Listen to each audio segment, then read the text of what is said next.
changes and proceedings will happen the same way nearly everything else has for the past 5 months, virtually. You are looking at the most important room for Democrats this week. This control room in Milwaukee will be taking in live feeds from all across the country, including Joe Biden's in Delaware, and feeding it out to the world. The latest CBS News Battleground Tracker shows presumptive nominee Joe Biden leading in states which account for some 279 electoral votes. It takes 270 to win the presidency. President Trump is visiting 2 states currently leaning toward Biden today, Minnesota and Wisconsin. Officially, these were White House events on jobs and the economy. But President Trump focused on issues he's been looking to play up in the election.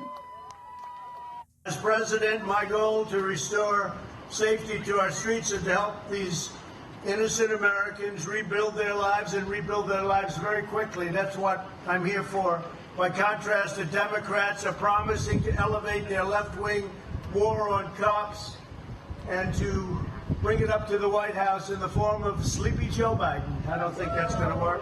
They will be taking away your Second Amendment if they win. If Biden wins, as sure as you're standing, and he'll have nothing to do with it. He'll say, what is the Second Amendment? Would you explain it? Despite Biden's current lead in several polls, the race is anything but a foregone conclusion. One of the most pressing issues is exactly how Americans will be able to cast their ballots. House Speaker Nancy Pelosi is summoning Democrats back to Capitol Hill in an attempt to roll back changes at the U.S. Postal Service implemented by Postmaster General Louis DeJoy. DeJoy is a Trump megadonor. The president appointed him in May. DeJoy has agreed to testify in front of Congress next week about why the USPS has restricted certain deliveries and worker hours and removed sorting machines in multiple states. This all comes against the backdrop of concerns that the Postal Service may not be able to handle the surge of requested and returned mail-in ballots ahead of the November election. Protesters picketed 2 of DeJoy's homes in Washington, D.C. and Greensboro, North Carolina this weekend. It remains unclear whether he or his wife were at home for the demonstrations. Ed O'Keefe, Caitlin Conant, and Anita Kumar join me now from Washington. Ed is a CBS News political correspondent. Caitlin is CBS News political director. And Anita is a White House correspondent and associate editor for Politico. Welcome to you all. I know these are know about this bill from House Democrats. And what do they want to find out from the Postmaster General? Well, they have a lot of questions for him. They want to know all about how this Postmaster General has changed things. What is he doing there? Why is he having people work less, not have overtime? Why is he changing machines?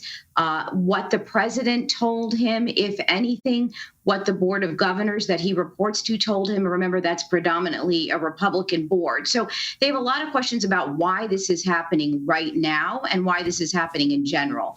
As you can see, they were planning on talking to him and now have moved that up. So this is definitely something they want to deal with right now. Now, of course, the bill that you mentioned, we had thought it might be broader. It sounds like it's going to be mostly based on the post office. They want to provide the funding that they had talked about before in the bigger coronavirus relief bill. And we've seen the president go a couple different ways on that, but he has said he would agree to some funding. Well, we know at the White House this morning, our Paula Reed asked President Trump about the changes to the Postal Service. Let's listen to that. The Postmaster General, a big donor to you, to slow the mail? No, not at all. Wouldn't do that. No, I have encouraged everybody, speed up the mail, not slow the mail. And I also want to have a post office that runs without losing billions and billions of dollars a year, as it has been doing for 50 years. So first, we should note much of the USPS budget shortfall is due to a unique requirement to fund retirement benefits 75 years in advance. But Anita, how is the Trump administration defending the Postal Service changes? Well, they are saying that the Postmaster General is in there to do sort of what the president just said. The president's been has been critical of the Postal Service for 3.5 years. He has said it's a money losing operation. He wants it to be run like a business. Of course, it's not, and he wants it to pay for itself. And so this is someone who's come in there. He's a businessman himself, Louis DeJoy. He's come in there to sort of make it more efficient. And so that's how they're explaining it. They're explaining it that this needs to be more modern. It needs to be more run like a business. And he's making these changes that need to be changed. They also say some of the changes that are being made were prior to his arrival. So prior to DeJoy's arrival, that these were already in the works. Well, Caitlin, let's get a sense of the scope here. Help us understand the expected scale of mail-in voting for the general election. And also, if there are disruptions in mail delivery, how might that affect the vote count?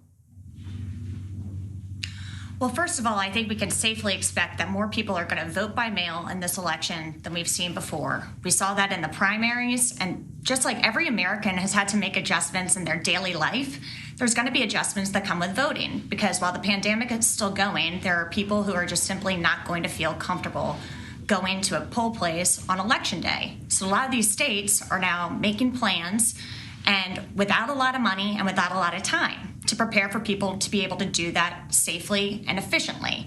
And so a lot of these states are sending applications for people to vote by mail. Others have opted to actually send live ballots that people can vote by mail to all registered voters' homes in those states. So we can expect more people to take them up on that offer and to vote by mail as opposed to going to the polls. And one thing that could potentially happen is in many of these states where you can't process the votes until Election Day, we could see delays until we get results. So that's why we've seen a lot of reporting lately that we shouldn't be talking about election night, but potentially election week, election month, election season, whatever you want to call it. But I think we really need to be prepared that we might have to have patience, because just like we're having to adjust, all these states are having to adjust in how people vote. So that's one thing. And then I also think that the president's messaging on this has been very interesting, because he's essentially doing the Democrats' get out the vote efforts for them. Because when he talks and says that mail-in voting isn't safe, and according to him, he says that it has fraud, the people listening to him are his own base. A lot of Democrats don't trust him on these issues. So they could be thinking they're going to get their vote in early, just to be sure that they're not dealing with Postal Service issues that could arise or delays, and that their vote counts.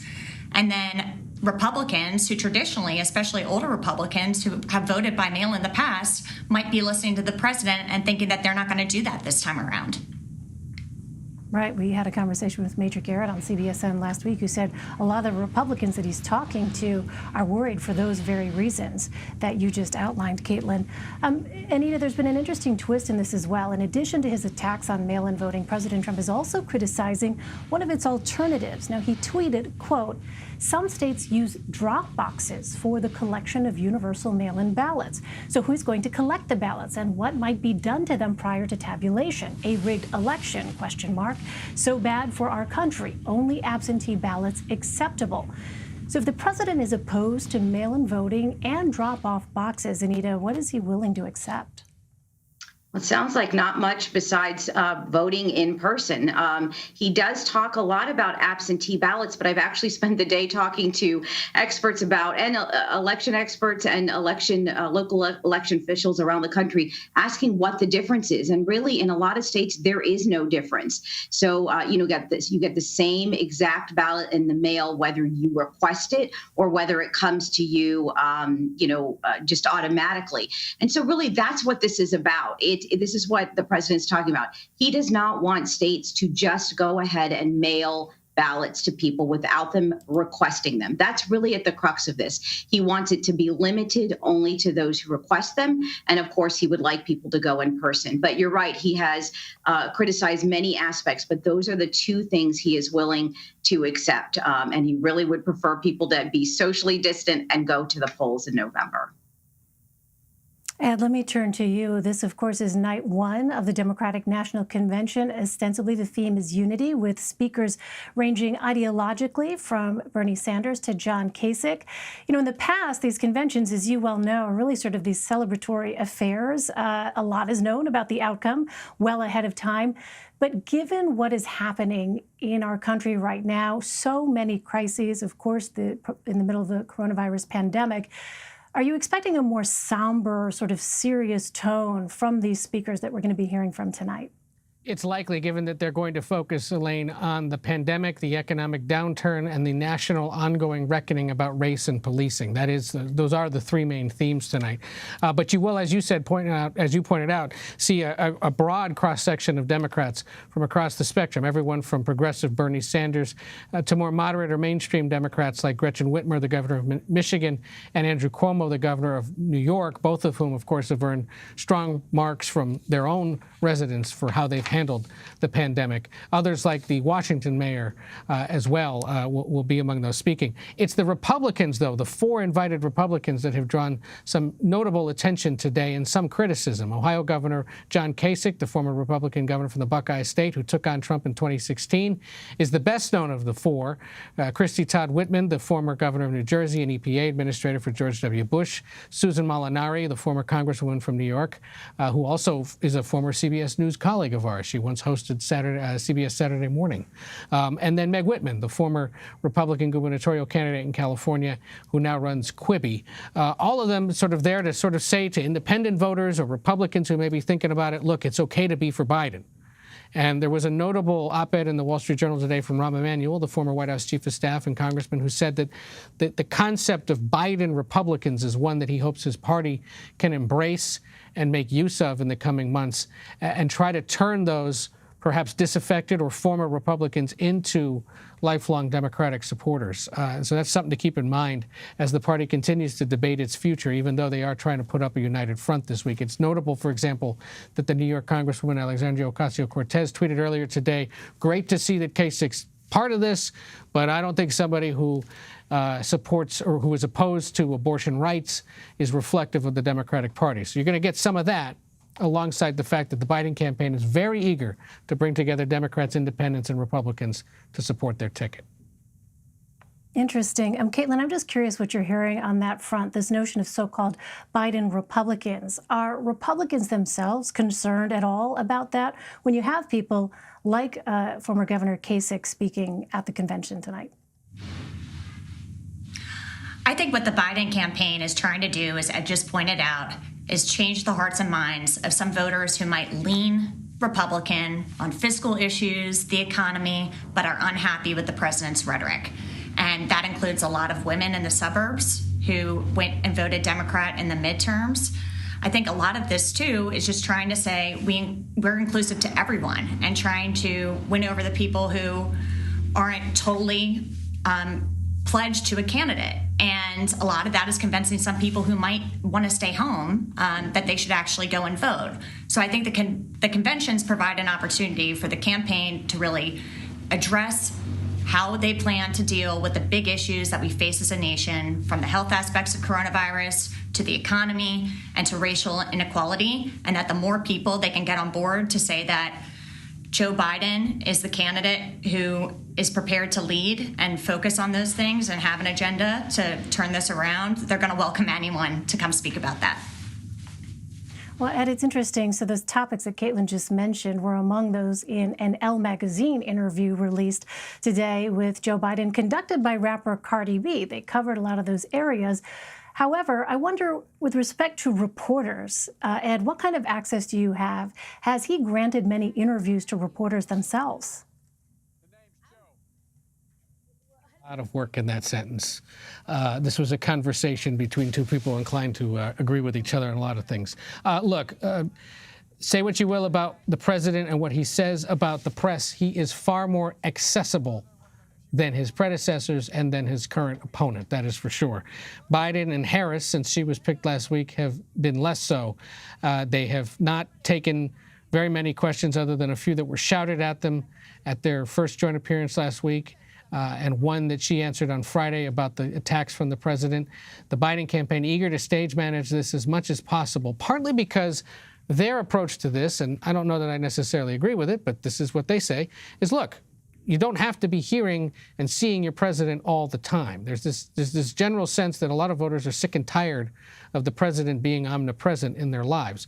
And so try to control it a little more, try to control when and how they are seen is part of their strategy. And remember, there was a lot of concern when this pandemic began that if Biden was sort of out of the loop and not involved in day-to-day pandemic decision-making, it could affect them. Well, the inverse has become true, that the less you've seen him, the more he stays out of the president's way, the better his numbers are. We'll see if that holds up as this campaign continues, especially if the president starts hitting the road like he did today to Wisconsin and Minnesota and to other states later in the week. And then the numbers in those states start to improve for the president. That will compel Biden and Harris to get out there a little more, even though they're trying, as a political matter, to hew to the guidance of public health officials and scientists who say that distancing is more important, and putting a 77-year-old man out there to campaign could be risky. But it has been mighty frustrating to try to talk to Biden, get questions answered from him. If this were a normal period, and how many times do we say that every day, we'd probably be talking to him far more, and he'd probably be creating a lot of self-inflicted verbal wounds for himself, which is part of why his campaign doesn't mind that this pandemic has created for them a valid excuse that he should stay away from reporters. But, it's certainly frustrating. We'd love to talk to him more. I mean, over the course of this campaign/pandemic, I think I've had an opportunity to ask him 2 questions in 2 of these different very well-organized and orchestrated press conferences, but it's only because they put our names on a list. It's not like it's an extemporaneous thing where he's answering questions going in and out of an event. For our colleagues in newspapers like Anita, it's even doubly frustrating because he's taken very few questions from print media over the course of the last several months. We will see if that accessibility to the candidate changes here as the weeks wear on. Ed O'Keefe, Caitlin Conant, and Anita Kumar, thank you all very much. There is growing concern about how COVID-19 and health and racial disparities may contribute to voter suppression this November. CBSN political reporter Caitlin Huey-Burns takes a closer look in our new series, America's Right to Vote. In the lead up to November, you'll hear a lot of this.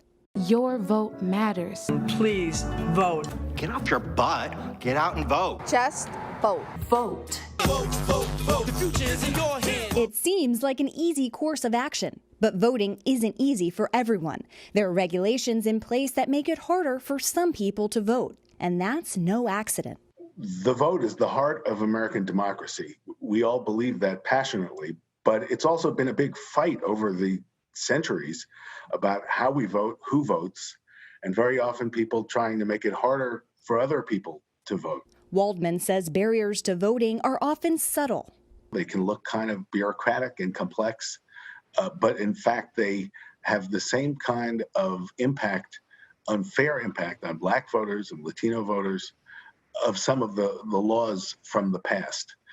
Vote suppression is not just something from long ago newsreels. It happens today. It happens now. Many of the key restrictions have come over the past decade and involve voter ID laws, cutting back on early voting, eliminating same-day registration, and redistricting.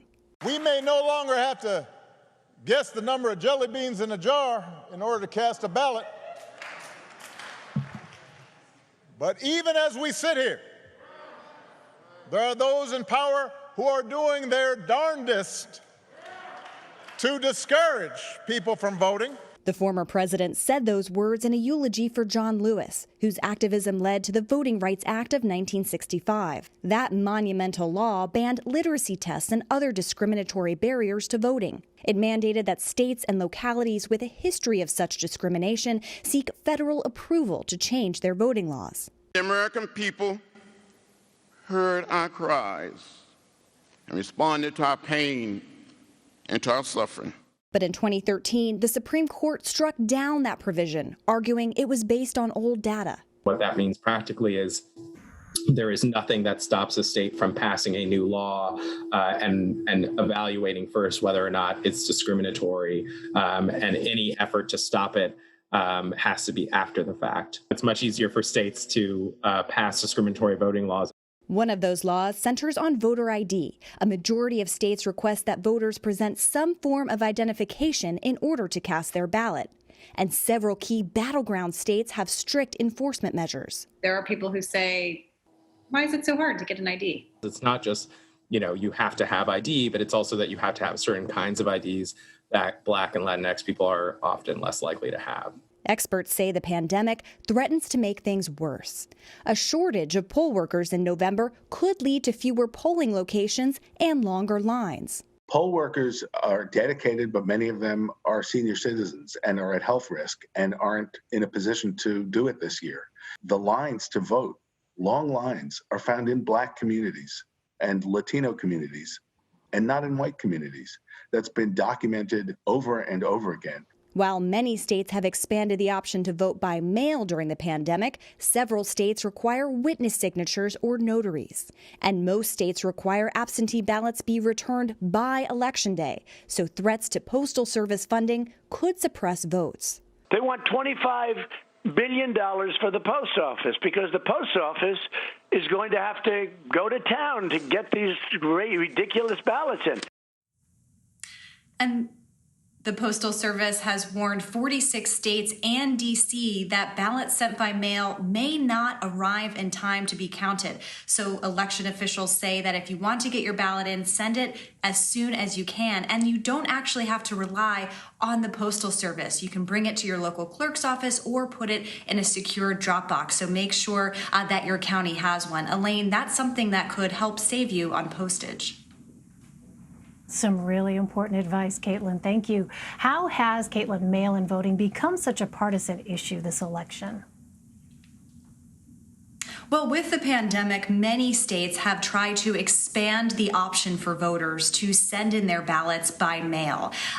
You already have 5 states that conduct their elections by mail already before the pandemic, and now you have this expansion. And what's really interesting is that talking to experts and election officials, there isn't a partisan benefit to vote by mail. In other words, one party doesn't benefit over another in terms of voting by mail. But it has become a partisan issue, and mostly because the president has made it one by disparaging mail-in voting and describing it falsely as fraudulent. And that has now had an effect in polling. We see often that Republicans are less inclined than Democrats to support an expansion of vote by mail in their states.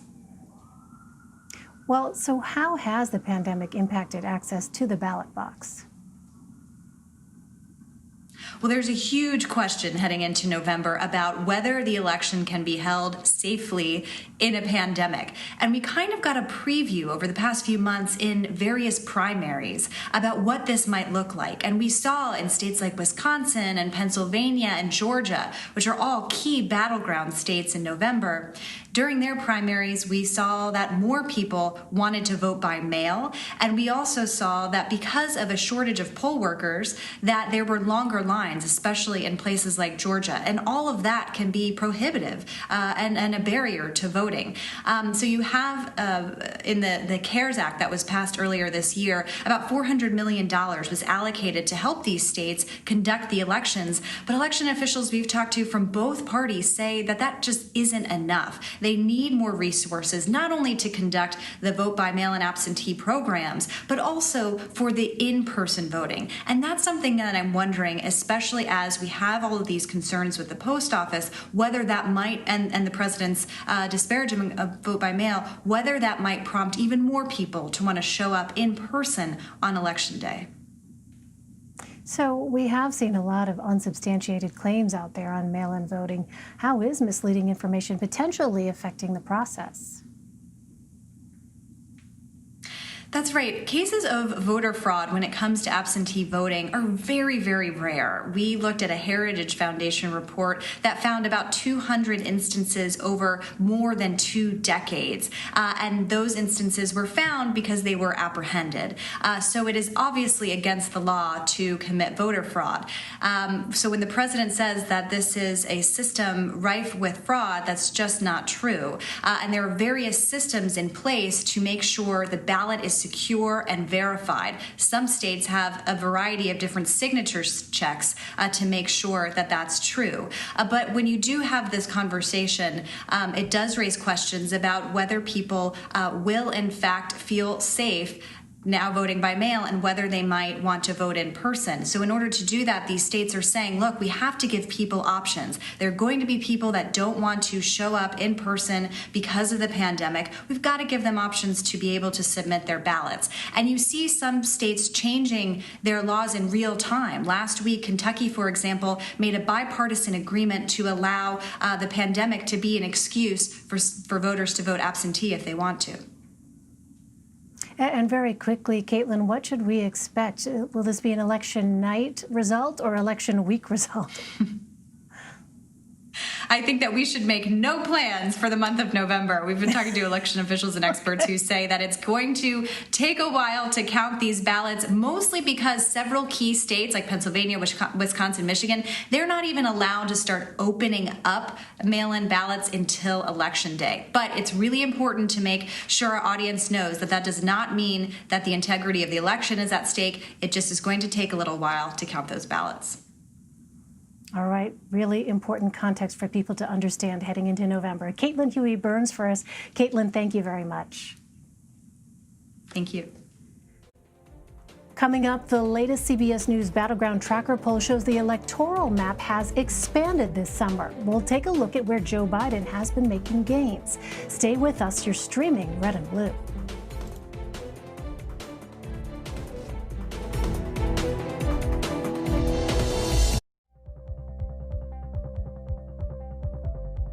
Go to the ends of the earth. Right now. We got something crazy. And reach for the stars. Here we are. Time. Yes, it's my comeback. Hey, this is pretty fun. But wait, there's more. Experience thought-provoking. Welcome to the idea of being a human being. Innovative and truly original reporting. Look through a telescope and go, wow. Because there's always something new under the sun on CBS Sunday morning. COVID has taken the lives of tens of thousands of Americans. Rural areas like this here on Navajo Nation are especially hit hard. 15 to 30% of our Navajo citizens don't have running water. In any indigenous reservation, there is a shortage of physicians. Native Americans are amongst the most vulnerable and hardest hit by COVID. Yeah, the more we lose our elders to COVID-19, the more we lose our language and our way of life. We need to bring awareness to the attention of Washington, D.C. and United States citizens that there is a need to focus on the first citizens of this country.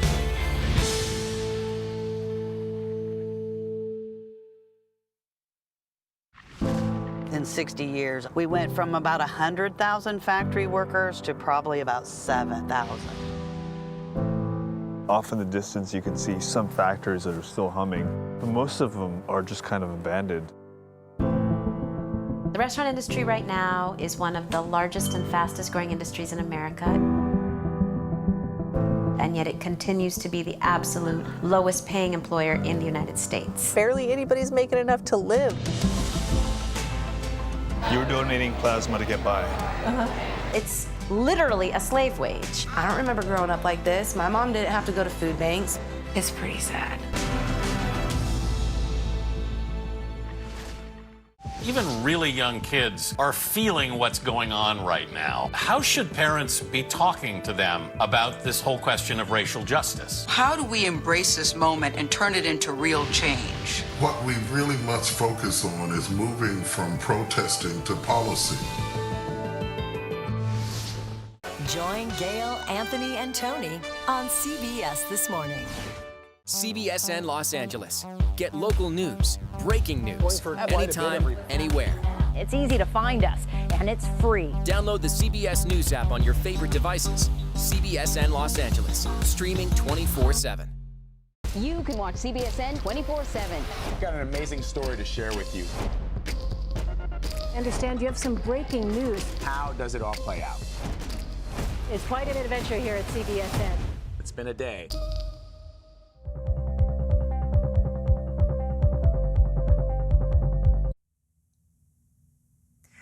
A new pair of nationwide polls paints a divergent picture of the 2020 presidential race. Joe Biden is ahead by double digits in a new ABC News Washington Post poll. CNN has him up by just 4 points over President Trump. Meanwhile, our latest CBS News polling has the former vice president leading President Trump by 10 points nationally. That translates to a large advantage in the Electoral College, with 279 electoral votes leading Biden's way at the moment. For more, let's bring in CBS News Director of Elections and Surveys, Anthony Salvanto. Anthony, welcome. Good to see you. How impactful is a vice presidential pick on a ticket, generally speaking? Well, it can solidify the base. It can make the base happy, which it clearly has in the case of Joe Biden and Kamala Harris. First, Elaine, let me just quickly put those polls you mentioned at the top in context for everybody. The bulk of polling so far has Joe Biden with a double-digit national lead, including ours. The CBS News Battleground Tracker that you mentioned is the largest polling operation we've ever conducted in a presidential race. We've rolled in 50,000 interviews across the country with people in recent weeks. So we really do want to say that at the moment, Joe Biden has this lead, but, and I'll break down the map for you in a second, but folks should always know that that can change. And we've got 2 conventions to go, and you mentioned 78 days, a lot can happen. So that is a snapshot of the moment. Now, let me finally answer your question about the VP pick. The Democrats are, in a word, glad that Joe Biden picked Kamala Harris. But what's even more interesting to me, Elaine, is that when we look at this number right here, will her being on the ticket make it easier for Joe Biden to win? It's that 61% that caught my eye, because you'll recall back in the primaries that it was Democrats thinking that Joe Biden could win in November that really gave him the boost for the nomination. So this is a calculus that's been really important for Democrats. And seeing them feel, playing political consultant for a minute, that Harris even adds to those chances is probably a big reason why they're glad for the pick, Elaine. So Joe Biden has typically polled well with African-American voters. Does the pick of Harris impact that at all? It does. Look at the enthusiasm number here among African-American voters in our poll. You've got a majority, 53%, who say that they are enthusiastic about it, and the bulk of them, almost all of them, are at least satisfied. So yes, and that's a constituency, of course, so important to Democratic chances. So far, they like the pick, Elaine. Well, let's talk about President Trump. His support among suburban women has slipped. Talk to us about how that voting bloc has changed since 2016 and what might account for that change. Sure. Let me show you this number. This is women who hold college degrees. Not exactly, we don't want to conflate that with just suburban. Suburban, of course, is a geography, but it often stands for some types of voters who folks think move to the suburbs. The suburbs are pretty diverse now, just the same. But you look at these numbers for Joe Biden at 63% among women with college degrees, and that's up double digits from the way Hillary Clinton ran with those voters in 2016. Now, the other point about this is that that puts a lot of states into play. Metro areas from every place across the Sun Belt, from Atlanta to around Texas and Dallas, as well as through the upper Midwest, that can help swing states. And that's why we're going to watch this, because broader context, voters with college degrees have been trending Democrats, did so in the midterms. Voters without college degrees have been, by and large, majority for President Trump. Elaine. All right, Anthony, before we let you go, can you expand for us on the electoral map? Where does polling put things right now? I can indeed. This is a shot of the electoral map. I'm glad you asked, okay, because we've got it here. And what's nice about this is that it shows how different the regions are in terms of, here's the battlegrounds that we always talk about as battlegrounds. Pennsylvania, Michigan, Wisconsin, all of those places, every 4 years we're talking about them, and they're leaning towards Joe Biden. That's helping him at the moment in our polling. Now, what's interesting this year is the way that the Sun Belt has come into play. Arizona is a toss-up in our estimates right now. Georgia, which the president won last time fairly comfortably, is a toss-up right now. And even Texas is only barely leaning towards Donald Trump in our estimates, and that's one he won very comfortably. Why is it? Well, there's a story under here we'll talk about going forward, and that is that a majority of voters in all of these states feel that the administration hasn't handled the COVID response very well. All of that is related to vote, and that is accruing to Joe Biden, which is helping put a large number of states in play and also giving him what we would convert to, at the moment, an electoral college lead. Elaine. All right, Anthony Salvanto. Anthony, I know we're talking about a lot of serious things. I have to say, though, it makes me oh so happy. I'm sure you're thrilled, too, to be standing there back at your post in the broadcast center with that magic screen behind you. Yay. It is All right, indeed. Anthony, thank you so much. Coming up, how Joe Biden landed on Kamala Harris for his pick for running mate. Stay with us. You're streaming Red and Blue. 4 years ago, we were hit hard. You saw your retirement accounts drained, the equity in your homes vanished, jobs lost around the line. But what did you do as Americans? What you've always done. You didn't lose faith. You fought back. You didn't give up. You got up. You're the ones. The American people, you're the ones.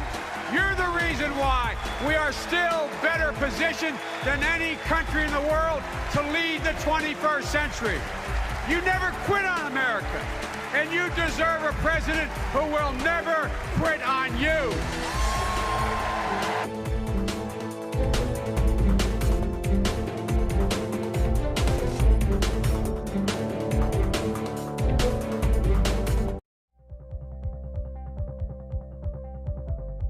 Go to the ends of the earth. Right now. We got something crazy.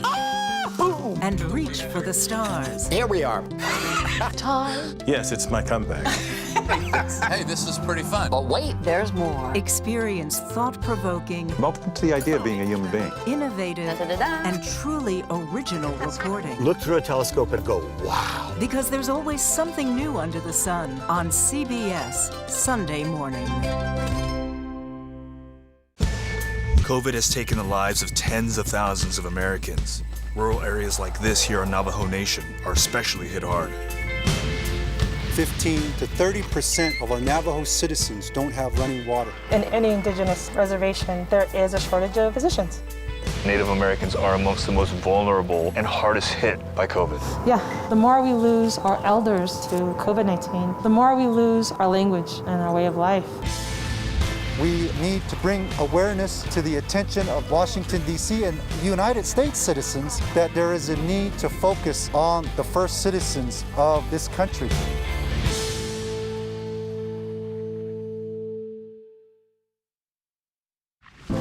In 60 years, we went from about 100,000 factory workers to probably about 7,000. Off in the distance, you can see some factories that are still humming, but most of them are just kind of abandoned. The restaurant industry right now is one of the largest and fastest growing industries in America. And yet it continues to be the absolute lowest paying employer in the United States. Barely anybody's making enough to live. You were donating plasma to get by. It's literally a slave wage. I don't remember growing up like this. My mom didn't have to go to food banks. It's pretty sad. Even really young kids are feeling what's going on right now. How should parents be talking to them about this whole question of racial justice? How do we embrace this moment and turn it into real change? What we really must focus on is moving from protesting to policy. Join Gail, Anthony, and Tony on CBS This Morning. CBSN Los Angeles. Get local news, breaking news, anytime, anywhere. It's easy to find us, and it's free. Download the CBS News app on your favorite devices. CBSN Los Angeles, streaming 24/7. You can watch CBSN 24/7. We've got an amazing story to share with you. I understand you have some breaking news. How does it all play out? It's quite an adventure here at CBSN. It's been a day.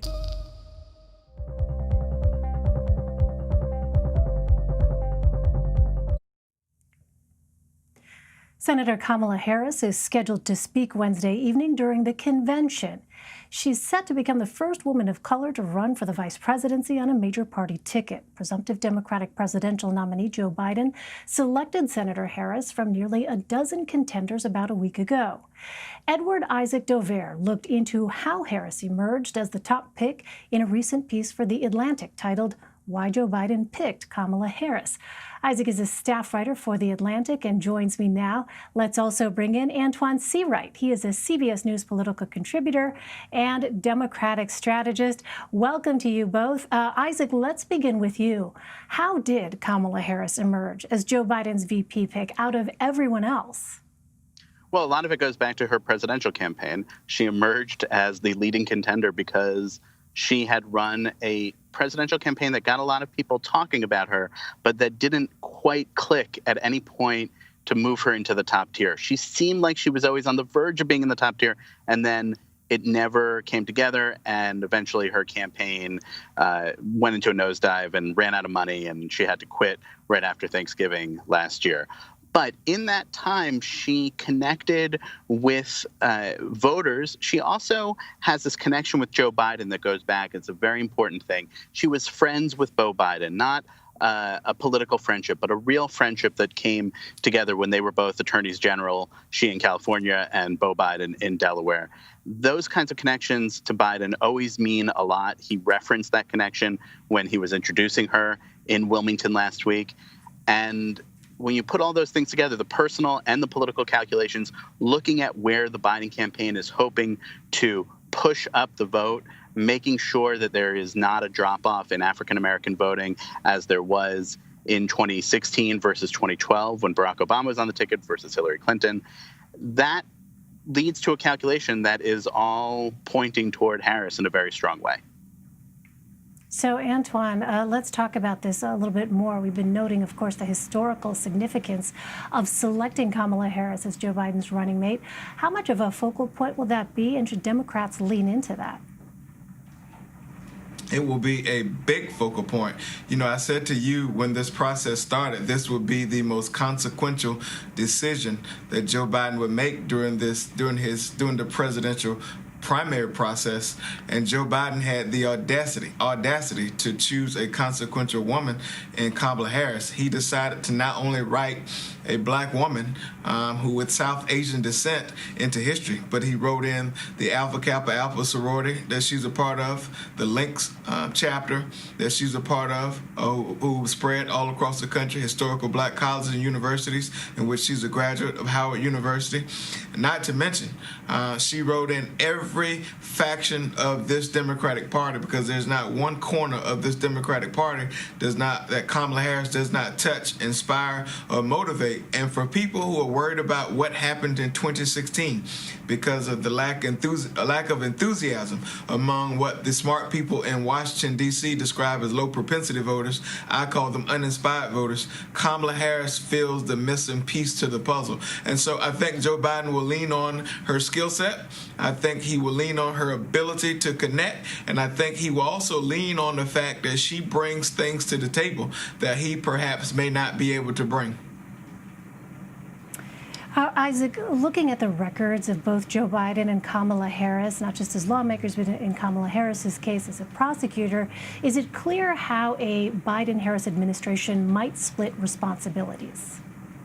No, and I think what we see is when you look at some of the other choices that Kamala Harris beat out in this process, a person like Susan Rice, who had a lot of foreign policy experience, or a person like Karen Bass, who had a lot of connections and relationships on the Hill, you see that what Joe Biden has done is not said, oh, I'm going to prioritize that portfolio for my vice president, but do what he got as Barack Obama's running mate, which was sort of a broad portfolio and being part of every decision and training her up. And I don't mean that in a pejorative way at all.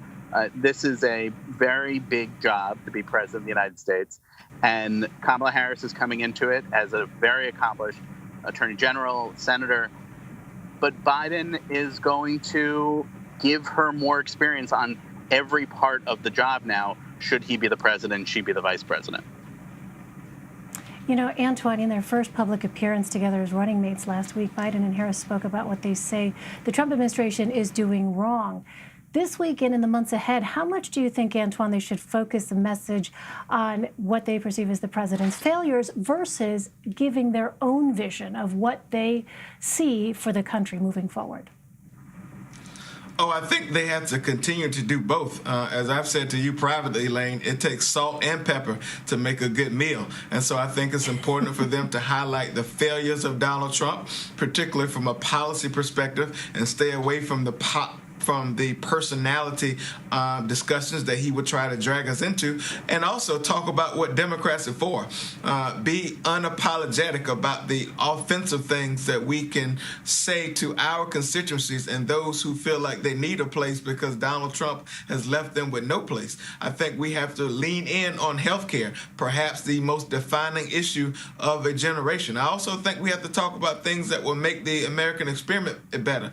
The good news about Kamala Harris and Joe Biden, when you combine their collective experiences, they are ready to lead on day one.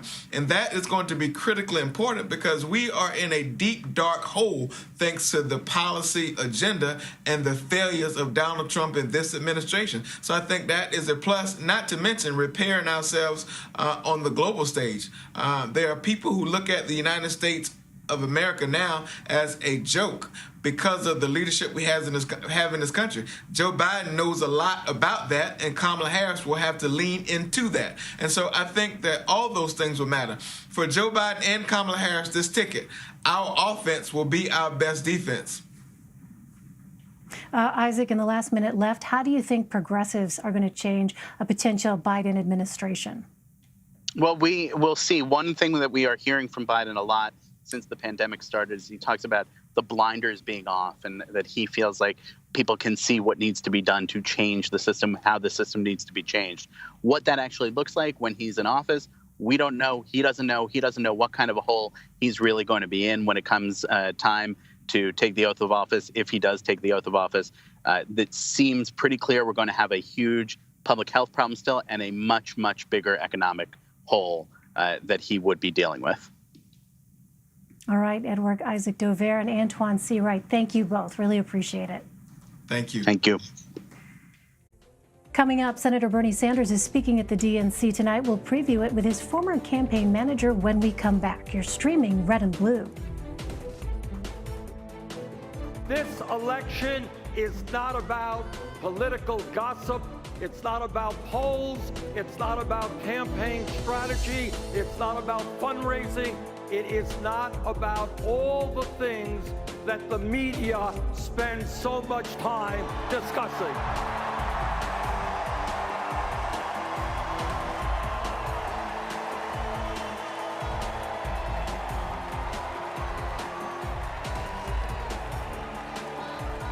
This election is about and must be about the needs of the American people and the kind of future we create for our children and our grandchildren.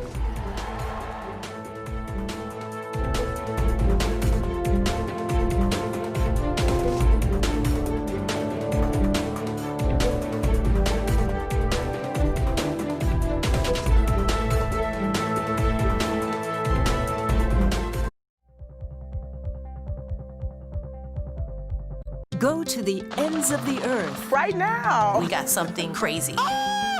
And reach for the stars. Here we are. Time. Yes, it's my comeback. Hey, this is pretty fun. But wait, there's more. Experience thought-provoking, I'm open to the idea of being a human being. innovative, and truly original reporting. Look through a telescope and go, wow. Because there's always something new under the sun on CBS Sunday morning. COVID has taken the lives of tens of thousands of Americans. Rural areas like this here on Navajo Nation are especially hit hard. 15 to 30% of our Navajo citizens don't have running water. In any indigenous reservation, there is a shortage of physicians. Native Americans are amongst the most vulnerable and hardest hit by COVID. Yeah, the more we lose our elders to COVID-19, the more we lose our language and our way of life. We need to bring awareness to the attention of Washington, D.C. and United States citizens that there is a need to focus on the first citizens of this country.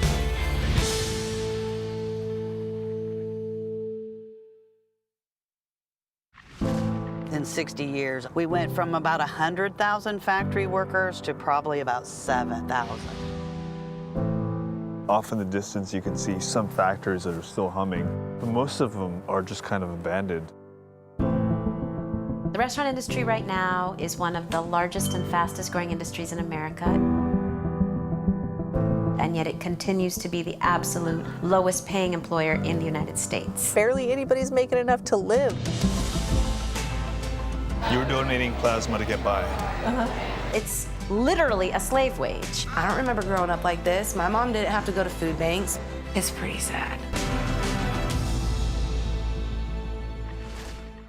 Even really young kids are feeling what's going on right now. How should parents be talking to them about this whole question of racial justice? How do we embrace this moment and turn it into real change? What we really must focus on is moving from protesting to policy. Join Gail, Anthony, and Tony on CBS This Morning. CBSN Los Angeles. Get local news, breaking news, anytime, anywhere. It's easy to find us, and it's free. Download the CBS News app on your favorite devices. CBSN Los Angeles, streaming 24/7. You can watch CBSN 24/7. We've got an amazing story to share with you. I understand you have some breaking news. How does it all play out? It's quite an adventure here at CBSN. It's been a day.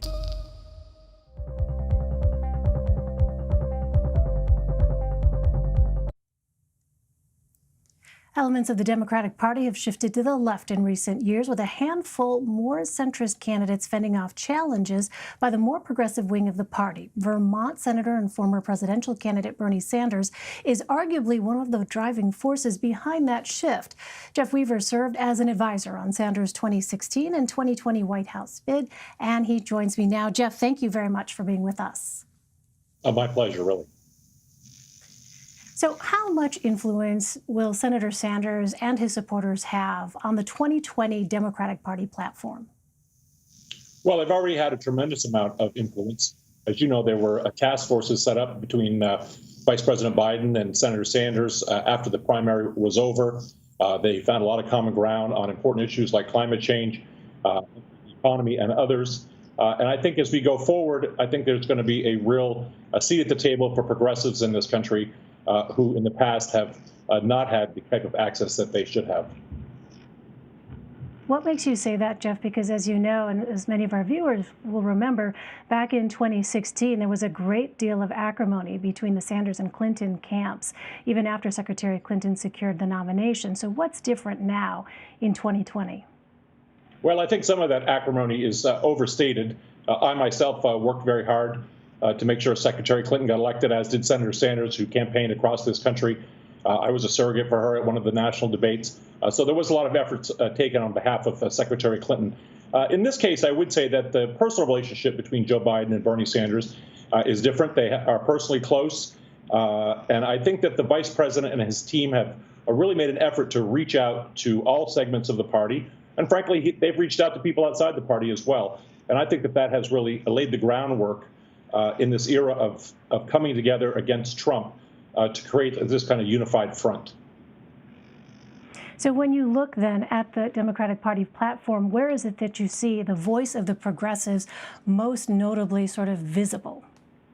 Well, look, I think if you look at a fundamental issue, which Senator Sanders and Vice President Biden agree, that's on the issue of raising the minimum wage to $15 an hour. As you know, that was not the Democratic Party position that long ago. In fact, in 2016, Secretary Clinton did not come to that position until April of that primary. Joe Biden has been full-throatedly for the $15 minimum wage. It'll give a raise to 40 million people in this country and uplift the wage scale for everybody else. It disproportionately benefits people in the service sector. 56% of the people who will get a raise will be women. 40% of African-American voters or workers will get a raise, as well over a third of Latino workers. So if you just look at that one issue as a microcosm, that was an issue, again, that was not Democratic Party platform material just a few years ago, but now clearly is and has widespread support in the party. In the midst of this pandemic, of course, healthcare is very much at the forefront of a lot of voters' minds. What about this gap when it comes to Medicare for all? Well, clearly that remains a divide in the party in terms of how we best move forward to create a system where everybody has all the health care they need. I do think that there have been some strides. The party now acknowledges the health care is a right, which is not something that was articulated as plainly as that in the past. I think Joe Biden is certainly going to extend health care to a number of people who have been left out by Republican governors who refuse to extend Medicaid to their populations. Joe Biden is also talking about creating a robust public option. It is not Medicare for all, to be clear. Those of us on the progressive wing want to see a Medicare for all system put in place so that once and for all we can deal with How much of a disappointment is that, Jeff? I'm sorry to interrupt, but how much of a disappointment is that for you and other progressives? Well, look, it is a disappointment more broadly speaking, but I don't think anybody who watched the primary and understood that Joe Biden was not for Medicare for all would have believed it was going to be in the party platform. Now, there is language in the party platform which for the first time welcomes and acknowledges the contribution of Medicare for all advocates and the fight for universal health care. I think this party is moving, and it will take a number of years, but we will get to that goal in the end. But I don't think, having run a campaign for a public option and not for Medicare for all, that we were going to see Medicare for all in the platform in the way that I think I and others wanted to see it. I also want to get your take, Jeff, on the DNC opting to give one of the most visible party progressives, Alexandria Ocasio-Cortez, only a minute time slot to speak. What are your thoughts on that? Well, I could watch Representative Ocasio-Cortez speak for hours personally, but I do understand that there was a tremendous amount of pressure on the organizers, given the very limited time that we're going to have for this convention. We're having 2 hours a night for 4 nights.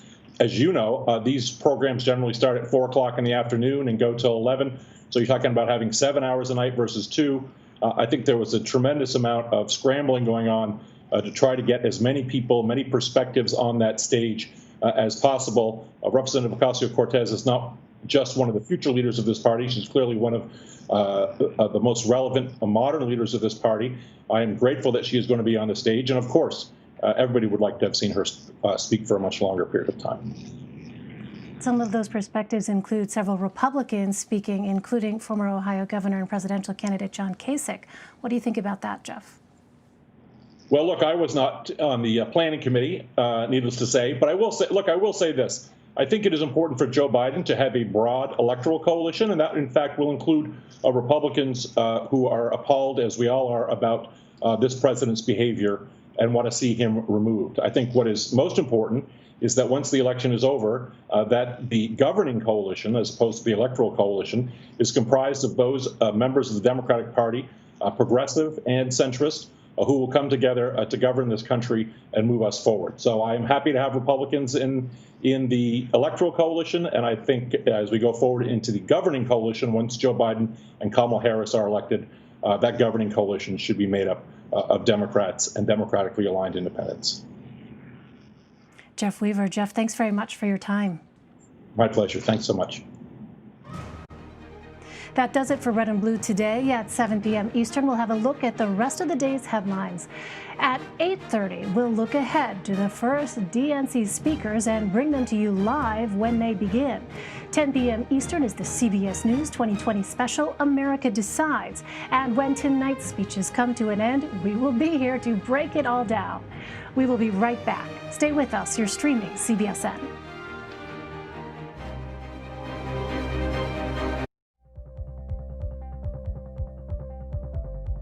Go to the ends of the earth. Right now. We got something crazy. And and reach for the stars. Here we are. Time. Yes, it's my comeback. Hey, this is pretty fun. But wait, there's more. Experience thought-provoking, Welcome to the idea of being a human being. innovative, and truly original reporting. Look through a telescope and go, wow. Because there's always something new under the sun on CBS Sunday morning. COVID has taken the lives of tens of thousands of Americans. Rural areas like this here on Navajo Nation are especially hit hard. 15 to 30% of our Navajo citizens don't have running water. In any indigenous reservation, there is a shortage of physicians. Native Americans are amongst the most vulnerable and hardest hit by COVID. Yeah, the more we lose our elders to COVID-19, the more we lose our language and our way of life. We need to bring awareness to the attention of Washington, D.C. and United States citizens that there is a need to focus on the first citizens of this country.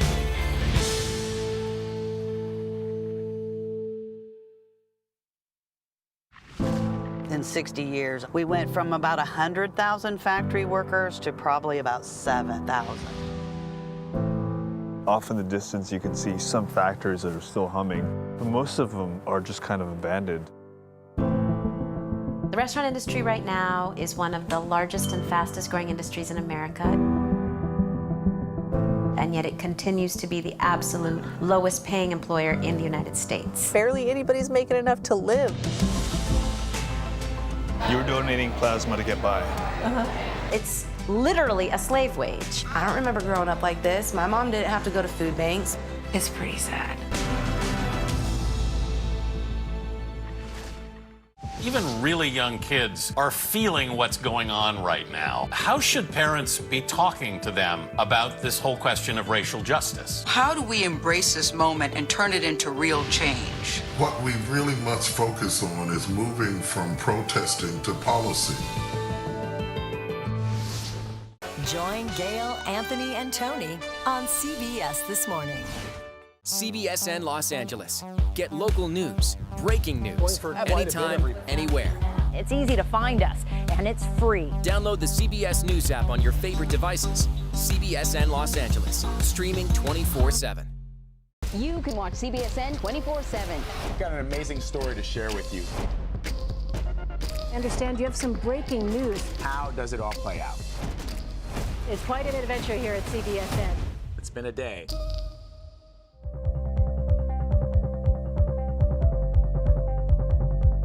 You can watch CBSN 24/7. We've got an amazing story to share with you. I understand you have some breaking news. How does it all play out? It's quite an adventure here at CBSN. It's been a day.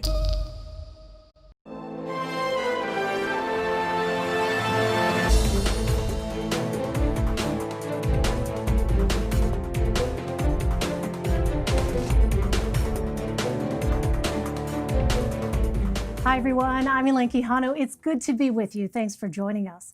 We're just a few hours away from the start of the 2020 Democratic Convention. It's going to look and feel a lot different from what the party had in mind when it announced Milwaukee as the host city last year. Instead of 50,000 people descending on the shores of Lake Michigan, the week's speeches and proceedings will happen the same way nearly everything else has for the past 5 months, virtually. You are looking at the most important room for Democrats this week. This control room in Milwaukee will be taking in live feeds from all across the country, including Joe Biden's in Delaware, and feeding it out to the world. The latest CBS News Battleground Tracker shows presumptive nominee Joe Biden leading in states which account for some 279 electoral votes. It takes 270 to win the presidency. President Trump is visiting 2 states currently leaning toward Biden today, Minnesota and Wisconsin. Officially, these were White House events on jobs and the economy. But President Trump focused on issues he's been looking to play up in the election.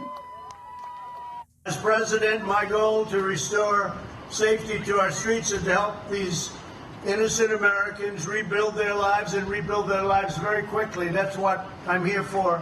By contrast, the Democrats are promising to elevate their left-wing war on cops and to bring it up to the White House in the form of Sleepy Joe Biden. I don't think that's going to work.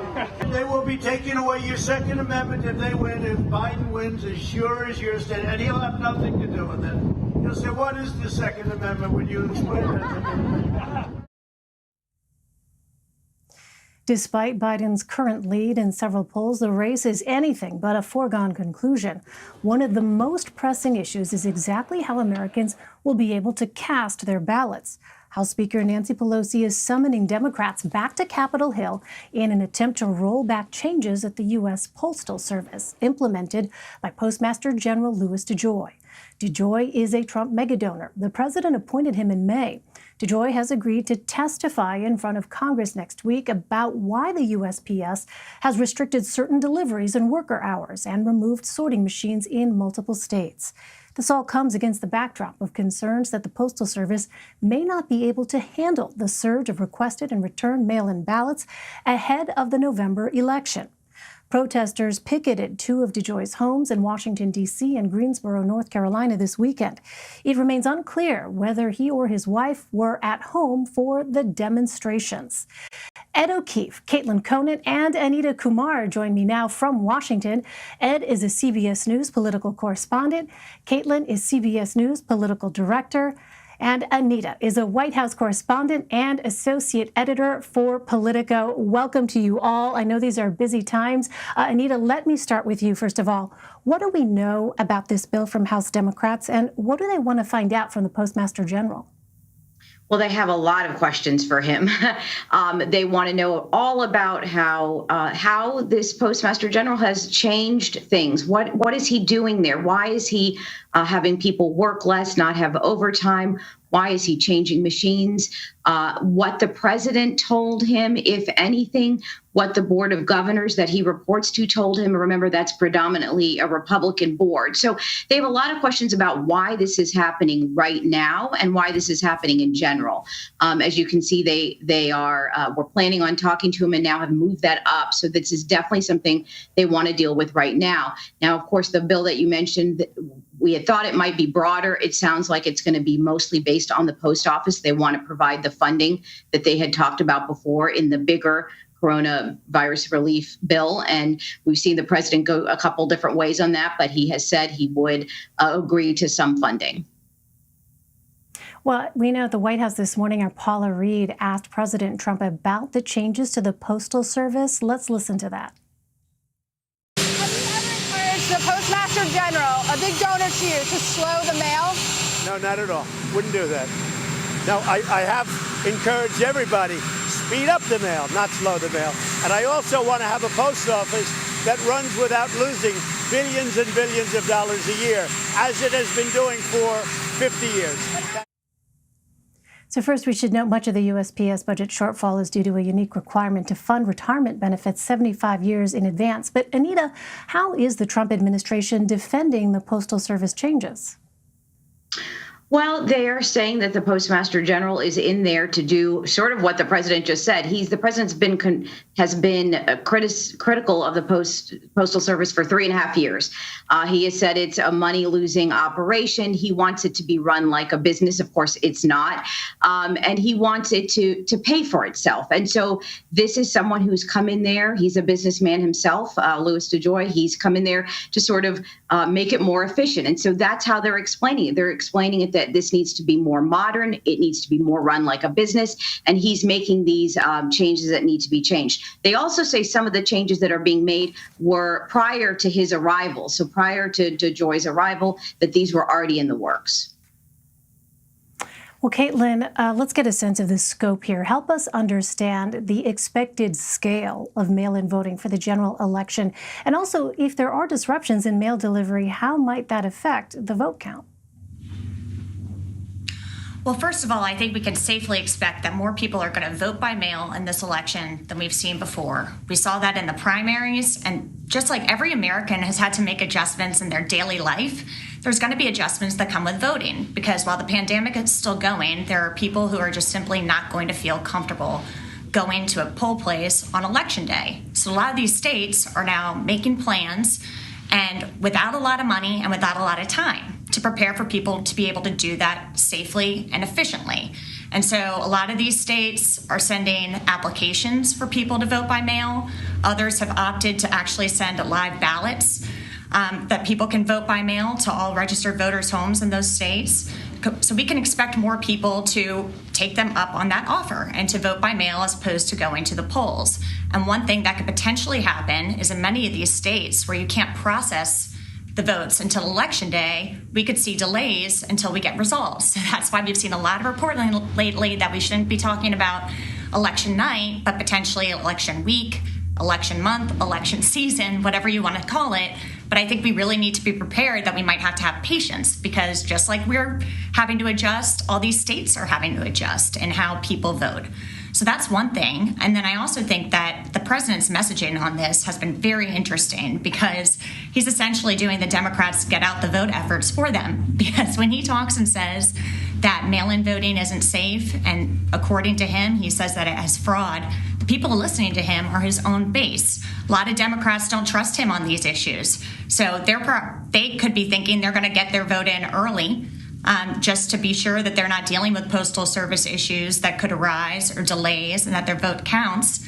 And then Republicans who traditionally, especially older Republicans who have voted by mail in the past, might be listening to the president and thinking that they're not going to do that this time around. Right. We had a conversation with Major Garrett on CBSN last week, who said a lot of the Republicans that he's talking to are worried for those very reasons that you just outlined, Caitlin.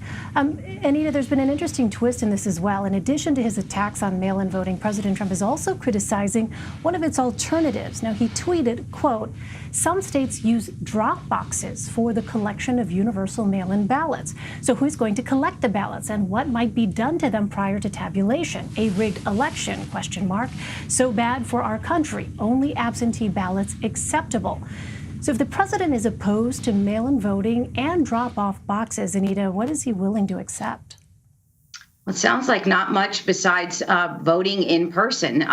He does talk a lot about absentee ballots, but I've actually spent the day talking to experts about, and election experts and local election officials around the country, asking what the difference is. And really, in a lot of states, there is no difference. So you get the same exact ballot in the mail, whether you request it or whether it comes to you, just automatically. And so really, that's what this is about. This is what the president's talking about. He does not want states to just go ahead and mail ballots to people without them requesting them. That's really at the crux of this. He wants it to be limited only to those who request them. And of course, he would like people to go in person. But you're right, he has criticized many aspects, but those are the two things he is willing to accept. And he really would prefer people to be socially distant and go to the polls in November. Ed, let me turn to you. This, of course, is night one of the Democratic National Convention. Ostensibly, the theme is unity, with speakers ranging ideologically from Bernie Sanders to John Kasich. In the past, these conventions, as you well know, are really sort of these celebratory affairs. A lot is known about the outcome well ahead of time. But given what is happening in our country right now, so many crises, of course, in the middle of the coronavirus pandemic, are you expecting a more somber, sort of serious tone from these speakers that we're going to be hearing from tonight? It's likely, given that they're going to focus, Elaine, on the pandemic, the economic downturn, and the national ongoing reckoning about race and policing. Those are the three main themes tonight. But you will, as you pointed out, see a broad cross-section of Democrats from across the spectrum, everyone from progressive Bernie Sanders to more moderate or mainstream Democrats like Gretchen Whitmer, the governor of Michigan, and Andrew Cuomo, the governor of New York, both of whom, of course, have earned strong marks from their own residents for how they've handled the pandemic. Others, like the Washington mayor as well, will be among those speaking. It's the Republicans, though, the four invited Republicans, that have drawn some notable attention today and some criticism. Ohio Governor John Kasich, the former Republican governor from the Buckeye State, who took on Trump in 2016, is the best known of the four. Christy Todd Whitman, the former governor of New Jersey and EPA administrator for George W. Bush. Susan Molinari, the former congresswoman from New York, who also is a former CBS News colleague of ours. She once hosted CBS Saturday Morning. And then Meg Whitman, the former Republican gubernatorial candidate in California, who now runs Quibi. All of them sort of there to sort of say to independent voters or Republicans who may be thinking about it, look, it's okay to be for Biden. And there was a notable op-ed in the Wall Street Journal today from Rahm Emanuel, the former White House chief of staff and congressman, who said that the concept of Biden Republicans is one that he hopes his party can embrace and make use of in the coming months and try to turn those perhaps disaffected or former Republicans into lifelong Democratic supporters. So that's something to keep in mind as the party continues to debate its future, even though they are trying to put up a united front this week. It's notable, for example, that the New York Congresswoman Alexandria Ocasio-Cortez tweeted earlier today, "Great to see that Kasich part of this, but I don't think somebody who supports or who is opposed to abortion rights is reflective of the Democratic Party." So you're going to get some of that, alongside the fact that the Biden campaign is very eager to bring together Democrats, independents, and Republicans to support their ticket. Interesting. Caitlin, I'm just curious what you're hearing on that front, this notion of so-called Biden Republicans. Are Republicans themselves concerned at all about that when you have people like former Governor Kasich speaking at the convention tonight? I think what the Biden campaign is trying to do, as Ed just pointed out, is change the hearts and minds of some voters who might lean Republican on fiscal issues, the economy, but are unhappy with the president's rhetoric. And that includes a lot of women in the suburbs who went and voted Democrat in the midterms. I think a lot of this, too, is just trying to say we're inclusive to everyone and trying to win over the people who aren't totally pledged to a candidate. And a lot of that is convincing some people who might want to stay home that they should actually go and vote. So I think the conventions provide an opportunity for the campaign to really address how they plan to deal with the big issues that we face as a nation, from the health aspects of coronavirus to the economy and to racial inequality, and that the more people they can get on board to say that Joe Biden is the candidate who is prepared to lead and focus on those things and have an agenda to turn this around, they're going to welcome anyone to come speak about that.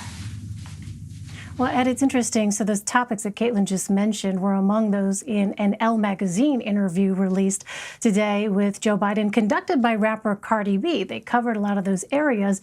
However, I wonder, with respect to reporters, Ed, what kind of access do you have? Has he granted many interviews to reporters themselves? A lot of work in that sentence. This was a conversation between two people inclined to agree with each other on a lot of things. Look, say what you will about the president and what he says about the press. He is far more accessible than his predecessors and than his current opponent, that is for sure. Biden and Harris, since she was picked last week, have been less so. They have not taken very many questions other than a few that were shouted at them at their first joint appearance last week, and one that she answered on Friday about the attacks from the president. The Biden campaign eager to stage manage this as much as possible, partly because their approach to this, and I don't know that I necessarily agree with it, but this is what they say, is look, you don't have to be hearing and seeing your president all the time. There's this general sense that a lot of voters are sick and tired of the president being omnipresent in their lives.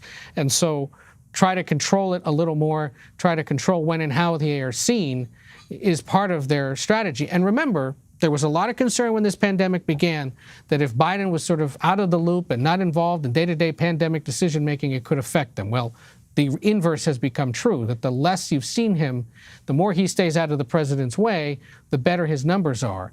We'll see if that holds up as this campaign continues, especially if the president starts hitting the road like he did today to Wisconsin and Minnesota and to other states later in the week. And then the numbers in those states start to improve for the president. That will compel Biden and Harris to get out there a little more, even though they're trying, as a political matter, to hew to the guidance of public health officials and scientists who say that distancing is more important, and putting a 77-year-old man out there to campaign could be risky. But it has been mighty frustrating to try to talk to Biden, get questions answered from him.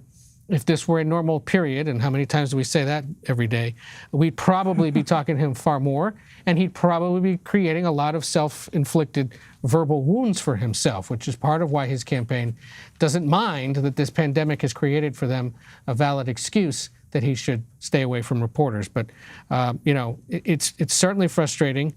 We'd love to talk to him more. I mean, over the course of this campaign/pandemic, I think I've had an opportunity to ask him two questions in two of these different very well organized and orchestrated press conferences, but it's only because they put our names on a list. It's not like it's an extemporaneous thing where he's answering questions going in and out of an event. For our colleagues in newspapers like Anita, it's even doubly frustrating because he's taken very few questions from print media over the course of the last several months. We will see if that accessibility to the candidate changes here as the weeks wear on. Ed O'Keefe, Caitlin Conant, and Anita Kumar, thank you all very much. There is growing concern about how COVID-19 and health and racial disparities may contribute to voter suppression this November. CBSN political reporter Caitlin Huey-Burns takes a closer look in our new series, America's Right to Vote. In the lead up to November, you'll hear a lot of this. Your vote matters. Please vote. Get off your butt. Get out and vote. Just vote. Vote. Vote, vote, vote. The future is in your hands. It seems like an easy course of action, but voting isn't easy for everyone. There are regulations in place that make it harder for some people to vote, and that's no accident. The vote is the heart of American democracy. We all believe that passionately, but it's also been a big fight over the centuries about how we vote, who votes, and very often people trying to make it harder for other people to vote. Waldman says barriers to voting are often subtle. They can look kind of bureaucratic and complex, but in fact, they have the same kind of impact, unfair impact on Black voters and Latino voters of some of the laws from the past. Vote suppression is not just something from long ago newsreels. It happens today. It happens now. Many of the key restrictions have come over the past decade and involve voter ID laws, cutting back on early voting, eliminating same-day registration, and redistricting. We may no longer have to guess the number of jelly beans in a jar in order to cast a ballot. But even as we sit here, there are those in power who are doing their darndest to discourage people from voting. The former president said those words in a eulogy for John Lewis, whose activism led to the Voting Rights Act of 1965. That monumental law banned literacy tests and other discriminatory barriers to voting. It mandated that states and localities with a history of such discrimination seek federal approval to change their voting laws. The American people heard our cries and responded to our pain and to our suffering. But in 2013, the Supreme Court struck down that provision, arguing it was based on old data. What that means practically is there is nothing that stops a state from passing a new law and evaluating first whether or not it's discriminatory, and any effort to stop it has to be after the fact. It's much easier for states to pass discriminatory voting laws. One of those laws centers on voter ID. A majority of states request that voters present some form of identification in order to cast their ballot. And several key battleground states have strict enforcement measures. There are people who say, why is it so hard to get an ID? It's not just, you have to have ID, but it's also that you have to have certain kinds of IDs that Black and Latinx people are often less likely to have. Experts say the pandemic threatens to make things worse. A shortage of poll workers in November could lead to fewer polling locations and longer lines. Poll workers are dedicated, but many of them are senior citizens and are at health risk and aren't in a position to do it this year. The lines to vote, long lines, are found in Black communities and Latino communities and not in white communities. That's been documented over and over again. While many states have expanded the option to vote by mail during the pandemic, several states require witness signatures or notaries. And most states require absentee ballots be returned by Election Day, so threats to Postal Service funding could suppress votes. They want $25 billion for the post office because the post office is going to have to go to town to get these ridiculous ballots in. And the Postal Service has warned 46 states and D.C. that ballots sent by mail may not arrive in time to be counted. So election officials say that if you want to get your ballot in, send it as soon as you can. And you don't actually have to rely on the Postal Service. You can bring it to your local clerk's office or put it in a secure drop box. So make sure that your county has one. Elaine, that's something that could help save you on postage. Some really important advice, Caitlin. Thank you. How has, Caitlin, mail-in voting become such a partisan issue this election? Well, with the pandemic, many states have tried to expand the option for voters to send in their ballots by mail.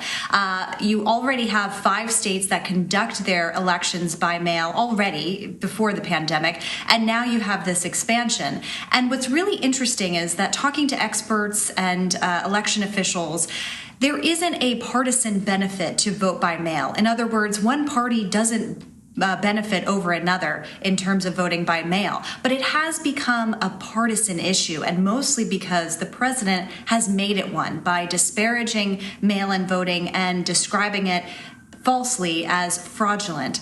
And that has now had an effect in polling. We see often that Republicans are less inclined than Democrats to support an expansion of vote by mail in their states. Well, so how has the pandemic impacted access to the ballot box? Well, there's a huge question heading into November about whether the election can be held safely in a pandemic. And we kind of got a preview over the past few months in various primaries about what this might look like. And we saw in states like Wisconsin and Pennsylvania and Georgia, which are all key battleground states in November, during their primaries, we saw that more people wanted to vote by mail. And we also saw that because of a shortage of poll workers, that there were longer lines, especially in places like Georgia. And all of that can be prohibitive and a barrier to voting.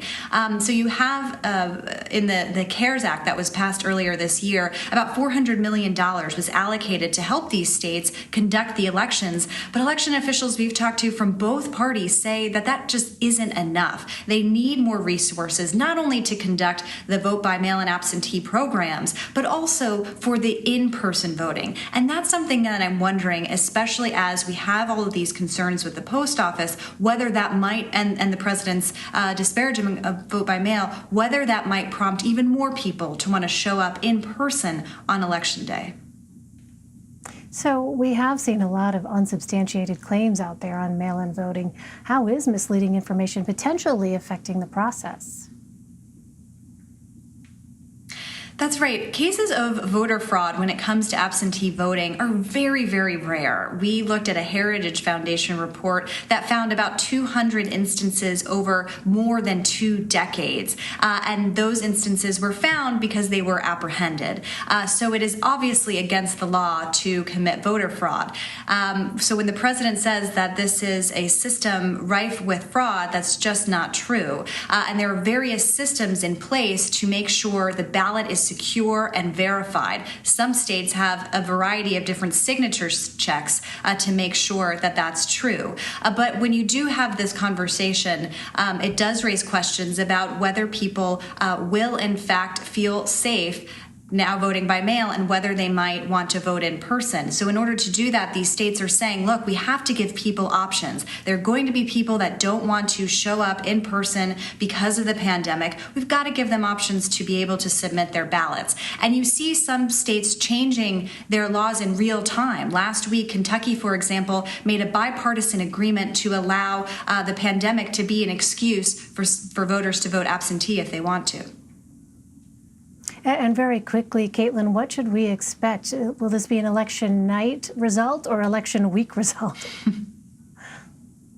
I think that we should make no plans for the month of November. We've been talking to election officials and experts who say that it's going to take a while to count these ballots, mostly because several key states like Pennsylvania, Wisconsin, Michigan, they're not even allowed to start opening up mail-in ballots until Election Day. But it's really important to make sure our audience knows that that does not mean that the integrity of the election is at stake. It just is going to take a little while to count those ballots. All right, really important context for people to understand heading into November. Caitlin Huey-Burns for us. Caitlin, thank you very much. Thank you.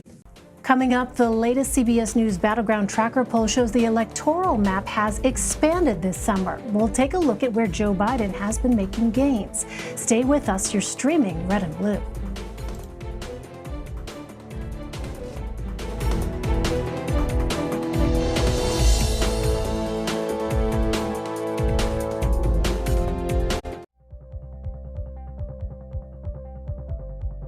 These are hard, tiring, taxing jobs, even before coronavirus came. This is my Clorox wipes, my Lysol. I have no idea what I'm walking into. I don't know if the customers are carriers.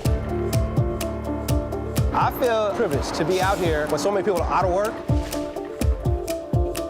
Did you ever think that you would find yourselves at the front line?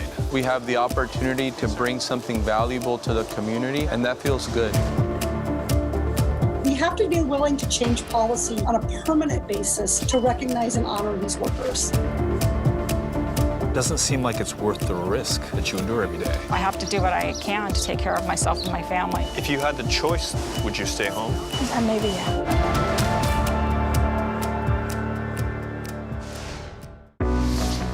The truck is sinking. Devastating flooding has reached catastrophic levels. Rising sea levels are threatening America's coasts. You would have to take that house and put it on stilts 10 feet tall. If the street is filled with salt water, what difference does it make how high you make your house? The concentration of the highest rental rates is exactly where the elevation is highest. This was the evidence to prove that climate gentrification was real. Pay $1,800 in 5 days or you have to leave. Were you scared? Yes. Every single person who stood up and said, I am not paying this rent increase, received an eviction. Haitians built this place and you're getting kicked out. Yes. The biggest names in politics. Whoa, that's news. Do you think that the president has the authority to send in active duty troops? Face the questions you want answered. Did the CDC let the American people down? Tell me about the decision. When was it made? Who made it? What is the next area that you are concerned about? What does that mean for the risk of reinfection here in the United States? You bring up a very good point, Margaret. Margaret, that's a great question. Face the Nation with Margaret Brennan on CBS. Even really young kids are feeling what's going on right now. How should parents be talking to them about this whole question of racial justice? How do we embrace this moment and turn it into real change? What we really must focus on is moving from protesting to policy. A new pair of nationwide polls paints a divergent picture of the 2020 presidential race. Joe Biden is ahead by double digits in a new ABC News Washington Post poll. CNN has him up by just 4 points over President Trump. Meanwhile, our latest CBS News polling has the former vice president leading President Trump by 10 points nationally. That translates to a large advantage in the Electoral College, with 279 electoral votes leading Biden's way at the moment. For more, let's bring in CBS News Director of Elections and Surveys, Anthony Salvanto. Anthony, welcome. Good to see you. How impactful is a vice presidential pick on a ticket, generally speaking? Well, it can solidify the base. It can make the base happy, which it clearly has in the case of Joe Biden and Kamala Harris. First, Elaine, let me just quickly put those polls you mentioned at the top in context for everybody. The bulk of polling so far has Joe Biden with a double-digit national lead, including ours. The CBS News Battleground Tracker that you mentioned is the largest polling operation we've ever conducted in a presidential race. We've rolled in 50,000 interviews across the country with people in recent weeks. So we really do want to say that at the moment, Joe Biden has this lead, but, and I'll break down the map for you in a second, but folks should always know that that can change. And we've got 2 conventions to go, and you mentioned 78 days, a lot can happen. So that is a snapshot of the moment. Now, let me finally answer your question about the VP pick. The Democrats are, in a word, glad that Joe Biden picked Kamala Harris. But what's even more interesting to me, Elaine, is that when we look at this number right here, will her being on the ticket make it easier for Joe Biden to win? It's that 61% that caught my eye, because you'll recall back in the primaries that it was Democrats thinking that Joe Biden could win in November that really gave him the boost for the nomination. So this is a calculus that's been really important for Democrats. And seeing them feel, playing political consultant for a minute, that Harris even adds to those chances is probably a big reason why they're glad for the pick, Elaine. So Joe Biden has typically polled well with African American voters. Does the pick of Harris impact that at all? It does. Look at the enthusiasm number here among African American voters in our poll. You've got a majority, 53%, who say that they are enthusiastic about it, and the bulk of them, almost all of them, are at least satisfied. So yes, and that's a constituency, of course, so important to Democratic chances. So far, they like the pick, Elaine. Well, let's talk about President Trump. His support among suburban women has slipped. Talk to us about how that voting bloc has changed since 2016 and what might account for that change. Sure. Let me show you this number. This is women who hold college degrees. Not exactly, we don't want to conflate that with just suburban. Suburban, of course, is a geography, but it often stands for some types of voters who folks think move to the suburbs. The suburbs are pretty diverse now, just the same. But you look at these numbers for Joe Biden at 63% among women with college degrees, and that's up double digits from the way Hillary Clinton ran with those voters in 2016. Now, the other point about this is that that puts a lot of states into play. Metro areas from every place across the Sun Belt, from Atlanta to around Texas and Dallas, as well as through the upper Midwest, that can help swing states. And that's why we're going to watch this, because broader context, voters with college degrees have been trending Democrats, did so in the midterms. Voters without college degrees have been, by and large, majority for President Trump. Elaine. All right, Anthony, before we let you go, can you expand for us on the electoral map? Where does polling put things right now? I can indeed.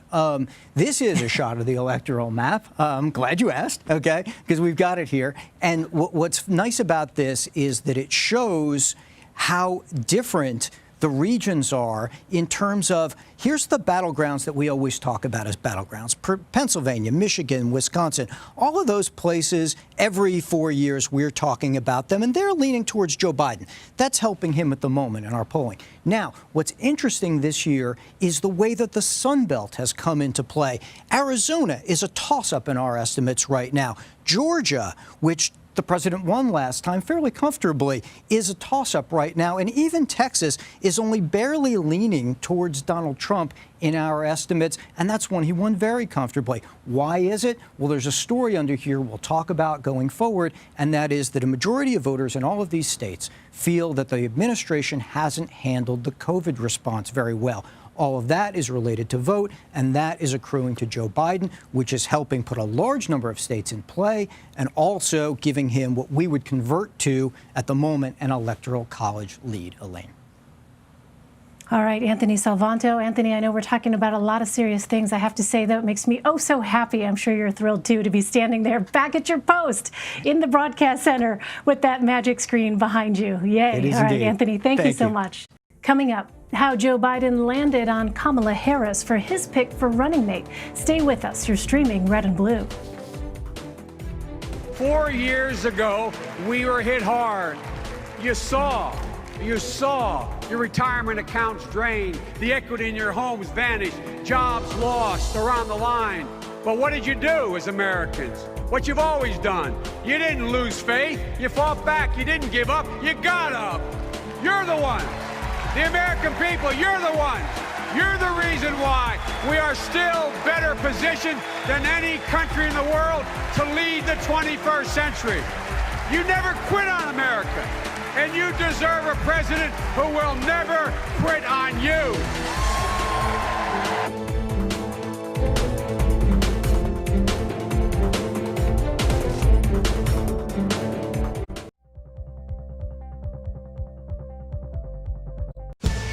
COVID has taken the lives of tens of thousands of Americans. Rural areas like this here on Navajo Nation are especially hit hard. 15 to 30% of our Navajo citizens don't have running water. In any indigenous reservation, there is a shortage of physicians. Native Americans are amongst the most vulnerable and hardest hit by COVID. Yeah, the more we lose our elders to COVID-19, the more we lose our language and our way of life. We need to bring awareness to the attention of Washington, D.C. and United States citizens that there is a need to focus on the first citizens of this country.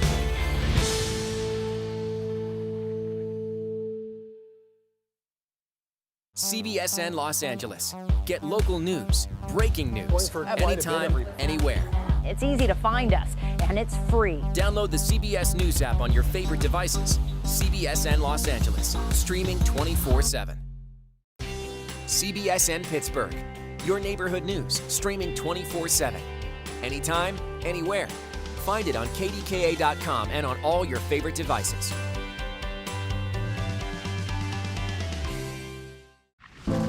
In 60 years, we went from about 100,000 factory workers to probably about 7,000. Off in the distance, you can see some factories that are still humming, but most of them are just kind of abandoned. The restaurant industry right now is one of the largest and fastest growing industries in America.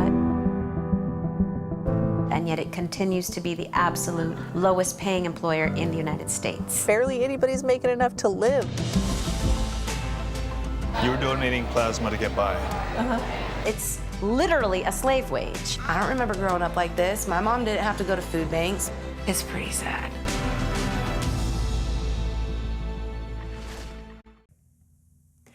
Senator Kamala Harris is scheduled to speak Wednesday evening during the convention. She's set to become the first woman of color to run for the vice presidency on a major party ticket. Presumptive Democratic presidential nominee Joe Biden selected Senator Harris from nearly a dozen contenders about a week ago. Edward Isaac Dover looked into how Harris emerged as the top pick in a recent piece for The Atlantic titled Why Joe Biden Picked Kamala Harris. Isaac is a staff writer for The Atlantic and joins me now. Let's also bring in Antoine Seawright. He is a CBS News political contributor and Democratic strategist. Welcome to you both. Isaac, let's begin with you. How did Kamala Harris emerge as Joe Biden's VP pick out of everyone else? Well, a lot of it goes back to her presidential campaign. She emerged as the leading contender because she had run a presidential campaign that got a lot of people talking about her, but that didn't quite click at any point to move her into the top tier. She seemed like she was always on the verge of being in the top tier, and then it never came together, and eventually her campaign went into a nosedive and ran out of money, and she had to quit right after Thanksgiving last year. But in that time, she connected with voters. She also has this connection with Joe Biden that goes back. It's a very important thing. She was friends with Beau Biden, not a political friendship, but a real friendship that came together when they were both attorneys general, she in California and Beau Biden in Delaware. Those kinds of connections to Biden always mean a lot. He referenced that connection when he was introducing her in Wilmington last week. And when you put all those things together, the personal and the political calculations, looking at where the Biden campaign is hoping to push up the vote, making sure that there is not a drop-off in African-American voting as there was in 2016 versus 2012 when Barack Obama was on the ticket versus Hillary Clinton, that leads to a calculation that is all pointing toward Harris in a very strong way. So, Antoine, let's talk about this a little bit more. We've been noting, of course, the historical significance of selecting Kamala Harris as Joe Biden's running mate. How much of a focal point will that be, and should Democrats lean into that? It will be a big focal point. You know, I said to you when this process started, this would be the most consequential decision that Joe Biden would make during the presidential primary process, and Joe Biden had the audacity to choose a consequential woman in Kamala Harris. He decided to not only write a black woman who with South Asian descent into history, but he wrote in the Alpha Kappa Alpha sorority that she's a part of, the Links chapter that she's a part of, who spread all across the country, historical black colleges and universities, in which she's a graduate of Howard University. Not to mention, she wrote in every faction of this Democratic Party, because there's not one corner of this Democratic Party that Kamala Harris does not touch, inspire, or motivate. And for people who are worried about what happened in 2016 because of the lack of enthusiasm among what the smart people in Washington, D.C. describe as low propensity voters, I call them uninspired voters, Kamala Harris fills the missing piece to the puzzle. And so I think Joe Biden will lean on her skill set. I think he will lean on her ability to connect. And I think he will also lean on the fact that she brings things to the table that he perhaps may not be able to bring. Isaac, looking at the records of both Joe Biden and Kamala Harris, not just as lawmakers, but in Kamala Harris's case as a prosecutor, is it clear how a Biden-Harris administration might split responsibilities? No, and I think what we see is when you look at some of the other choices that Kamala Harris beat out in this process, a person like Susan Rice, who had a lot of foreign policy experience, or a person like Karen Bass, who had a lot of connections and relationships on the Hill, you see that what Joe Biden has done is not said, oh, I'm going to prioritize that portfolio for my vice president, but do what he got as Barack Obama's running mate, which was sort of a broad portfolio and being part of every decision and training her up. And I don't mean that in a pejorative way at all. This is a very big job to be president of the United States. And Kamala Harris is coming into it as a very accomplished attorney general, senator. But Biden is going to give her more experience on every part of the job now, should he be the president, she be the vice president. You know, Antoine, in their first public appearance together as running mates last week, Biden and Harris spoke about what they say the Trump administration is doing wrong. This weekend and in the months ahead, how much do you think, Antoine, they should focus the message on what they perceive as the president's failures versus giving their own vision of what they see for the country moving forward? Oh, I think they have to continue to do both. As I've said to you privately, Elaine, it takes salt and pepper to make a good meal. And so I think it's important for them to highlight the failures of Donald Trump, particularly from a policy perspective, and stay away from the personality discussions that he would try to drag us into, and also talk about what Democrats are for. Be unapologetic about the offensive things that we can say to our constituencies and those who feel like they need a place because Donald Trump has left them with no place. I think we have to lean in on healthcare, perhaps the most defining issue of a generation. I also think we have to talk about things that will make the American experiment better. The good news about Kamala Harris and Joe Biden, when you combine their collective experiences, they are ready to lead on day one. And that is going to be critically important because we are in a deep, dark hole thanks to the policy agenda and the failures of Donald Trump and this administration. So I think that is a plus, not to mention repairing ourselves on the global stage. There are people who look at the United States of America now as a joke because of the leadership we have in this country. Joe Biden knows a lot about that, and Kamala Harris will have to lean into that. And so I think that all those things will matter. For Joe Biden and Kamala Harris, this ticket, our offense will be our best defense. Isaac, in the last minute left, how do you think progressives are going to change a potential Biden administration? Well, we will see. One thing that we are hearing from Biden a lot since the pandemic started is he talks about the blinders being off and that he feels like people can see what needs to be done to change the system, how the system needs to be changed. What that actually looks like when he's in office, we don't know. He doesn't know. He doesn't know what kind of a hole he's really going to be in when it comes time to take the oath of office. If he does take the oath of office, that seems pretty clear. We're going to have a huge public health problem still and a much, much bigger economic hole that he would be dealing with. All right, Edward Isaac Dovere and Antoine C. Wright, thank you both. Really appreciate it. Thank you. Thank you. Coming up, Senator Bernie Sanders is speaking at the DNC tonight. We'll preview it with his former campaign manager when we come back. You're streaming Red and Blue. This election is not about political gossip. It's not about polls. It's not about campaign strategy. It's not about fundraising. It is not about all the things that the media spends so much time discussing.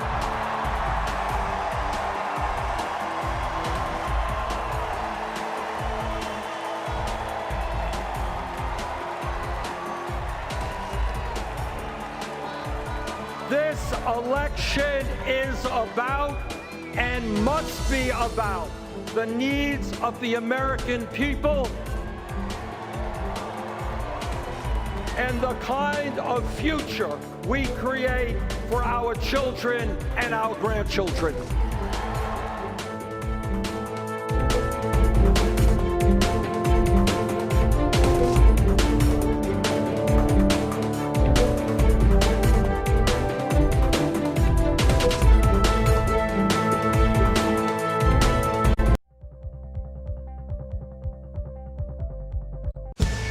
COVID has taken the lives of tens of thousands of Americans.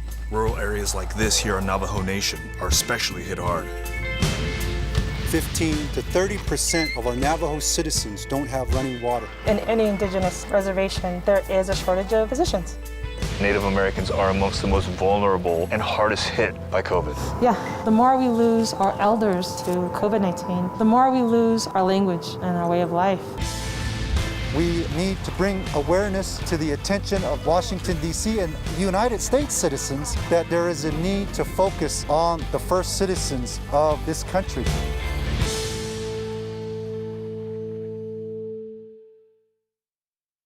CBSN Los Angeles. Get local news, breaking news, anytime, anywhere. It's easy to find us, and it's free. Download the CBS News app on your favorite devices. CBSN Los Angeles, streaming 24/7. CBSN Pittsburgh, your neighborhood news, streaming 24/7. Anytime, anywhere. Find it on KDKA.com and on all your favorite devices.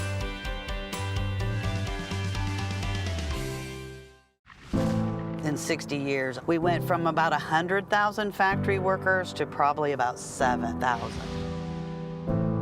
Off in the distance, you can see some factories that are still humming, but most of them are just kind of abandoned. The restaurant industry right now is one of the largest and fastest growing industries in America. And yet it continues to be the absolute lowest paying employer in the United States. Barely anybody's making enough to live. You're donating plasma to get by. It's literally a slave wage. I don't remember growing up like this. My mom didn't have to go to food banks. It's pretty sad.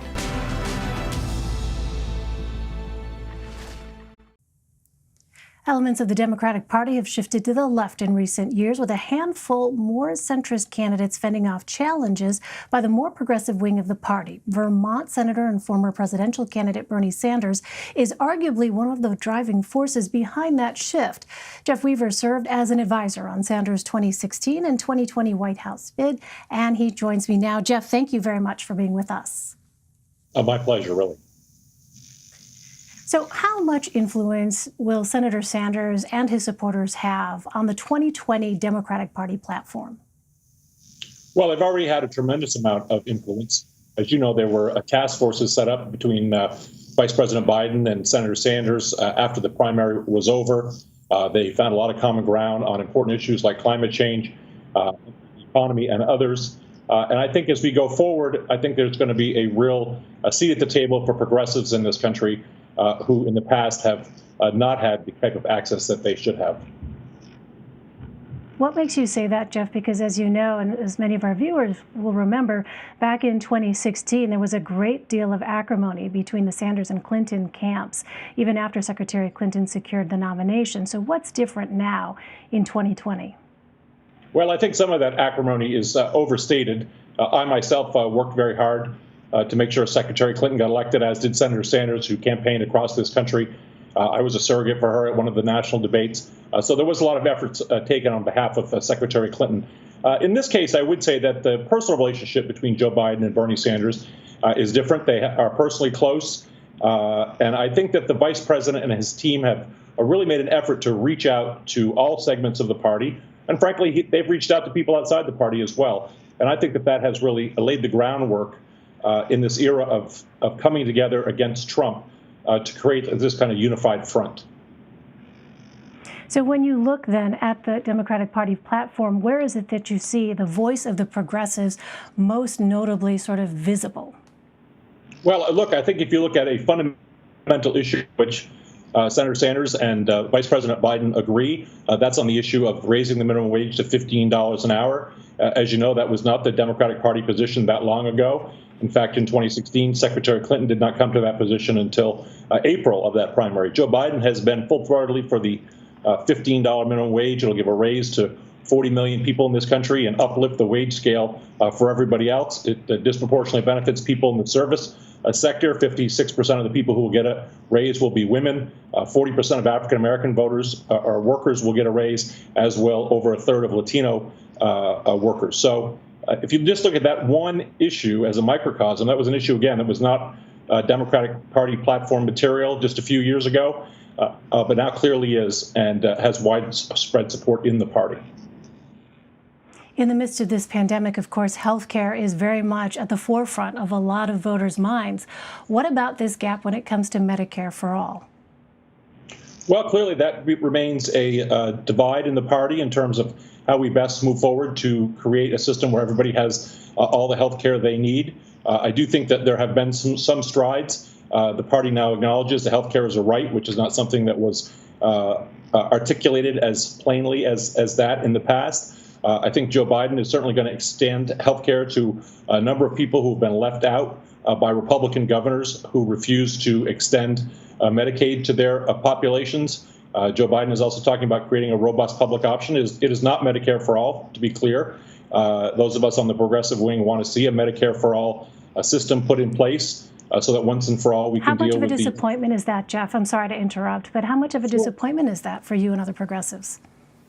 Well, look, it is a disappointment more broadly speaking, but I don't think anybody who watched the primary and understood that Joe Biden was not for Medicare for all would have believed it was going to be in the party platform. Now, there is language in the party platform which for the first time welcomes and acknowledges the contribution of Medicare for all advocates and the fight for universal health care. I think this party is moving, and it will take a number of years, but we will get to that goal in the end. But I don't think, having run a campaign for a public option and not for Medicare for all, that we were going to see Medicare for all in the platform in the way that I think I and others wanted to see it. I also want to get your take, Jeff, on the DNC opting to give one of the most visible party progressives, Alexandria Ocasio-Cortez, only a minute time slot to speak. What are your thoughts on that? Well, I could watch Representative Ocasio-Cortez speak for hours personally, but I do understand that there was a tremendous amount of pressure on the organizers, given the very limited time that we're going to have for this convention. We're having 2 hours a night for 4 nights. As you know, these programs generally start at 4 o'clock in the afternoon and go till 11. So you're talking about having 7 hours a night versus 2. I think there was a tremendous amount of scrambling going on to try to get as many people, many perspectives on that stage as possible. Representative Ocasio-Cortez is not just one of the future leaders of this party. She's clearly one of the most relevant modern leaders of this party. I am grateful that she is going to be on the stage. And of course, everybody would like to have seen her speak for a much longer period of time. Some of those perspectives include several Republicans speaking, including former Ohio governor and presidential candidate John Kasich. What do you think about that, Jeff?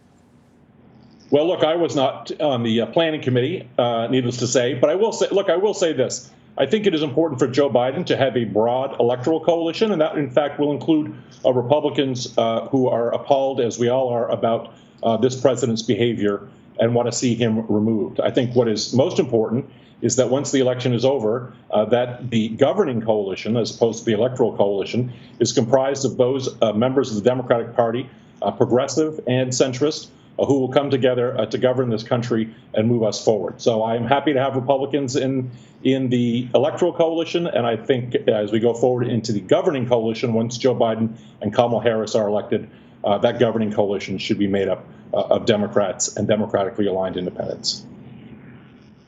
Jeff Weaver. Jeff, thanks very much for your time. My pleasure. Thanks so much. That does it for Red and Blue today. At 7 p.m. Eastern, we'll have a look at the rest of the day's headlines. At 8:30, we'll look ahead to the first DNC speakers and bring them to you live when they begin. 10 p.m. Eastern is the CBS News 2020 special, America Decides. And when tonight's speeches come to an end, we will be here to break it all down. We will be right back. Stay with us. You're streaming CBSN.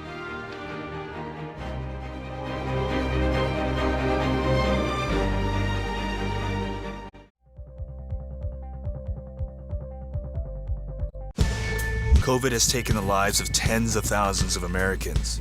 Rural areas like this here on Navajo Nation are especially hit hard. 15 to 30% of our Navajo citizens don't have running water. In any indigenous reservation, there is a shortage of physicians.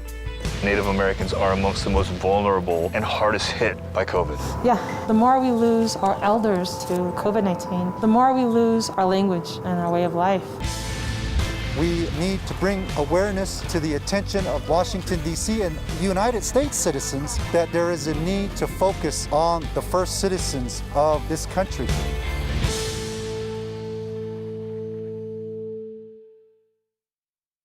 CBSN Los Angeles. Get local news, breaking news, anytime, anywhere. It's easy to find us, and it's free. Download the CBS News app on your favorite devices. CBSN Los Angeles, streaming 24/7. CBSN Pittsburgh, your neighborhood news, streaming 24/7. Anytime, anywhere. Find it on kdka.com and on all your favorite devices.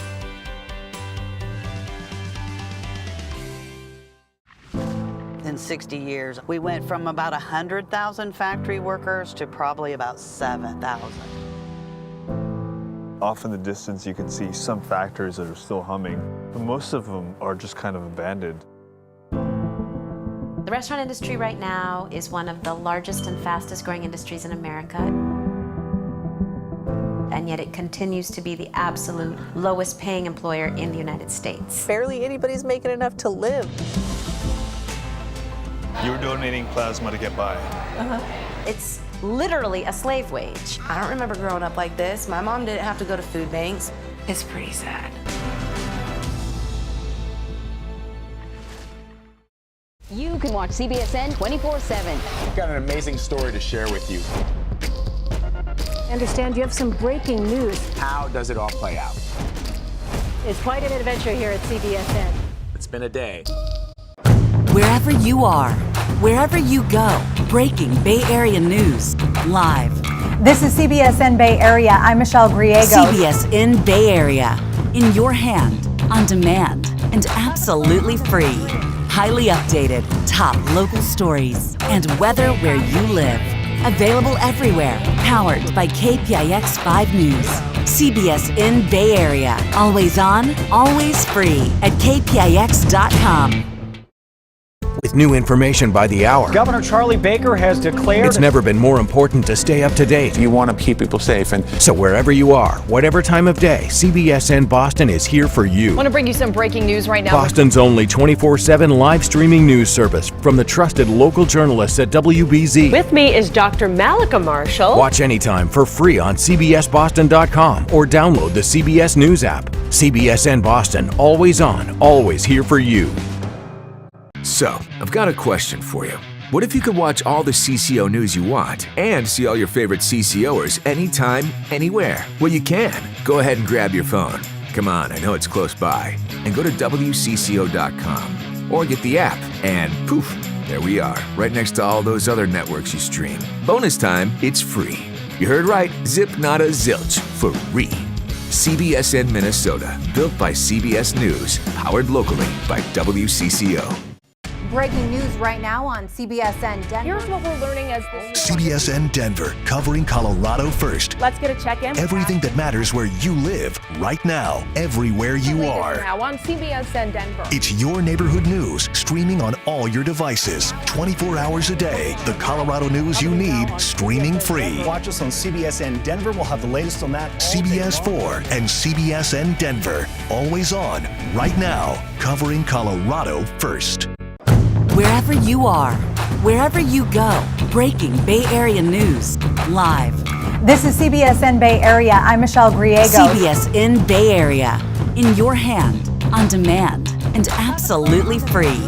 Highly updated, top local stories, and weather where you live.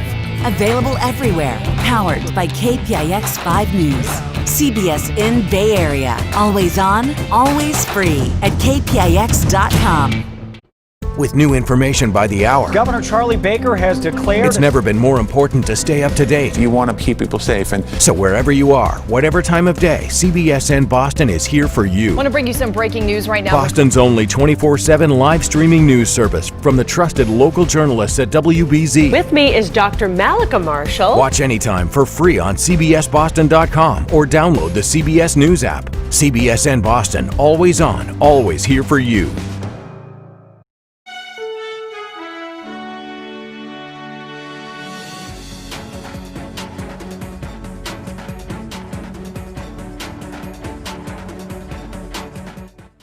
Hi, everyone. I'm Elaine Quijano. It's good to be with you. Thanks for joining us. The first night of the 2020 Democratic National Convention is set to begin in just a couple of hours. As in years past, there will be speeches from prominent lawmakers. However, proceedings will look more different than ever before, with most of the convention taking place virtually due to the pandemic. Natalie Brand has a preview.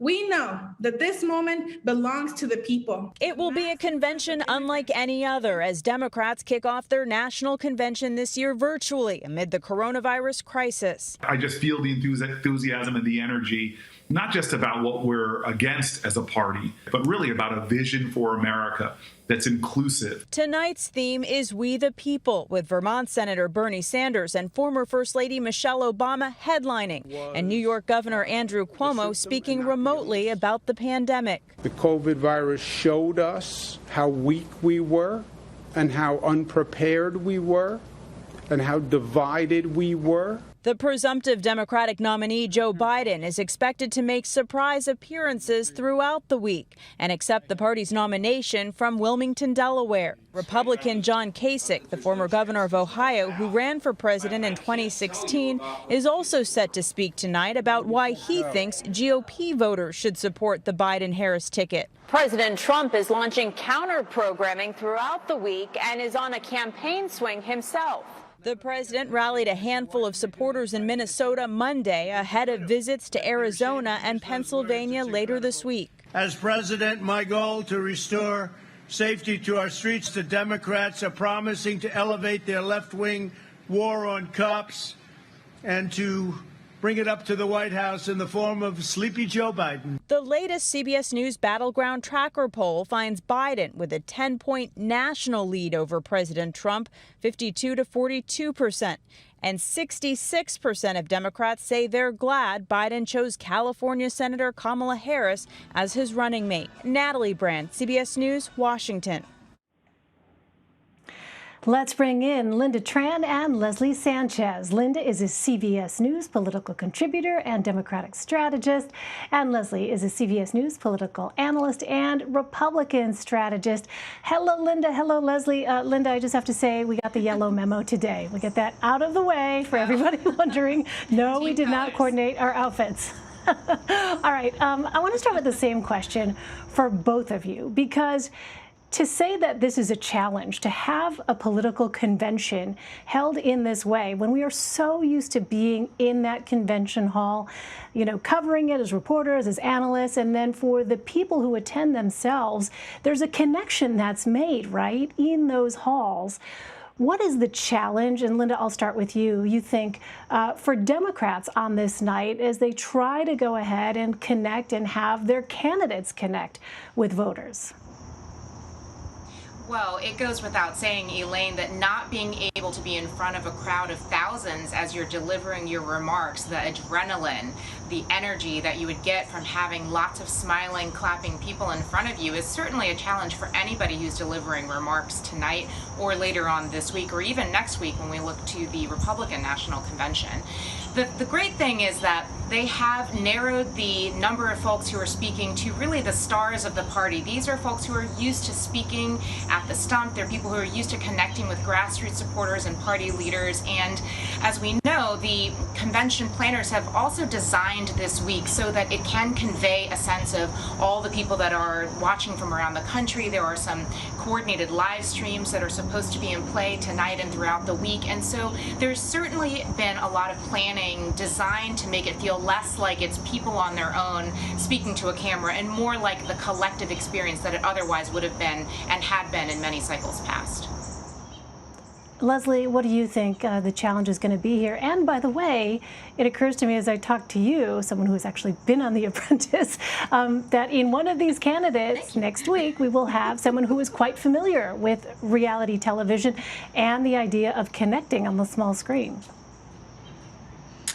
There's no doubt about it. Every convention is different, right? Especially based on the leadership of the party. But some main things tend to happen, some norms. Many times, it's a moment when a star is born. That was what they said about Sarah Palin. Now, we know what happened, in the weeks following that announcement, but the excitement it generated. A young Barack Obama came out and gave a very compelling speech that really launched his career. So many times you see where the party backbench is coming from, and that gets excitement for the party. You also raise a tremendous amount of money, a lot of glad handling, a lot of private venues, private parties, private events. When people are really trying to understand the dynamics of their state, can they deliver not only those delegates, but those votes? And where do those coffers need to be filled or refilled? And the technology that's used to really build that infrastructure to take the bump, should they get one, historically like they do, and rush it all the way to Election Day. All of that is missing in this environment. And we can do whatever we can in front of the Klieg lights and try to connect people. But it's the authenticity of the candidate. And that's going to be Joe Biden's biggest challenge, is he was never somebody who really energized the party independently. And you can fabricate all of these these elements, whether it's Hollywood power, musical power like they do at conventions, but whatever they do, the strain will be there. But not just for the Democrats, certainly for Republicans, but this is going to come back to the faith and energy they have around Joe Biden. Linda, let's turn to tonight specifically. So the theme for tonight for the convention is We the People. What are you going to be listening for from tonight's speakers? Well, I think we're seeing the message that's being crafted from the list of lineups, the lineup of speakers that are prepped for tonight. And certainly people are listening from around the country looking for a sense of unity, a sense that in these challenging times, this crisis that we're going to hear more about from Governors Cuomo and Governor Whitmer, that in the midst of this crisis, that we can face anything together. This was a theme that we heard in the recent campaign ad that was released by the Biden team, that we can face anything, including the coronavirus, if we just know the truth, because we have our shared values, our shared sense of American identity, and that is certainly something that we can expect to hear from the many speakers tonight. There's also a case to be made about the urgency for change in leadership, and that is also part of what we expect to hear discussed tonight. Not only about the coronavirus pandemic, but also the economic crisis that we're recovering from related to that, and then of course the ongoing crisis about police violence in this country as well. So those are definitely things that you're going to hear a lot of detail about tonight. Leslie, an interesting development here. Several Republicans, including former Ohio governor and former presidential candidate John Kasich, are set to speak at the Democratic convention. How significant is that for the Biden campaign? It's not. It may be significant for the Bidens. It's not particularly significant for Republicans. Many people understand that Kasich has a little bit of sour grapes, but he's somebody who's seen as that in a moderate. And then he's had a hard time finding a place in this new populist mode Republican Party. Many Republicans, establishment Republicans, to be fair, have had a challenge. And one thing that I think that's very similar between Republicans and Democrats going into this election is everybody's looking for that security blanket. Everybody needs one right now where they feel there's comfort and security moving forward. For some Republicans, they're tired of the hand-wringing with the current president, and they're looking for different options. But I tell you, the president, if someone cannot be underestimated. It's astounding, especially now that you have a choice. You do have a ticket now on the Democrat side that you're going to see many more Republicans scratching their head, kind of wondering about this ticket, and they may ultimately come home. So, Linda, let me turn to you. In a Wall Street Journal op-ed, former Chicago mayor and White House chief of staff for President Obama, Rahm Emanuel, writes that, quote, Democrats have an opportunity to chisel off a demographic that will come to be known as Biden Republicans. The question is whether Democrats will let these voters migrate back to the GOP after November, or whether our party will become their permanent safe harbor. So, Linda, who are these voters, and what does the Biden campaign need to do to get their support? You know, these are the folks that may have voted for Barack Obama back in the 2012 campaign and then switched to Donald Trump in 2016. They're the folks who may have stood on that line and just questioned which was the lesser of two evils, and now have the opportunity to support Joe Biden and feel comfortable about it given the direction of the country and the failure of leadership that we've seen over the last 3+ years. In particular, the message that's being sent by John Kasich, by Meg Whitman, other Republicans, and even some of these operations we've seen pop up in social media like the Lincoln Project is really not one about trying to convince Republicans necessarily over the long term. It's just to say that it's okay this cycle given everything that's going on. What I think Rahm Emanuel is saying is if we are able to convince those individuals to cast their ballot for Joe Biden, what are we doing? How are we planning to try to make them feel like they have a home over the long run? And honestly, I think that it's an optimistic way of viewing the world, and I think that a lot of Democrats around this country will settle for getting through this cycle before we make the pivot into the future ones. All right, so if that's the case with these so-called Biden Republicans, Leslie, if you're the president's reelection campaign and you're looking at the poll numbers, especially in battleground states, how concerned should you be about losing these so-called Biden Republicans? Anytime you lose a Republican voter, Elaine, it's significant. Whether they don't get out to vote, whether they're not energized about the ticket, and certainly you want the voters' tendency to turn out to be higher when they're excited, when they're really excited about the ticket versus an opposition vote. They don't want the other person. And many of these Republicans, they may be thinking about the idea, but whether they actually turn and pull the lever for a Democrat is hard to determine. I mean, there's many Republicans now who say, the adage, I didn't leave the Democratic Party left me. They were conservative Democrats. Trump has appealed to them, and he's really gained a lot of their support. He speaks to their issues, he speaks their language, and they like his style. And a lot of base Republicans, establishment Republicans, don't have that aura about him, that ability to do so.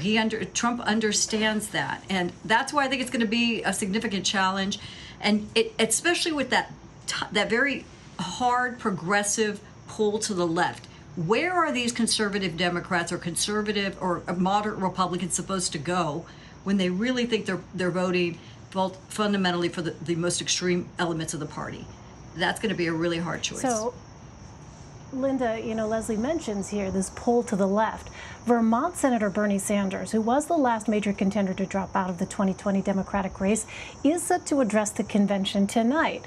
What are you going to be listening for from him?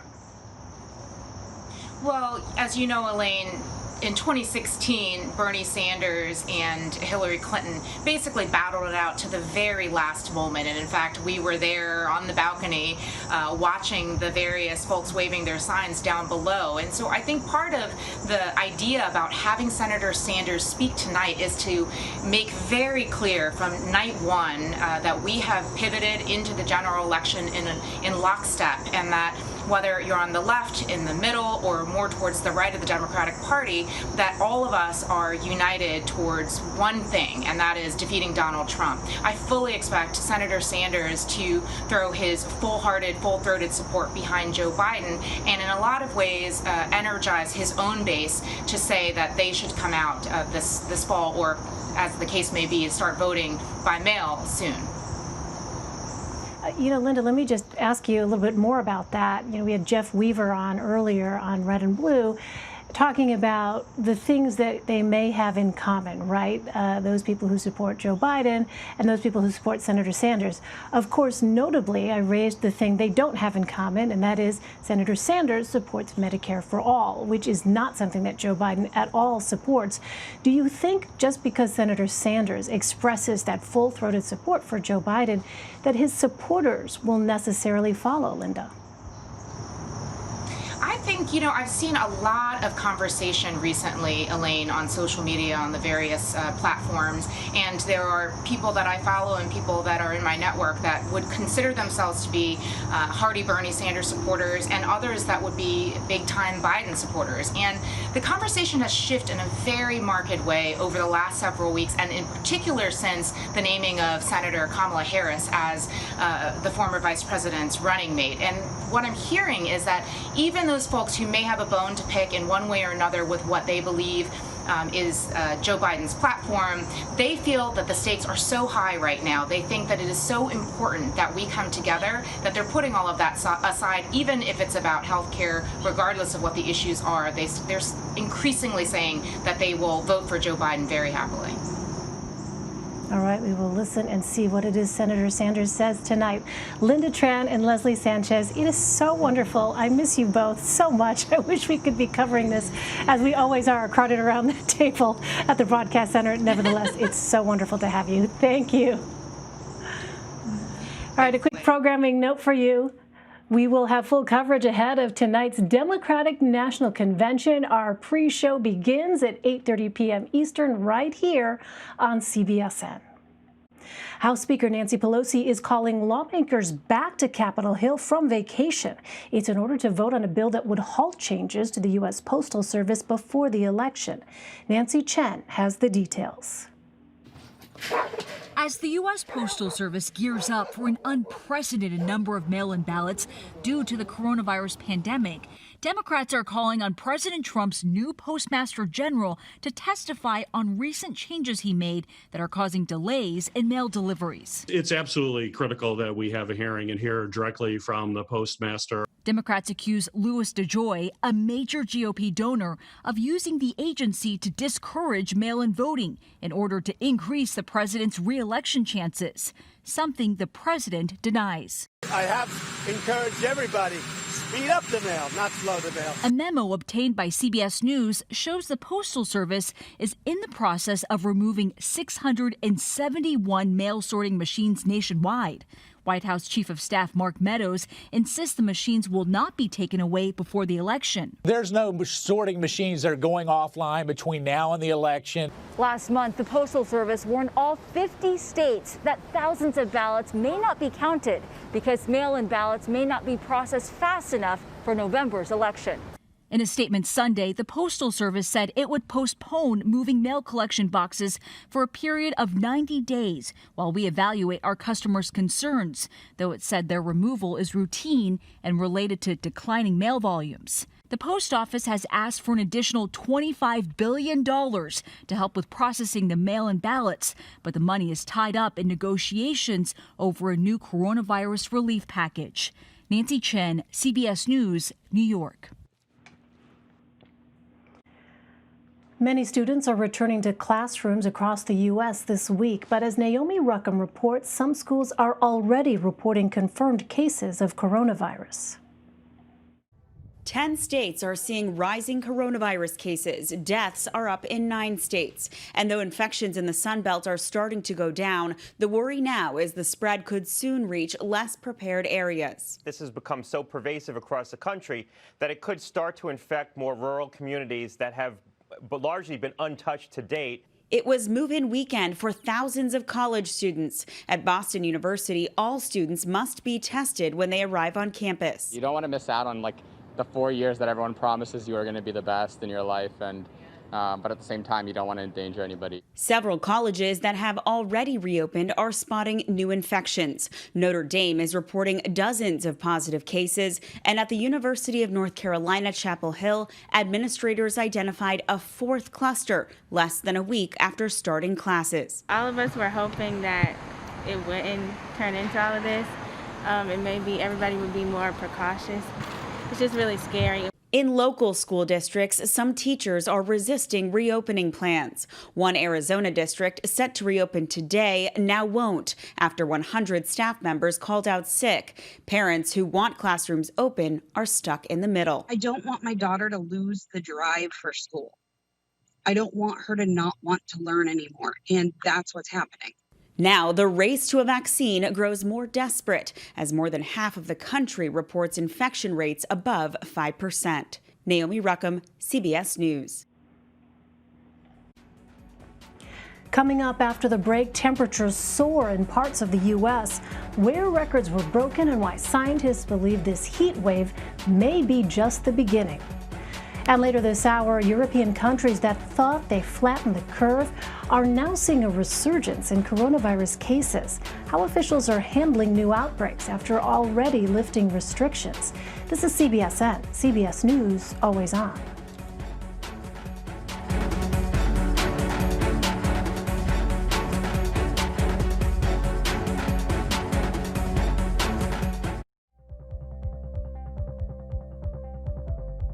Go to the ends of the earth. Right now. We got something crazy. And reach for the stars. Here we are. Time. Yes, it's my comeback. Hey, this is pretty fun. But wait, there's more. Experience thought-provoking. I'm open to the idea of being a human being. Innovative and truly original reporting. Look through a telescope and go, wow. Because there's always something new under the sun on CBS Sunday morning. COVID has taken the lives of tens of thousands of Americans. Rural areas like this here on Navajo Nation are especially hit hard. 15 to 30% of our Navajo citizens don't have running water. In any indigenous reservation, there is a shortage of physicians. Native Americans are amongst the most vulnerable and hardest hit by COVID. Yeah, the more we lose our elders to COVID-19, the more we lose our language and our way of life. We need to bring awareness to the attention of Washington, D.C. and United States citizens that there is a need to focus on the first citizens of this country.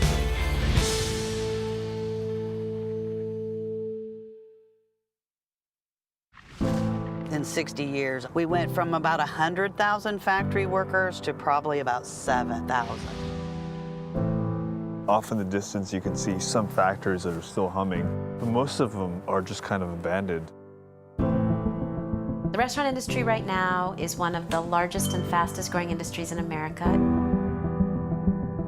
And yet it continues to be the absolute lowest paying employer in the United States. Barely anybody's making enough to live. You were donating plasma to get by. It's literally a slave wage. I don't remember growing up like this. My mom didn't have to go to food banks. It's pretty sad. Even really young kids are feeling what's going on right now. How should parents be talking to them about this whole question of racial justice? How do we embrace this moment and turn it into real change? What we really must focus on is moving from protesting to policy.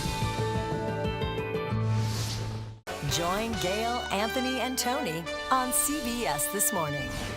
CBSN Los Angeles. Get local news, breaking news, anytime, anywhere. It's easy to find us, and it's free. Download the CBS News app on your favorite devices. CBSN Los Angeles, streaming 24/7. You can watch CBSN 24/7. We've got an amazing story to share with you.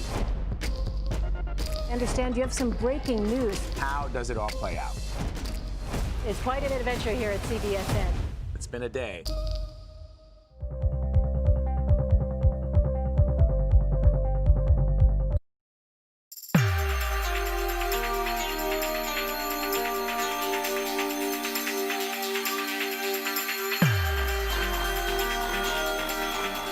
In Climate Watch, a heat wave across the western United States set records over the weekend. Death Valley hit 130 degrees Fahrenheit. That is possibly the hottest temperature ever recorded on Earth.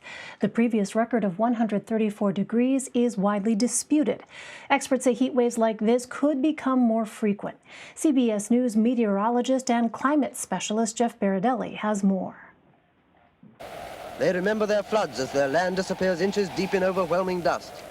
What they remember decades later was all this psychological trauma they went through. These storms lasted sometimes all day.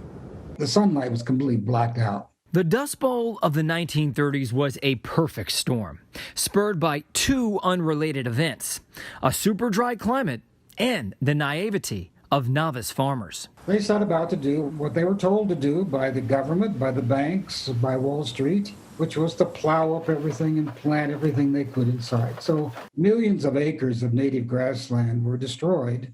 As a retired historian from the University of Kansas, Dr. Donald Worster has spent a lifetime studying the Dust Bowl.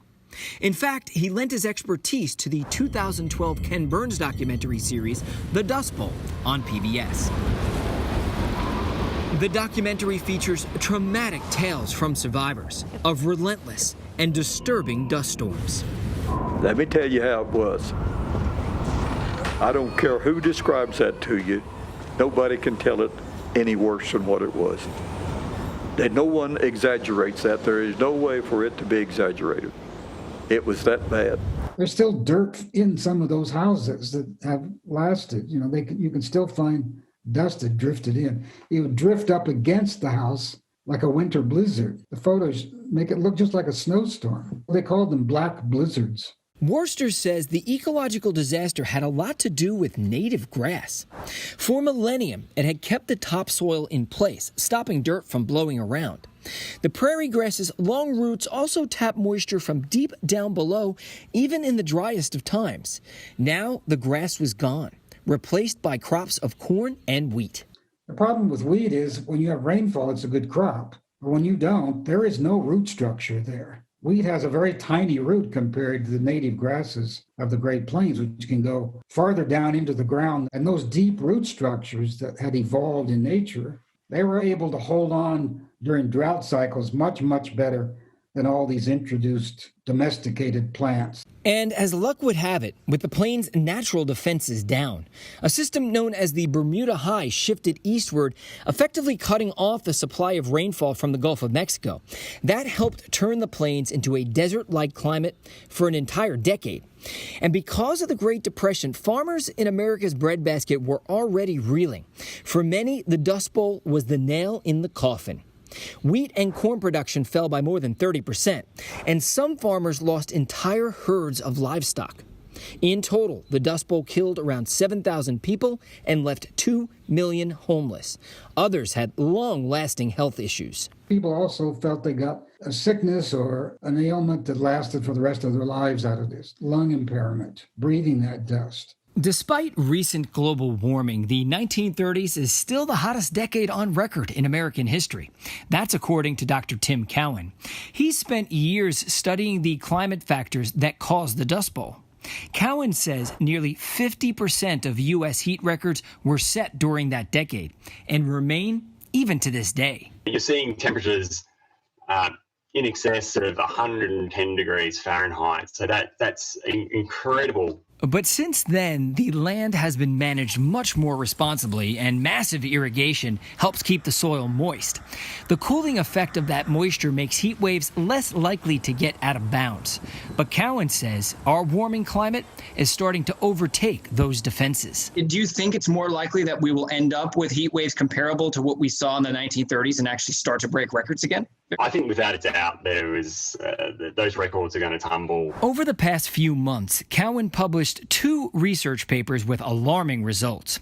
He found that because of human-caused climate change, the risk of a 1930s-type heat wave in the plains is now 2 to 3 times more likely than it was back in the 1930s. Climate change means that the dice is sort of loaded towards more extreme events like more extreme heat waves. I think the Great Plains of the United States and much of the American West, to be honest, is going to be hit by droughts that nobody is even remotely prepared for. And that is not welcome news for today's farmers, many of whom are already struggling with the economic impacts of a global pandemic and ongoing trade wars. Are you concerned? Do you believe that climate change is going to have an impact on farming in that area, on life in the area of the plains? Oh, absolutely. I grew up in that country. My family were farmers. I have a lot of sympathy with the people out there, and I love that culture, and I love the people, but I have a pessimistic view about their future. But increasingly, farmers are fighting back, and many now adopting sustainable farming techniques to help improve their farm's resilience and fight climate change. And Jeff Berardelli joins us now with more. Jeff, really fascinating piece. As we saw there, heat waves like the one seen during the Dust Bowl could become more frequent due to climate change. Let's turn to the heat wave happening now in the West. Put it into perspective for us. Just how bad is it? You know, to be honest with you, it's about as bad as it gets. I mean, think about it. Yesterday, we hit 130 degrees in Death Valley. Now, We did hit 130 degrees few times actually, back in 1913, but most climatologists think that probably was an error in observation. So, you know, if you include that, and there was a reading back in 1934 in Tunisia that was 131 degrees, which they also think was probably an error. If you exclude that, this is the hottest temperature on Earth ever. Either way, it's the hottest temperature on Earth since 1913, just to put it into perspective. So that is extraordinarily impressive. I want to show you some other record high temperatures that we had during the day yesterday. The ones for today are just coming in, but they're going to be very similar. We told you about Death Valley. Barstow in Southern California got to 115 degrees. Paso Robles, which is right in between San Francisco and Los Angeles, 114 degrees. Las Vegas, 113. And look at this, Lewiston, Idaho got to 108 degrees. So this is intense. It's very large in terms of its scope, and it's long lasting. I think this heat wave is going to continue straight into next week. It'll get a little weaker, but it will continue into next week. Phoenix, Arizona. It is by far the hottest summer on record. They have seen 41 days at 110 plus. That is a record, demolishing the old record of 33 days over 110 degrees. They're going to see at least, I'd say, 3 more days in a row. There may be a break where they get to 108 or 109. And then all of a sudden, over the weekend and early next week, they're back to 110. So this is a historic heat wave and a historic summer in the Southwest. All right, Jeff Baradelli for us. Jeff, thank you very much. You're welcome. Coming up after the break, thousands take to the streets in Thailand. We'll show you what sparked the largest demonstrations the country has seen in years. Plus, the Democratic National Convention kicks off this week. Ahead, which speakers we're watching, including some Republicans throwing their support behind Joe Biden. You're streaming CBSN.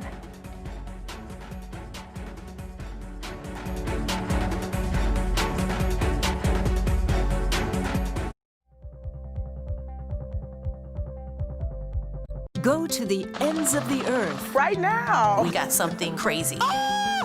And reach for the stars. Here we are. Time. Yes, it's my comeback.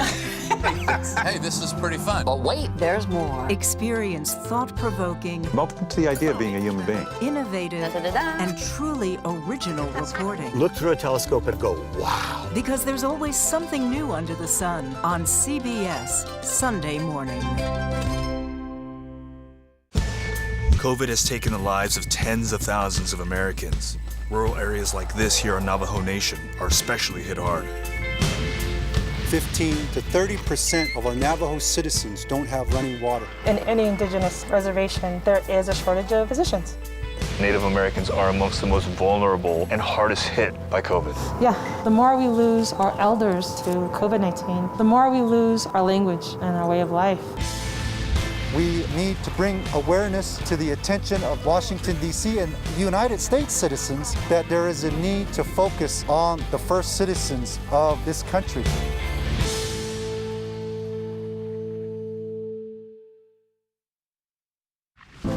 In 60 years, we went from about 100,000 factory workers to probably about 7,000. Off in the distance, you can see some factories that are still humming, but most of them are just kind of abandoned. The restaurant industry right now is one of the largest and fastest growing industries in America. And yet it continues to be the absolute lowest paying employer in the United States. Barely anybody's making enough to live. You're donating plasma to get by. It's literally a slave wage. I don't remember growing up like this. My mom didn't have to go to food banks. It's pretty sad. Even really young kids are feeling what's going on right now. How should parents be talking to them about this whole question of racial justice? How do we embrace this moment and turn it into real change? What we really must focus on is moving from protesting to policy. Join Gail, Anthony, and Tony on CBS This Morning. CBSN Los Angeles. Get local news, breaking news, anytime, anywhere. It's easy to find us, and it's free. Download the CBS News app on your favorite devices. CBSN Los Angeles, streaming 24/7. You can watch CBSN 24/7. We've got an amazing story to share with you. I understand you have some breaking news. How does it all play out? It's quite an adventure here at CBSN. It's been a day.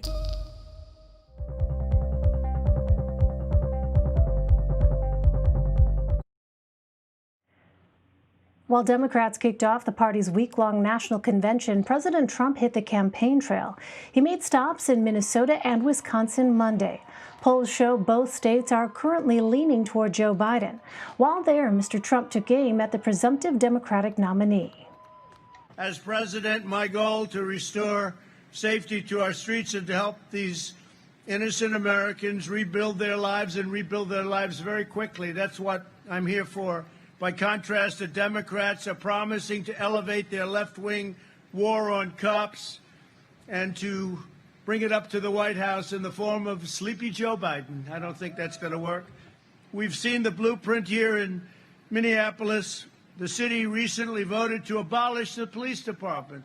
They actually did. They actually went to that extent. These people, fools. And to take away your Second Amendment, they will be taking away your Second Amendment if they win, if Biden wins, as sure as your state, and he'll have nothing to do with it. He'll say, what is the Second Amendment? Would you explain that to me, please? For more, let's bring in CBS News campaign reporters Nicole Skanga and Bo Erickson. Nicole is following the Trump campaign, and Bo has been following Joe Biden. Hi, Nicole. Hi, Bo. Nicole, let me start with you. President Trump has scheduled a series of rallies this week, the same week as the Democratic convention. What's the president's strategy here? Well, hi, Elaine. And President Trump and his campaign really looking to just steal back that spotlight. So you mentioned he has trips to Minnesota and Wisconsin today. He heads to Arizona tomorrow, all three battleground states. But even the specific location within some of the states he'll be visiting this week is important. You saw him today in Oshkosh, Wisconsin, just 90 miles north of where former Vice President Joe Biden was meant to deliver his address accepting the Democratic Party's nomination in Milwaukee, Wisconsin. Of course, now we know Biden is set to accept that nomination in Delaware. But the president's campaign trying to steal back the thunder. Later this week on Thursday, the president will deliver remarks from Scranton, Pennsylvania, Joe Biden's hometown, just hours before Biden makes his full nominating speech there. And even just beyond the president's travel this week, the Trump campaign has put out multi-million dollars worth of ads online on FoxNews.com, on the Wall Street Journal's homepage, on the YouTube homepage. There is a Trump campaign banner that will be there this week when folks are trying to stream the Democratic National Convention on Hulu. Many of them will be forced to sit through a 30-second Trump campaign ad. So in a lot of ways, this is the president's re-election bid trolling the Biden campaign. Interesting. All right, so Joe Biden isn't set to accept the Democratic nomination until Thursday. So, Bo, what will the Biden campaign be focusing on during this convention week? Hi, Elaine. Welcome back to Wilmington, Delaware, where Joe Biden spent the last 5 months running his socially distanced campaign at his house just a couple minutes away from here, and about the past 68 years as his hometown. Right behind me is where Joe Biden will deliver that in-person convention speech on Thursday. But before we get to Thursday, his campaign is really going to message on this message that they've had since last April, April 25th, 2019, when he launched his campaign, and the message was for the battle of the soul of America. The campaign is set to use these high-level speakers like Michelle Obama this week to talk about his record and how his record is specifically suited to address the three crises going on in the country right now: the public health crisis, the economic crisis, and also the racial justice crisis, especially after the death of George Floyd. These high-level speakers, some Democrats, some Republicans, and some celebrities will also be taking a moment to almost reintroduce Biden as the party's head leader. We know Joe Biden as a number two, as a hype man. And I just wanted to point out what Michelle Obama will say in her speech tonight. She's going to talk about something more simple, that he is guided by faith, he tells the truth, but he also makes smart plans and knows how to manage a good team. This is simple stuff, the message here, but sometimes the simple stuff Joe Biden's been saying is not always the easiest thing to get in our national leaders. Well, Nicole, at this point, I wonder, for the Trump campaign, is it clear yet what the actual lines of attack will be for President Trump against the Biden-Harris ticket? Well, you heard Beau mention there, Elaine, that there are these three intermingling crises that we're seeing right now with the health impact of the coronavirus pandemic, plus the economic fallout, and of course, the struggle for racial equality and justice in this country. And the Trump campaign is trying as best as it can to move the attention from the coronavirus pandemic. We saw just today, Texas joined New Jersey, California, and New York as one of 4 states now to surpass 10,000 deaths due to the coronavirus. And so the Trump campaign trying to move the attention into the laps of former Vice President Joe Biden and Senator Kamala Harris, billing them as these radical, leftist, very progressive figures in American politics. Today, during a speech in Wisconsin, President Trump referred to both Biden and Harris as anti-cop and pro-crime, sort of ironic when you consider the fact that, Senator Harris is a former prosecutor, attorney general from the state of California, but really trying to tout his own support from police unions across the country, endorsements from police sheriffs in these battleground states, really trying to paint Senator Harris and former Vice President Joe Biden as being anti-law enforcement in hopes that that will attract some of those swing voters, especially women. Well, Beau, with 78 days to go until the election, you reported that Joe Biden has rarely held extended Q&A sessions with campaign reporters. So what's been your experience with that? So, yes, great question. This is something that actually the Trump campaign has kind of zoned in on as well. But it's important to us who cover the election for the past year and a half. Joe Biden's campaign is almost making it a little hard to ask him questions for those of us who've been covering him. In the past 48 days, to be exact, his campaign has held 2 formal events where they've allowed several rounds of questions. The last was July 28th, and then the one before that was June 30th. And why this is important is because this is about accountability. While this week for the convention is a lot of celebration and having fun, moving forward in the next 78 days, voters, even if they support Joe Biden, want to see him tested. Today, he put out an interview with Cardi B, and while that is fun, I am crossing my fingers that we get to ask Joe Biden more questions in the next days as well. Well, meantime, a CBS News Battleground Tracker poll shows President Trump is 10 points behind Joe Biden among likely voters nationwide. Nicole, what's behind those numbers? Well, the electoral map, Elaine, has really expanded this summer. Multiple southern states previously in the Republican column, places like Arizona, Georgia, even Texas, look to possibly be in play for the Democrats. Biden also currently leads, according to our latest CBS News Battleground Tracker polls, in some of those upper Midwestern states that President Donald Trump narrowly flipped back in 2016, Michigan, Pennsylvania, and Wisconsin. And really at its core is that Biden is helped by strong commitment among key parts of the Democratic base. So especially among women voters, Biden has nearly doubled his lead among suburban voters since July, extending a 7-point lead to 13 points just today. And, in addition to that, Biden now leads Mr. Trump among black voters, 90% to 6%. This is considerably higher than the 72% of black voters that supported Secretary Hillary Clinton back in 2016. And what we're seeing among voters, the Trump campaign likes to argue that Republicans are very enthusiastic about heading to the ballot box to cast their ballot for Donald Trump. But what we're seeing among the Democratic base is a lot of enthusiasm to vote against the president, for people who are particularly ticked off by, this administration's handling of the coronavirus pandemic, or cite problems with the president's approach to politics, are, feeling strongly, not necessarily about supporting former Vice President Joe Biden, but about casting a ballot against the incumbent president. So if that's the case, then, Beau, how has the Biden campaign tried to reach out to some of those voters who are breaking from President Trump?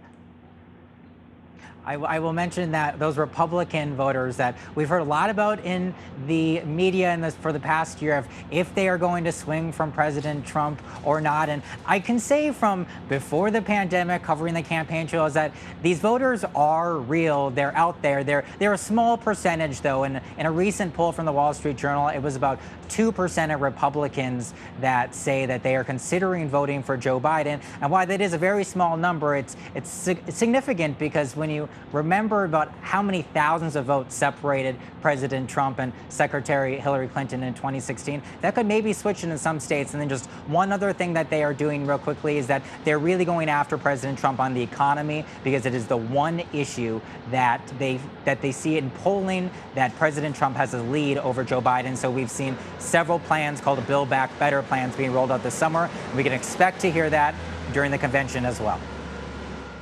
Interesting. All right, Nicole Sganga and Bo Erickson, thank you both for your reporting. Really appreciate it. Thank you. Coronavirus cases are rising in several European countries where restrictions had already been eased.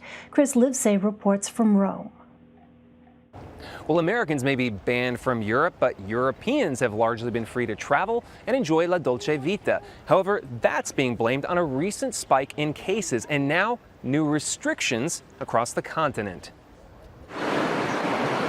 Italy had been a success story. Once infamous as the first and worst infected country in the Western world, Italy imposed strict lockdowns, even forcing the People's Pope to give Mass with no people. But as the contagion rate plummeted and restrictions were lifted, many Italians lowered their guard and their masks. Now infections have more than doubled in the last month, and large crowds like these have Italian officials terrified of a possible resurgence. To fight it, mandatory masks after 6 p.m. in crowded public spaces, indoors and out. And dance clubs must close, both in Italy and in Spain, after total cases surged in that country by more than 27,000 last week alone. In France, more than 12,000 new infections in the same week, its highest rate in more than 2 months. Across Europe, officials blame stir-crazy young people. They often fail to keep social distancing or wear masks, and I understand how they feel, says the French health minister. Young people who may infect the elderly, they fear, which could trigger a return of skyrocketing deaths. For now, it's businesses that are up in arms as forced closures deal a crippling blow to pandemic-stricken economies already on life support. Per il Covid, in tante famiglie. A dire concern echoed by Pope Francis at his Angelus prayer in St. Peter's, saying we can't forget the many families who don't have work, who have lost their jobs, and who have nothing to eat. Indeed, the European economy is facing its biggest recession since World War II, and it's striking that delicate balance between public health and public wealth that we're struggling with in Europe, just like we are in the United States. Chris Livesay, CBS News, Rome. We're going to take a quick break. We'll be right back with the rest of the day's news. You're streaming CBSN. CBS News, always on.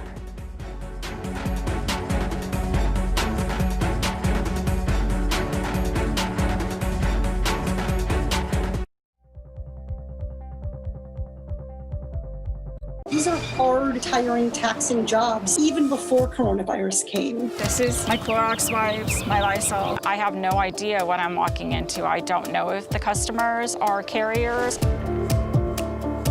I feel privileged to be out here when so many people are out of work. Did you ever think that you would find yourselves at the front line? We have the opportunity to bring something valuable to the community, and that feels good. We have to be willing to change policy on a permanent basis to recognize and honor these workers. It doesn't seem like it's worth the risk that you endure every day. I have to do what I can to take care of myself and my family. If you had the choice, would you stay home? Maybe, yeah.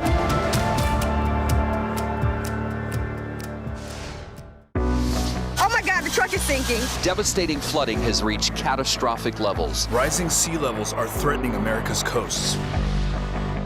You would have to take that house and put it on stilts 10 feet tall. If the street is filled with salt water, what difference does it make how high you make your house?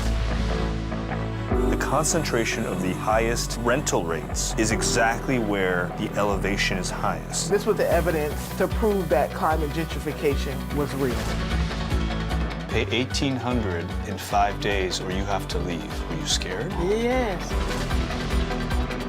Every single person who stood up and said, I am not paying this rent increase, received an eviction. Haitians built this place and you're getting kicked out. Yes.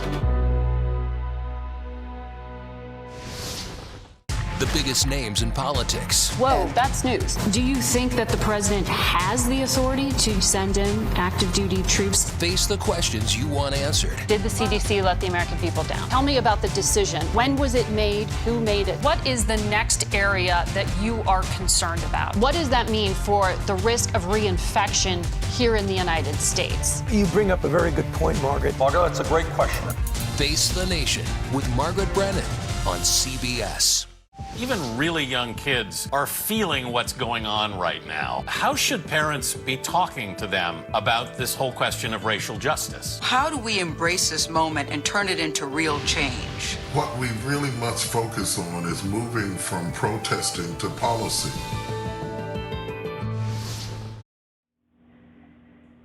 In Thailand, thousands of anti-government protesters took to the streets this weekend. They're demanding reform to the nation's political system, where it is illegal to speak out against the monarchy. This is video from the largest rally to be held in Bangkok since 2014. Jonathan Head, with our partners at the BBC, has more. They haven't seen a protest this big in Thailand since the military seized power 6 years ago. And for these youthful demonstrators, the military's influence is still too great. Its performance in government, on freedom, on human rights, and in managing an ailing economy is now a burning grievance. This large gathering at the monument, which has always symbolised the hopes for a real democracy in Thailand, is the culmination of weeks of student-led protests demanding wholesale reform of the political system. But that is not all they're demanding. They're also asking for significant changes to the monarchy, an institution that's officially viewed as sacred and untouchable. And in a country where few have even dared to broach that subject before, that is revolutionary. It is almost unimaginable. Only a couple of years ago, saying what the youth are now demanding on stage as part of their manifesto for reforms. The youth seem to be unafraid, I would say. They haven't been held back by the concerns that previous generations had before, not even to talk about, not even to discuss about the monarchy. Complaints about the monarchy have been heard at the protests in recent weeks, but it was the manifesto read out by this young woman at a university rally last Monday that sent shockwaves through the country. For the first time, it demanded an accountable monarchy, one that limited its power and its spending. King Vajiralongkorn, making a rare visit back to Thailand this week from Germany, where he stayed during the COVID-19 crisis, has said nothing. The Prime Minister, while acknowledging the students' right to protest, said he would investigate who was behind them and punish any who'd broken laws.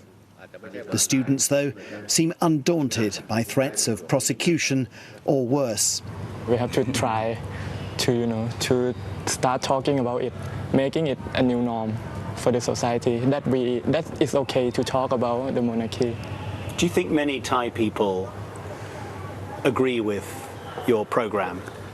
I think the silent majority itself want to talk about it, want to talk about the monarchy anyway, because if you don't touch something, if you don't reform something, that thing gonna rotten and it's gonna collapse on itself.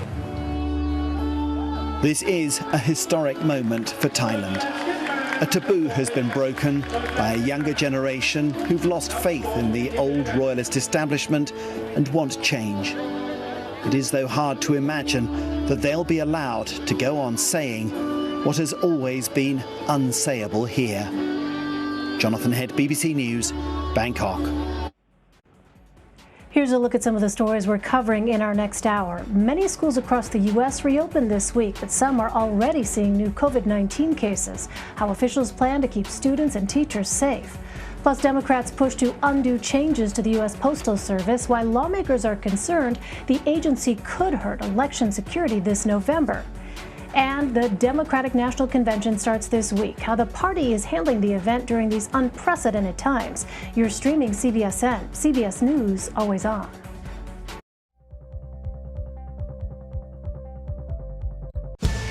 COVID has taken the lives of tens of thousands of Americans. Rural areas like this here on Navajo Nation are especially hit hard. 15 to 30% of our Navajo citizens don't have running water. In any indigenous reservation, there is a shortage of physicians. Native Americans are amongst the most vulnerable and hardest hit by COVID. Yeah, the more we lose our elders to COVID-19, the more we lose our language and our way of life. We need to bring awareness to the attention of Washington, D.C. and United States citizens that there is a need to focus on the first citizens of this country.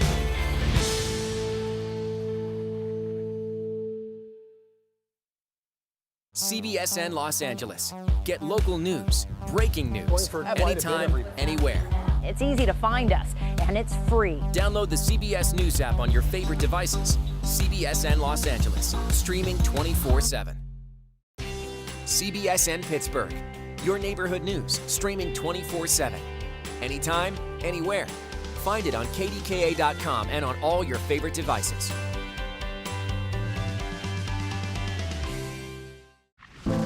In 60 years, we went from about 100,000 factory workers to probably about 7,000.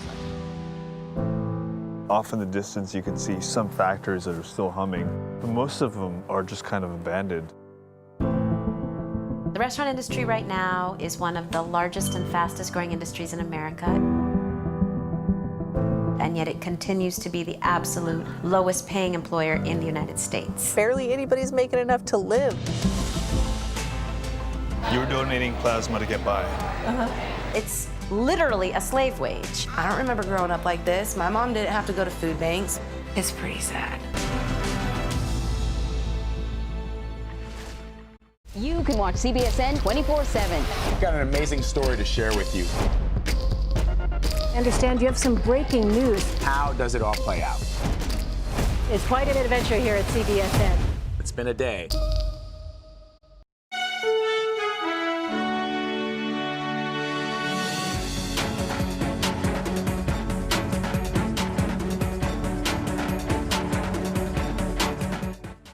Hi, everyone. I'm Elaine Quijano. It's good to be with you. Thanks for joining us.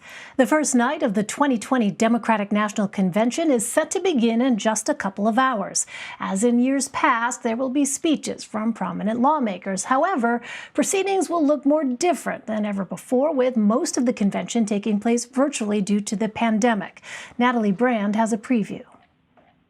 We know that this moment belongs to the people. It will be a convention unlike any other as Democrats kick off their national convention this year virtually amid the coronavirus crisis. I just feel the enthusiasm and the energy, not just about what we're against as a party, but really about a vision for America that's inclusive. Tonight's theme is We the People, with Vermont Senator Bernie Sanders and former First Lady Michelle Obama headlining, and New York Governor Andrew Cuomo speaking remotely about the pandemic. The COVID virus showed us how weak we were and how unprepared we were and how divided we were. The presumptive Democratic nominee Joe Biden is expected to make surprise appearances throughout the week and accept the party's nomination from Wilmington, Delaware. Republican John Kasich, the former governor of Ohio who ran for president in 2016, is also set to speak tonight about why he thinks GOP voters should support the Biden-Harris ticket. President Trump is launching counter-programming throughout the week and is on a campaign swing himself. The president rallied a handful of supporters in Minnesota Monday ahead of visits to Arizona and Pennsylvania later this week. As president, my goal to restore safety to our streets. The Democrats are promising to elevate their left-wing war on cops and to bring it up to the White House in the form of Sleepy Joe Biden. The latest CBS News Battleground Tracker poll finds Biden with a 10-point national lead over President Trump, 52 to 42%.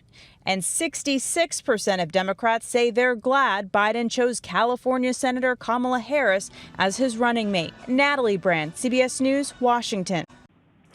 Let's bring in Linda Tran and Leslie Sanchez. Linda is a CBS News political contributor and Democratic strategist, and Leslie is a CBS News political analyst and Republican strategist. Hello, Linda. Hello, Leslie. Linda, I just have to say we got the yellow memo today. We get that out of the way for everybody wondering. No, we did not coordinate our outfits.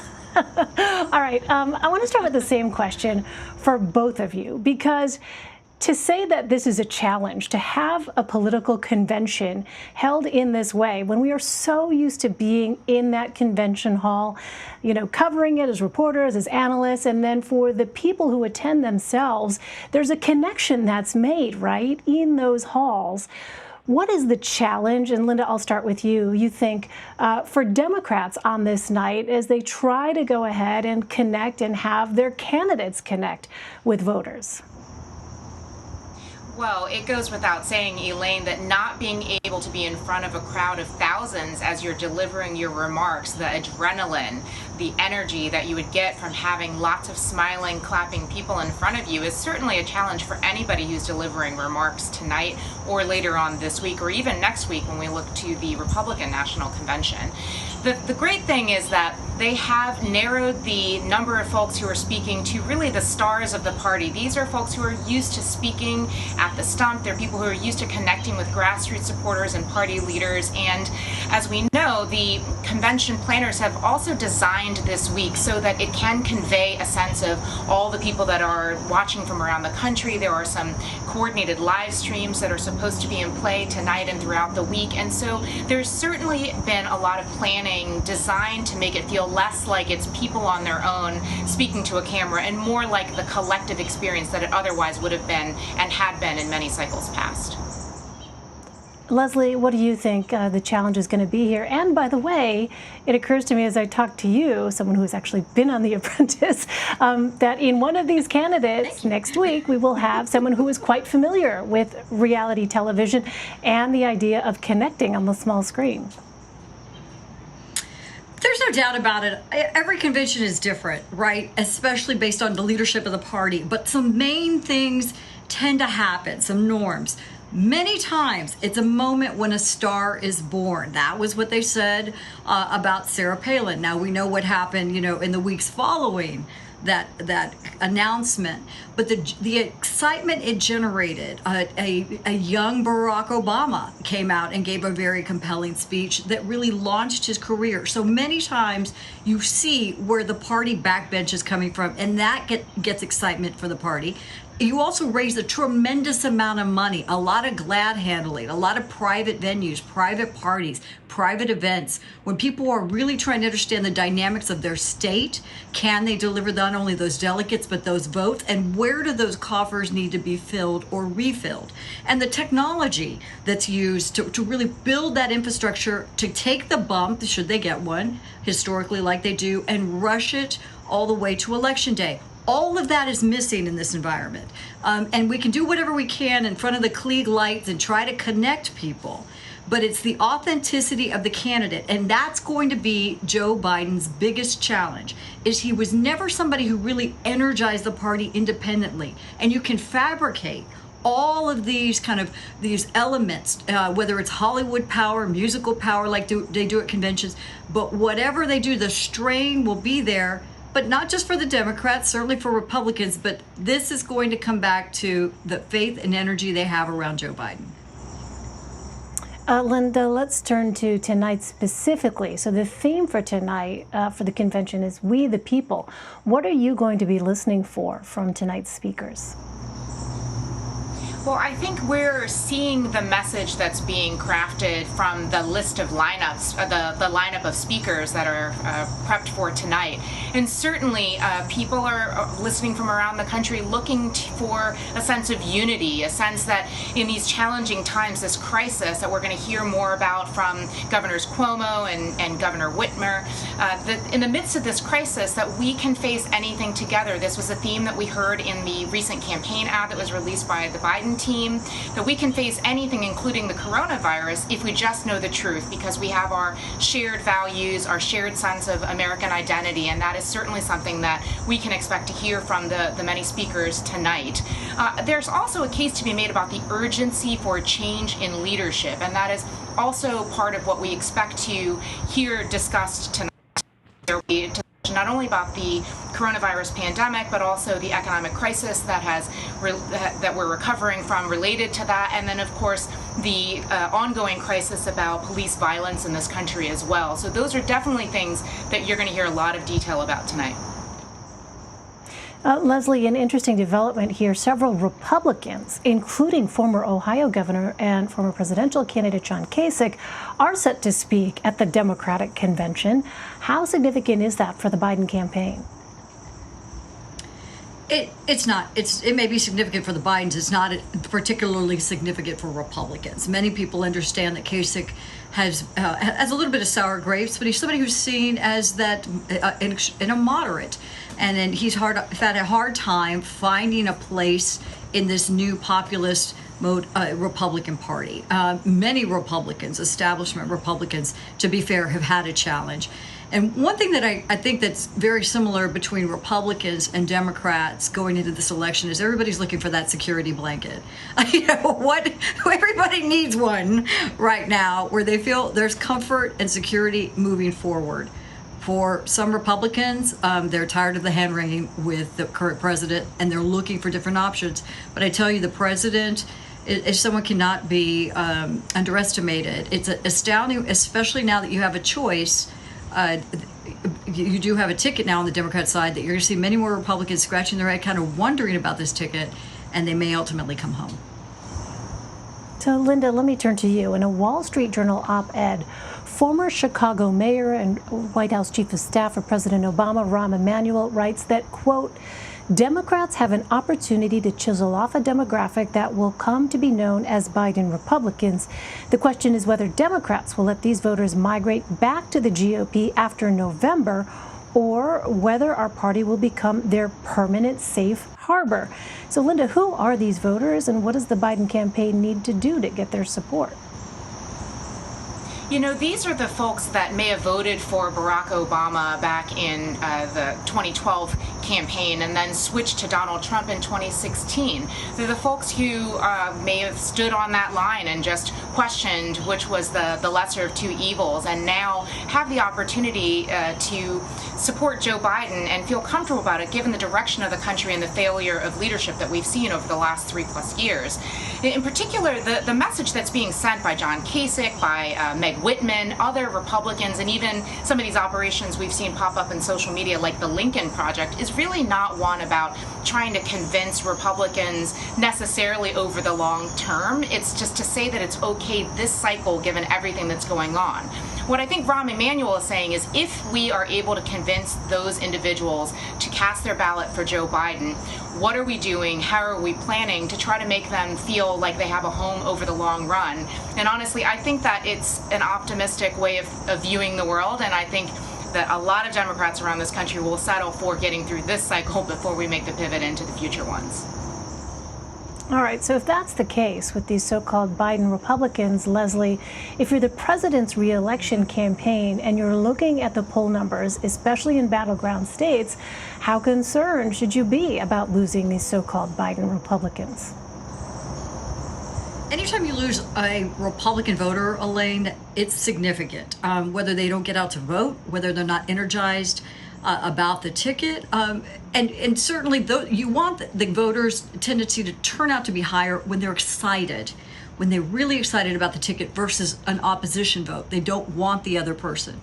And many of these Republicans, they may be thinking about the idea, but whether they actually turn and pull the lever for a Democrat is hard to determine. I mean, there's many Republicans now who say, the adage, I didn't leave the Democratic Party left me. They were conservative Democrats. Trump has appealed to them, and he's really gained a lot of their support. He speaks to their issues, he speaks their language, and they like his style. And a lot of base Republicans, establishment Republicans, don't have that aura about him, that ability to do so. Trump understands that, and that's why I think it's going to be a significant challenge, and especially with that very hard progressive pull to the left. Where are these conservative Democrats or conservative or moderate Republicans supposed to go when they really think they're voting fundamentally for the most extreme elements of the party? That's going to be a really hard choice. So, Linda, Leslie mentions here this pull to the left.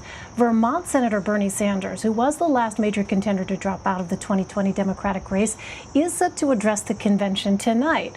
What are you going to be listening for from him?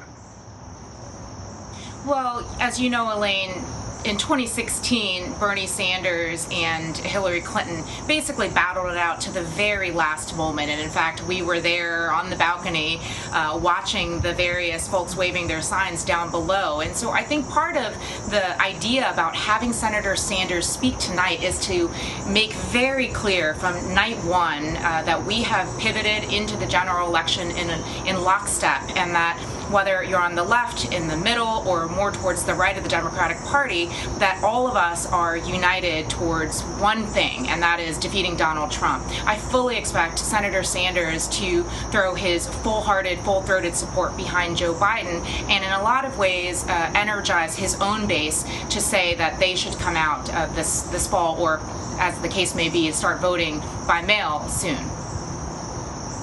Linda, let me just ask you a little bit more about that. We had Jeff Weaver on earlier on Red and Blue talking about the things that they may have in common, right? Those people who support Joe Biden and those people who support Senator Sanders. Of course, notably, I raised the thing they don't have in common, and that is Senator Sanders supports Medicare for all, which is not something that Joe Biden at all supports.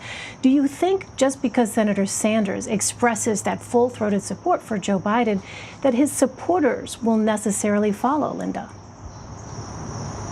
I think, I've seen a lot of conversation recently, Elaine, on social media, on the various platforms, and there are people that I follow and people that are in my network that would consider themselves to be hearty Bernie Sanders supporters, and others that would be big-time Biden supporters. And the conversation has shifted in a very marked way over the last several weeks, and in particular since the naming of Senator Kamala Harris as the former vice president's running mate. And what I'm hearing is that even those folks who may have a bone to pick in one way or another with what they believe is Joe Biden's platform, they feel that the stakes are so high right now. They think that it is so important that we come together that they're putting all of that aside, even if it's about health care, regardless of what the issues are. They're increasingly saying that they will vote for Joe Biden very happily. All right, we will listen and see what it is Senator Sanders says tonight. Linda Tran and Leslie Sanchez, it is so wonderful. I miss you both so much. I wish we could be covering this, as we always are, crowded around the table at the Broadcast Center. Nevertheless, it's so wonderful to have you. Thank you. All right, a quick programming note for you. We will have full coverage ahead of tonight's Democratic National Convention. Our pre-show begins at 8:30 p.m. Eastern right here on CBSN. House Speaker Nancy Pelosi is calling lawmakers back to Capitol Hill from vacation. It's in order to vote on a bill that would halt changes to the U.S. Postal Service before the election. Nancy Chen has the details.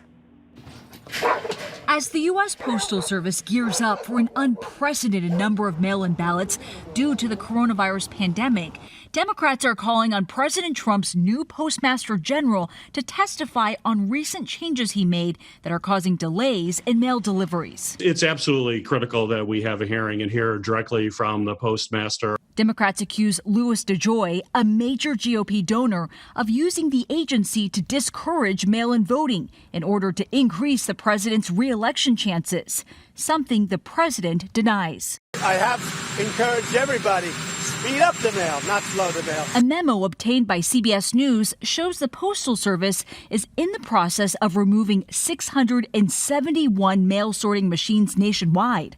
White House Chief of Staff Mark Meadows insists the machines will not be taken away before the election. There's no sorting machines that are going offline between now and the election. Last month, the Postal Service warned all 50 states that thousands of ballots may not be counted because mail-in ballots may not be processed fast enough for November's election. In a statement Sunday, the Postal Service said it would postpone moving mail collection boxes for a period of 90 days while we evaluate our customers' concerns, though it said their removal is routine and related to declining mail volumes. The post office has asked for an additional $25 billion to help with processing the mail-in ballots, but the money is tied up in negotiations over a new coronavirus relief package. Nancy Chen, CBS News, New York. Many students are returning to classrooms across the U.S. this week, but as Naomi Ruckham reports, some schools are already reporting confirmed cases of coronavirus.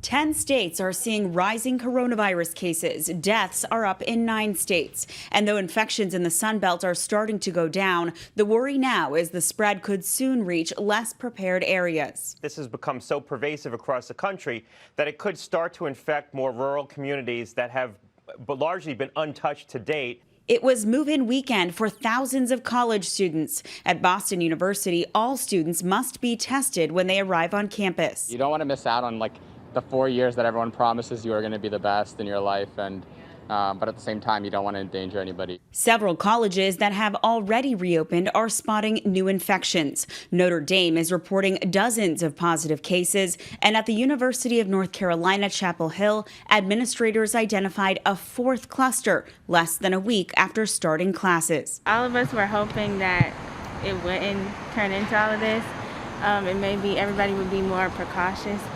It's just really scary. In local school districts, some teachers are resisting reopening plans. One Arizona district set to reopen today now won't after 100 staff members called out sick. Parents who want classrooms open are stuck in the middle. I don't want my daughter to lose the drive for school. I don't want her to not want to learn anymore, and that's what's happening. Now, the race to a vaccine grows more desperate as more than half of the country reports infection rates above 5%. Naomi Ruckham, CBS News. Coming up after the break, temperatures soar in parts of the U.S. where records were broken and why scientists believe this heat wave may be just the beginning. And later this hour, European countries that thought they flattened the curve are now seeing a resurgence in coronavirus cases. How officials are handling new outbreaks after already lifting restrictions. This is CBSN, CBS News, always on.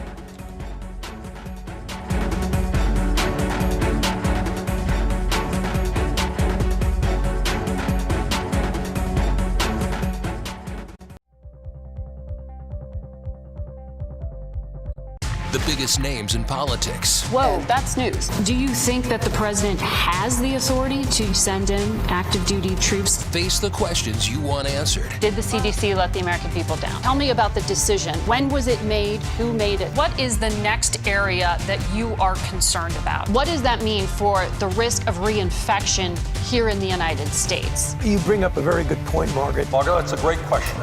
Face the Nation with Margaret Brennan on CBS. Go to the ends of the earth. Right now. We got something crazy. Oh! And reach for the stars. Here we are. Time. Yes, it's my comeback. Hey, this is pretty fun. But wait, there's more. Experience thought-provoking. Welcome to the idea of being a human being. Innovative and truly original reporting. Look through a telescope and go, wow. Because there's always something new under the sun on CBS Sunday morning.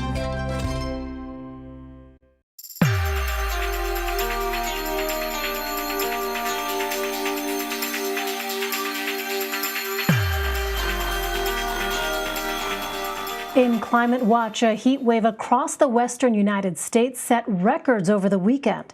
Death Valley hit 130 degrees Fahrenheit. That is possibly the hottest temperature ever recorded on Earth. The previous record of 134 degrees is widely disputed. Experts say heat waves like this could become more frequent. CBS News meteorologist and climate specialist Jeff Berardelli has more. They remember their floods as their land disappears inches deep in overwhelming dust. What they remember decades later was all this psychological trauma they went through. These storms lasted sometimes all day.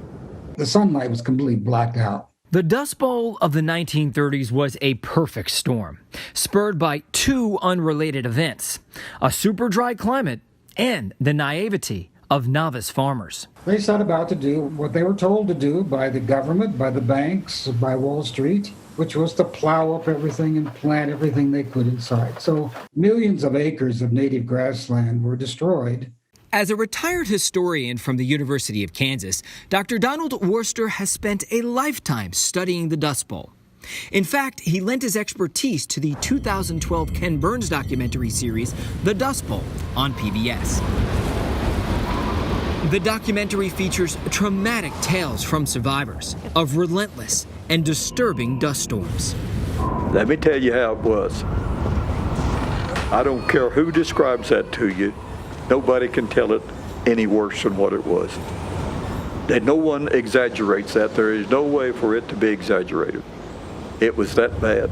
There's still dirt in some of those houses that have lasted. You know, you can still find dust that drifted in. It would drift up against the house like a winter blizzard. The photos make it look just like a snowstorm. They called them black blizzards. Worster says the ecological disaster had a lot to do with native grass. For millennium, it had kept the topsoil in place, stopping dirt from blowing around. The prairie grass's long roots also tap moisture from deep down below, even in the driest of times. Now the grass was gone, replaced by crops of corn and wheat. The problem with wheat is when you have rainfall, it's a good crop. But when you don't, there is no root structure there. Wheat has a very tiny root compared to the native grasses of the Great Plains, which can go farther down into the ground. And those deep root structures that had evolved in nature, they were able to hold on during drought cycles much, much better than all these introduced domesticated plants. And as luck would have it, with the plains' natural defenses down, a system known as the Bermuda High shifted eastward, effectively cutting off the supply of rainfall from the Gulf of Mexico. That helped turn the plains into a desert-like climate for an entire decade. And because of the Great Depression, farmers in America's breadbasket were already reeling. For many, the Dust Bowl was the nail in the coffin. Wheat and corn production fell by more than 30%, and some farmers lost entire herds of livestock. In total, the Dust Bowl killed around 7,000 people and left 2 million homeless. Others had long-lasting health issues. People also felt they got a sickness or an ailment that lasted for the rest of their lives out of this. Lung impairment, breathing that dust. Despite recent global warming, the 1930s is still the hottest decade on record in American history. That's according to Dr. Tim Cowan. He spent years studying the climate factors that caused the Dust Bowl. Cowan says nearly 50% of U.S. heat records were set during that decade and remain even to this day. You're seeing temperatures in excess of 110 degrees Fahrenheit. So that's incredible. But since then, the land has been managed much more responsibly, and massive irrigation helps keep the soil moist. The cooling effect of that moisture makes heat waves less likely to get out of bounds.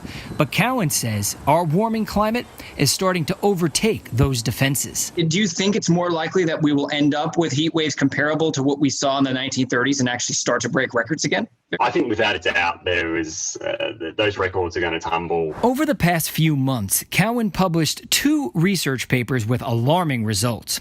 He found that because of human-caused climate change, the risk of a 1930s-type heat wave in the plains is now 2 to 3 times more likely than it was back in the 1930s. Climate change means that the dice is sort of loaded towards more extreme events, like more extreme heat waves. I think the Great Plains of the United States And much of the American West, to be honest, is going to be hit by droughts that nobody is even remotely prepared for. And that is not welcome news for today's farmers, many of whom are already struggling with the economic impacts of a global pandemic and ongoing trade wars. Are you concerned? Do you believe that climate change is going to have an impact on farming in that area, on life in the area of the plains? Oh, absolutely. I grew up in that country. My family were farmers. I have a lot of sympathy with the people out there, and I love that culture, and I love the people, but I have a pessimistic view about their future. But increasingly, farmers are fighting back. Many now adopting sustainable farming techniques to help improve their farm's resilience and fight climate change. And Jeff Berardelli joins us now with more. Jeff, really fascinating piece. As we saw there, heat waves like the one seen during the Dust Bowl could become more frequent due to climate change. Let's turn to the heat wave happening now in the West. Put it into perspective for us. Just how bad is it? You know, to be honest with you, it's about as bad as it gets. I mean, think about it. Yesterday, we hit 130 degrees in Death Valley. Now, we did hit 130 degrees a few times actually, back in 1913, but most climatologists think that probably was an error in observation.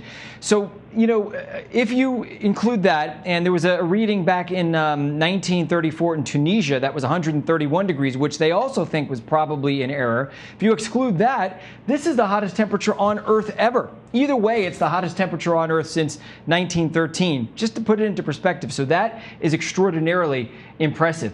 I want to show you some other record high temperatures that we had during the day yesterday. The ones for today are just coming in, but they're going to be very similar.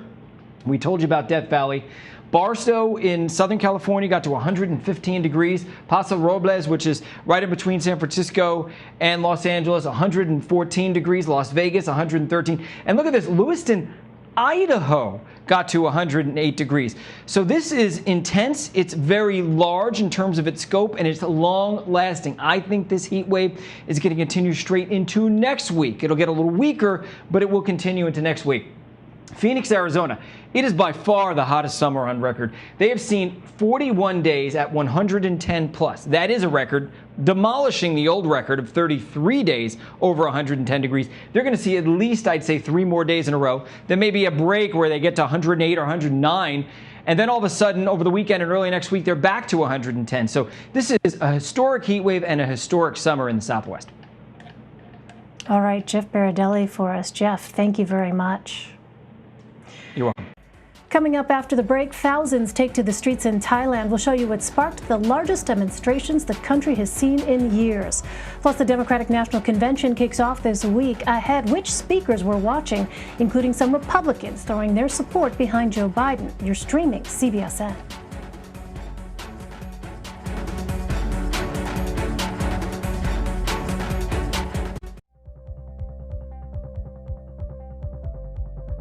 The biggest names in politics. Whoa, that's news. Do you think that the president has the authority to send in active duty troops? Face the questions you want answered. Did the CDC let the American people down? Tell me about the decision. When was it made? Who made it? What is the next area that you are concerned about? What does that mean for the risk of reinfection here in the United States? You bring up a very good point, Margaret. Margaret, that's a great question. Face the Nation with Margaret Brennan on CBS. Go to the ends of the earth. Right now. We got something crazy. Oh! And reach for the stars. Here we are. Time. Yes, it's my comeback. Hey, this is pretty fun. But wait, there's more. Experience thought-provoking, I'm open to the idea of being a human being. innovative, and truly original reporting. Look through a telescope and go, wow. Because there's always something new under the sun on CBS Sunday morning.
We are less than half an hour away from the start of the virtual Democratic National Convention. This control room is about all that's left of the party's footprint in Milwaukee. Originally, 50,000 people were set to visit there for the DNC. That plan, of course, was scrapped over time as COVID-19 spread across the country. The theme of night one is We the People, looking to build unity. Tonight's speakers come from across the ideological spectrum, ranging from Senator Bernie Sanders on the left to former Ohio Republican Governor John Kasich. Some speakers will be coming in live, while other messages will be pre-recorded. The convention committee already released one preview clip from former First Lady Michelle Obama. I know Joe. He is a profoundly decent man, guided by faith. He was a terrific vice president. He knows what it takes to rescue an economy, beat back a pandemic, and lead our country. And he listens. He will tell the truth and trust science. He will make smart plans and manage a good team.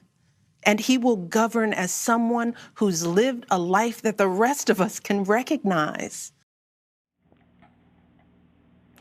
Nancy Cordes and Caitlin Huey-Burns join me now. Nancy is CBS News Chief Congressional Correspondent. Caitlin is a CBSN political reporter. Welcome to you both. Caitlin, let me start with you. What more can you tell us about the focus of the convention tonight? Well, I think the challenge for these Democrats who are speaking tonight is, first of all, there is no live audience. So you kind of heard in that clip from Michelle Obama, remember in the last convention, she really brought the crowd to its feet. And this time around, speechwriters have been tasked with trying to create moments in this virtual environment that you're not going to hear feedback in real time from. So trying to create an energy in other ways. I think the other challenge for the Democrats starting tonight, and the goal for this week is really to build an affirmative case for their ticket. Remember, in battleground state polling, we've seen that Biden's supporters are largely backing him because they see him as a vehicle against Donald Trump, whereas Trump voters are motivated and supporting the candidate. So they're going to try to make an affirmative case for their ticket and try to not only make tonight about Donald Trump, but about uniting the party for something, not necessarily against someone. Although I'm sure you will hear some attacks against Donald Trump and, of course, against the bigger backdrop of what's going on right now with the Postal Service. Right. You know, Nancy, it's interesting. I was thinking back and I remember you having that front row seat covering Bernie Sanders and Hillary Clinton in 2016 and the ensuing acrimony between those campaigns. What is it that you're going to be watching for when Senator Sanders speaks tonight? I'm going to be watching for whether he can really make a full-throated endorsement of Joe Biden and Kamala Harris. You know, we all know he can give a rousing speech against Donald Trump. But one of the big storylines in 2016 was the fact that he came into that convention pushing for a contested convention, if you'll remember, Elaine. He was still talking about the fact that he was the stronger candidate, even though Hillary Clinton had more pledged delegates. He was talking about possibly trying to flip super delegates, and it was really very suspenseful the first couple days of the convention about whether he was going to concede the race. There were protests by his supporters, a lot of acrimony. And so the question this time around is, will he we know he's going to come in. He's not going to create any of the drama that we saw in 2016. He's already said that. He said there's no contested convention here. He supports Joe Biden and Kamala Harris. But one of the things that really angered the Clinton campaign, left them very embittered in 2016, was they felt that even after the convention, even when he was on the campaign trail campaigning for her, his support for her was really lukewarm. And they felt that that was something that his supporters picked up on, and that in turn his supporters never really warmed to Hillary Clinton. He did what he had to do. He did the bare minimum on the campaign trail. He certainly traveled around, but he never, made those rousing speeches about what a great president she would be and why his supporters should turn to her. So I'll be watching tonight to see whether he can do that, whether he can make the affirmative case for two people who he frankly knows pretty well. He has served in the Senate with Joe Biden and with Kamala Harris. So let's see what he has to say, not just about Donald Trump, but what he has to say about them. Yeah, well, I'll be watching very closely on that. Meantime, Caitlin, the Associated Press is reporting that DNC Chair Tom Perez wants to end presidential caucuses after that chaos in Iowa back in February. What would it take for that to happen, and what impact could that have on future primaries? Gosh, that seems like another lifetime ago when we were all in Iowa for those really caucuses. Little did we know 2020 would turn out to be even more chaotic.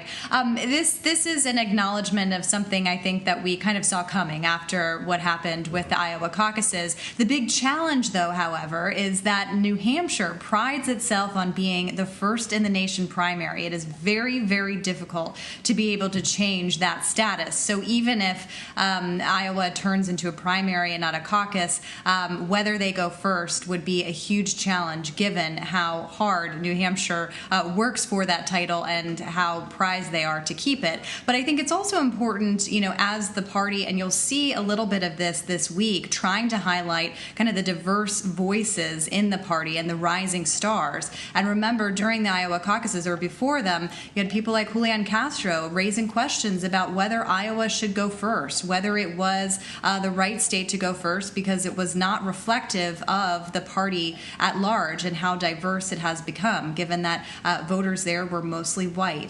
So you had seen some criticisms before the chaos that came during those February caucuses. So it's not surprising, however, you will see some challenges, I'm sure, from Iowans.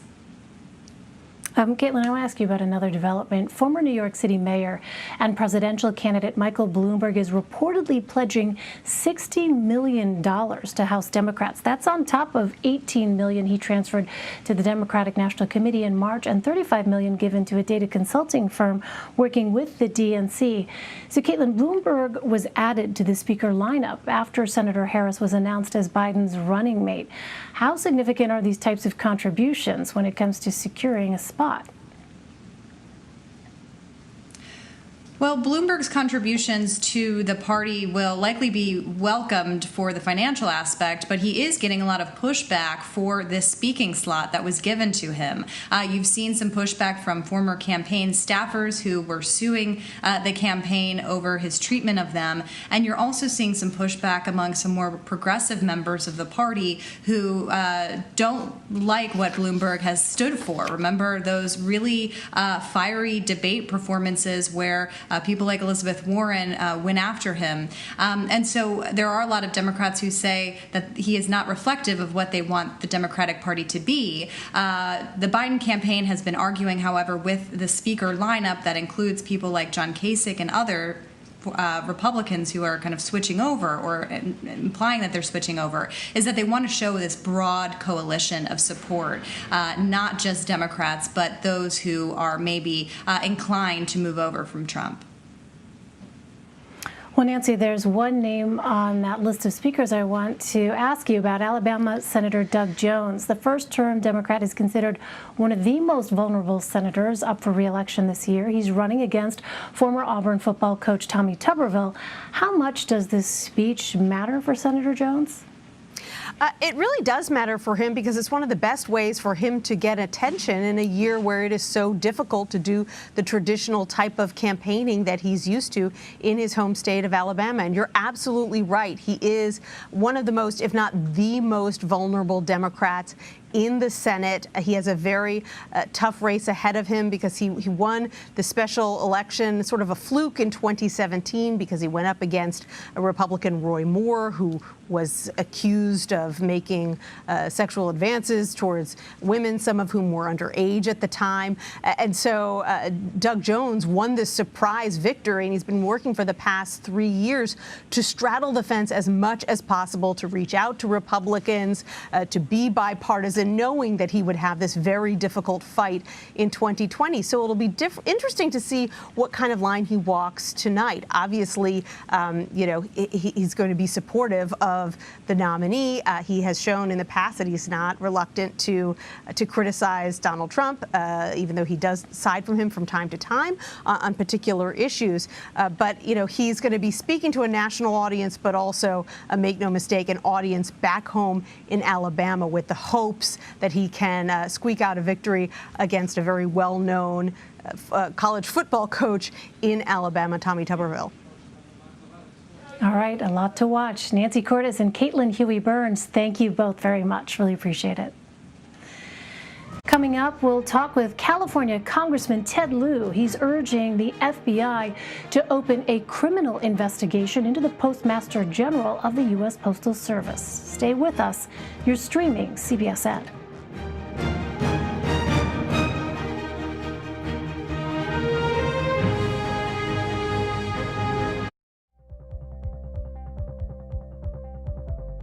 Go to the ends of the earth. Right now. We got something crazy.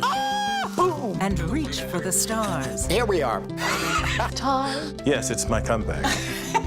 Hey, this is pretty fun. But wait, there's more. Experience thought-provoking. Welcome to the idea of being a human being. Innovative and truly original reporting. Look through a telescope and go, wow. Because there's always something new under the sun on CBS Sunday morning.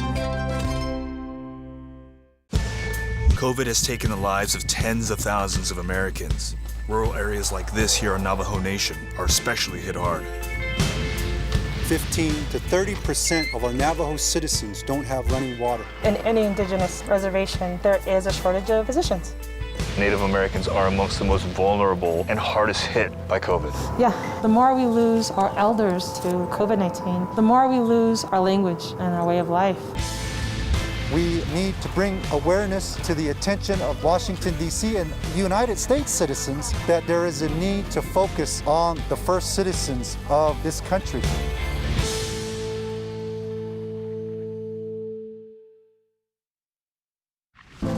In 60 years, we went from about 100,000 factory workers to probably about 7,000.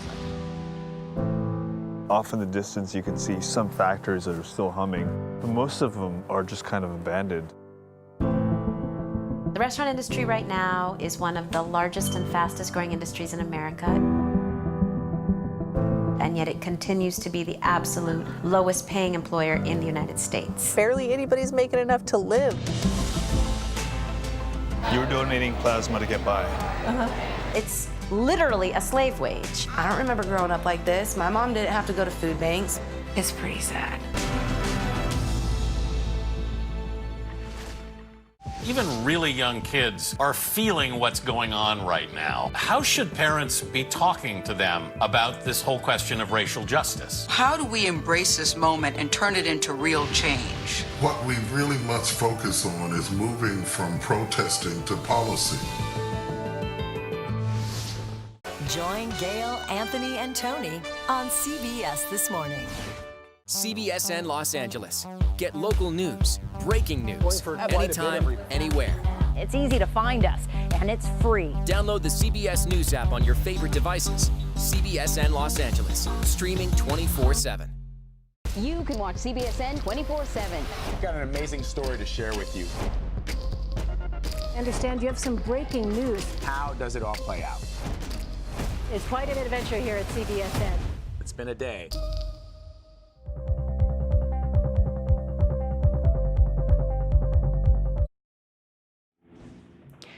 Democrats are stepping up pressure on the U.S. Postal Service over recent changes and mailing delays they say could have huge implications for the upcoming election.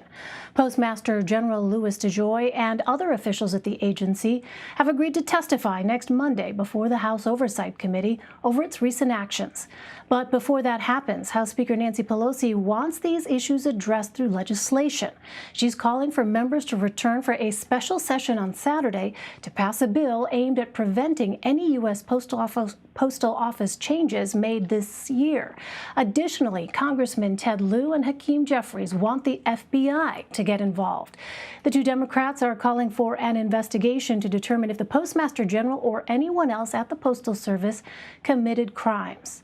And Congressman Lieu joins me now from his home state of California. Congressman, thank you very much for being with us. Thank you, Elaine. So asking for this kind of inquiry is, of course, a serious matter. Why do you believe that the actions by the Postmaster General might rise to the level of criminal conduct? Thank you for your question. I'm a former prosecutor, and the federal law is clear. It is illegal to willfully delay mail delivery or affect or interfere with elections. Postmaster General Joy and the Board of Governors has already reduced mail sorting machines. They've implemented sweeping changes that have slowed down mail delivery drastically. And Donald Trump has said out loud that he does not want to give funding to the post office because he doesn't want universal mail-in balloting. You put those two things together, and that looks like a federal crime. That's why Representative Hakeem Jeffries and I urge the FBI today to investigate. Have you heard back from the FBI? Normally, the FBI does not tell you if they're going to investigate or not.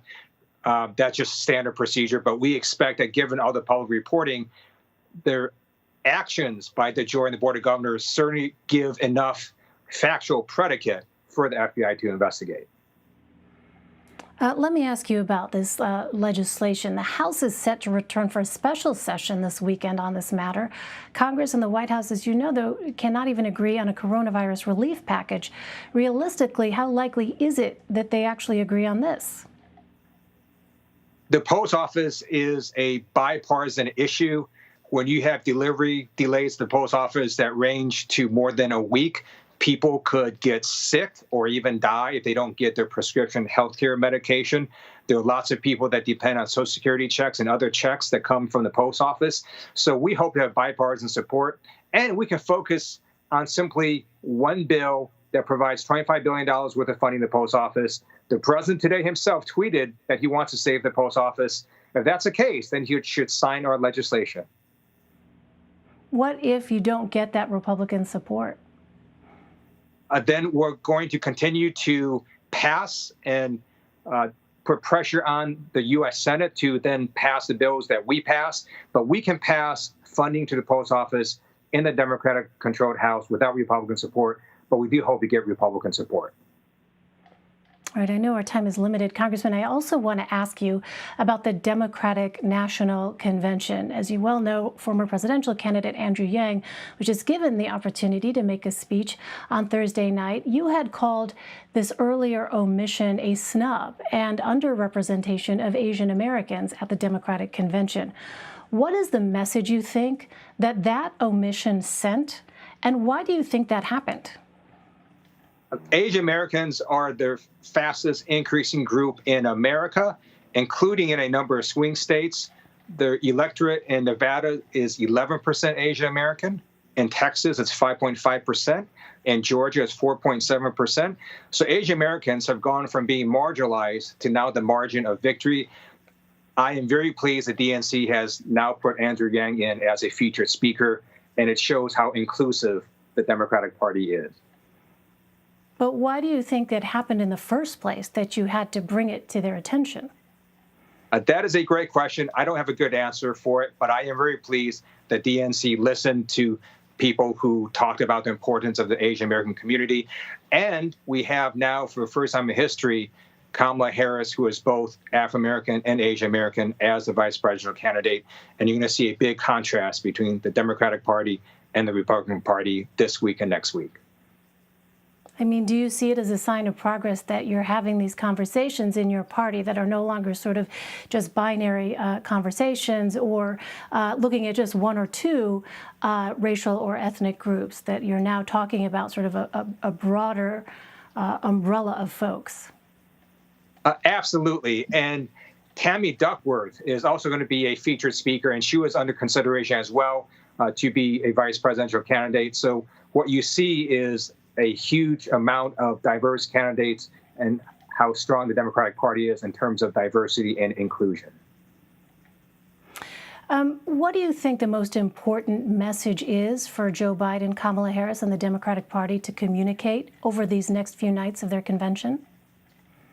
That they understand Americans are suffering from the pandemic, from an economy that is not working well, and Joe Biden and Kamala Harris are going to go in and return our country to normal.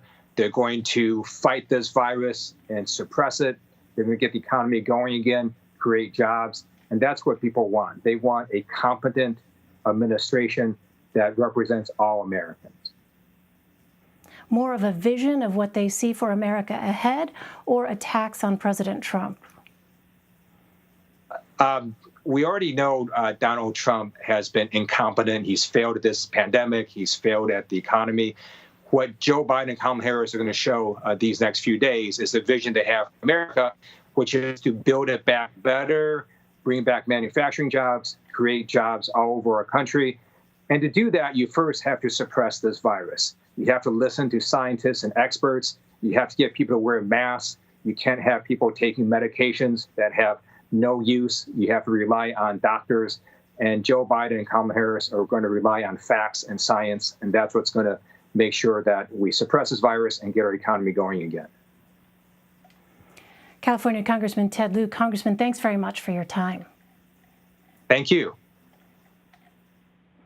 And let's bring in Nancy Cordes and Caitlin Huey Burns once more. Nancy, in the few minutes left, what are your reactions to what we heard from Congressman Lieu, in particular this call for a criminal investigation?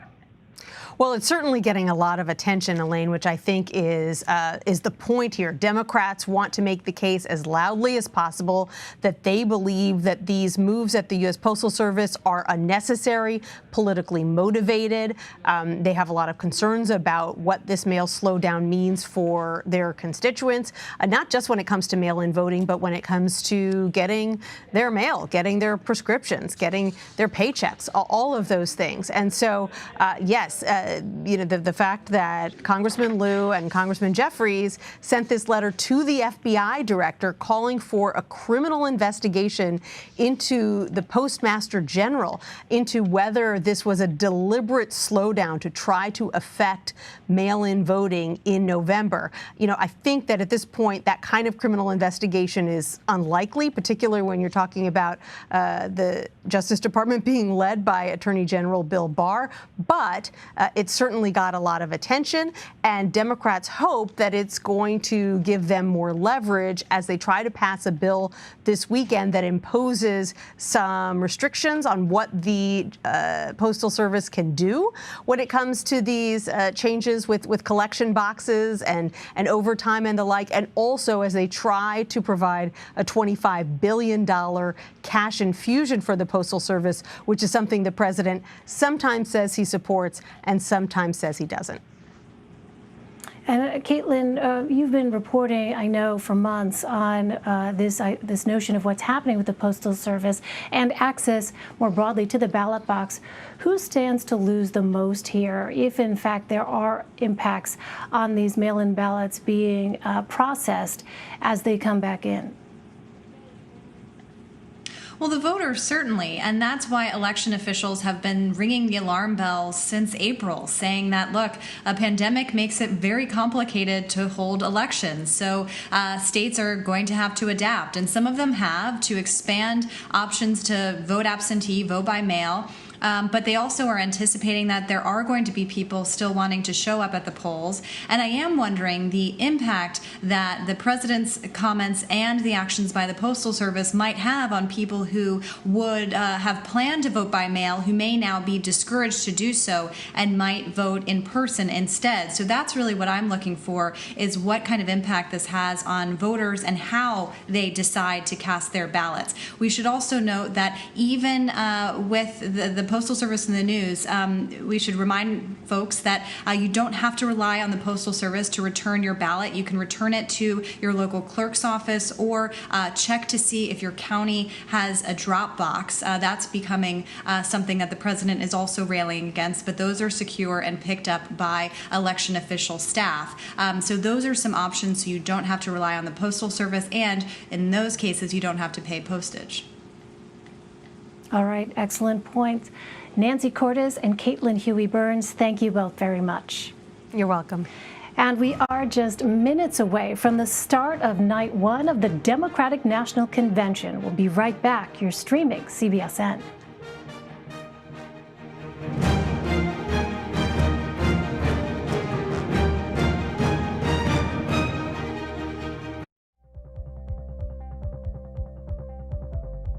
Go to the ends of the earth. Right now. We got something crazy. And reach for the stars. Here we are. Time. Yes, it's my comeback. Hey, this is pretty fun. But wait, there's more. Experience thought-provoking, Welcome to the idea of being a human being. innovative, Da-da-da-da. and truly original reporting. Look through a telescope and go, wow. Because there's always something new under the sun on CBS Sunday morning. COVID has taken the lives of tens of thousands of Americans. Rural areas like this here on Navajo Nation are especially hit hard. 15 to 30% of our Navajo citizens don't have running water. In any indigenous reservation, there is a shortage of physicians. Native Americans are amongst the most vulnerable and hardest hit by COVID. Yeah, the more we lose our elders to COVID-19, the more we lose our language and our way of life. We need to bring awareness to the attention of Washington, D.C. and United States citizens that there is a need to focus on the first citizens of this country.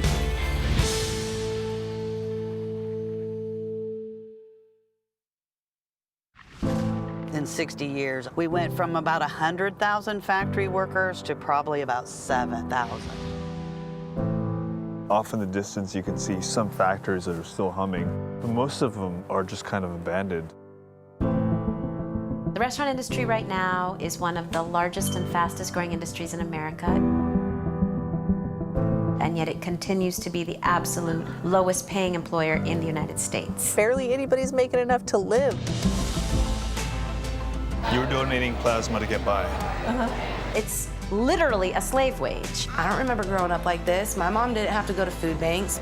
It's pretty sad. Even really young kids are feeling what's going on right now. How should parents be talking to them about this whole question of racial justice? How do we embrace this moment and turn it into real change? What we really must focus on is moving from protesting to policy. Join Gail, Anthony, and Tony on CBS This Morning. CBSN Los Angeles. Get local news, breaking news, anytime, anywhere. It's easy to find us, and it's free. Download the CBS News app on your favorite devices. CBSN Los Angeles, streaming 24/7. You can watch CBSN 24/7. We've got an amazing story to share with you. I understand you have some breaking news. How does it all play out? It's quite an adventure here at CBSN. It's been a day.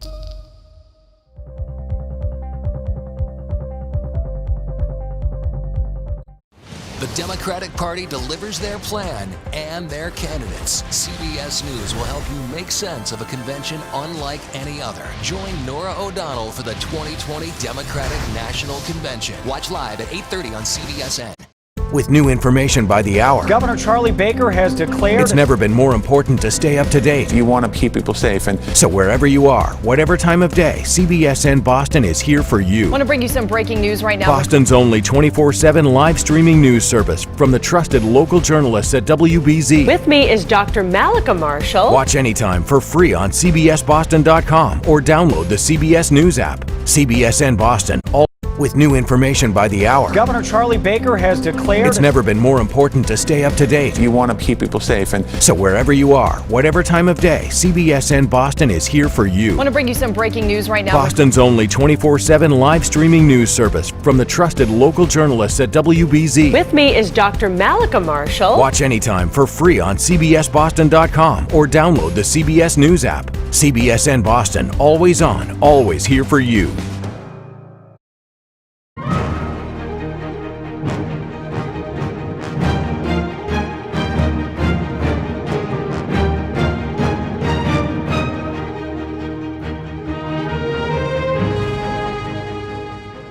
Hi, everyone. I'm Elaine Quijano. It's good to be with you. Thanks for joining us. Night one of the Democratic National Convention is officially underway. The virtual convention will take place over the next 4 days. It'll end on Thursday when Joe Biden is set to accept the party's nomination from Delaware. Former First Lady Michelle Obama and Senator Bernie Sanders are headlining tonight's event. More than a dozen other guests are expected to make an appearance. Joining me now are Major Garrett and Caitlin Huey-Burns. Major is CBS News Chief Washington Correspondent, and Caitlin is a CBSN political reporter. Welcome to you both. This is not how I wanted to cover the convention. Nevertheless, it is great to have you both here. I know none of us did. I want to start, first of all, by asking what you're watching for tonight, that perennial question that takes on such new meaning, Major, given the fact that we are in such extraordinary times. So, Major, let me start with you. Sure, and I'll make this inclusive of all 4 nights. I'm watching for technology, I'm watching for humility, and I'm watching for humor. Technology. This is a new look. The Democrats have to get everything right. They've promised something that will be heavily produced, that moves quickly, that has lots of interesting innovations. They can have no technical glitches, none, zero. They have to make a great impression about technology and, through that, say we can adapt to these times. Humility, what do I mean by that? Elaine, I've been talking to a lot of voters via Zoom for my podcast, The Debrief, as well as Democratic strategists. And one of the things that Trump voters who are going to vote for him this time resented from 2016 was being looked down upon, was being told that they were racist or bigots or homophobes, or there was something fundamentally amoral about them and their support of President Trump than candidate Trump. And Democrats I've talked to, and I run that by, say, you know what, there was a condescension, there was an elitism in 2016. And we have got to get rid of that. We have got to meet these voters who may be on the fence about Donald Trump now, particularly in the era of a pandemic, and reach out to them in a way that acknowledges some of the reasons that they voted for Donald Trump in the first place and tell them it was okay, it was legitimate, and that they weren't all these terrible things that they associate with President Trump. That's one thing I'm looking for. Again, not just tonight, but throughout the entire convention. And then laughter or some kind of humor. Can you make this engaging, this virtual convention?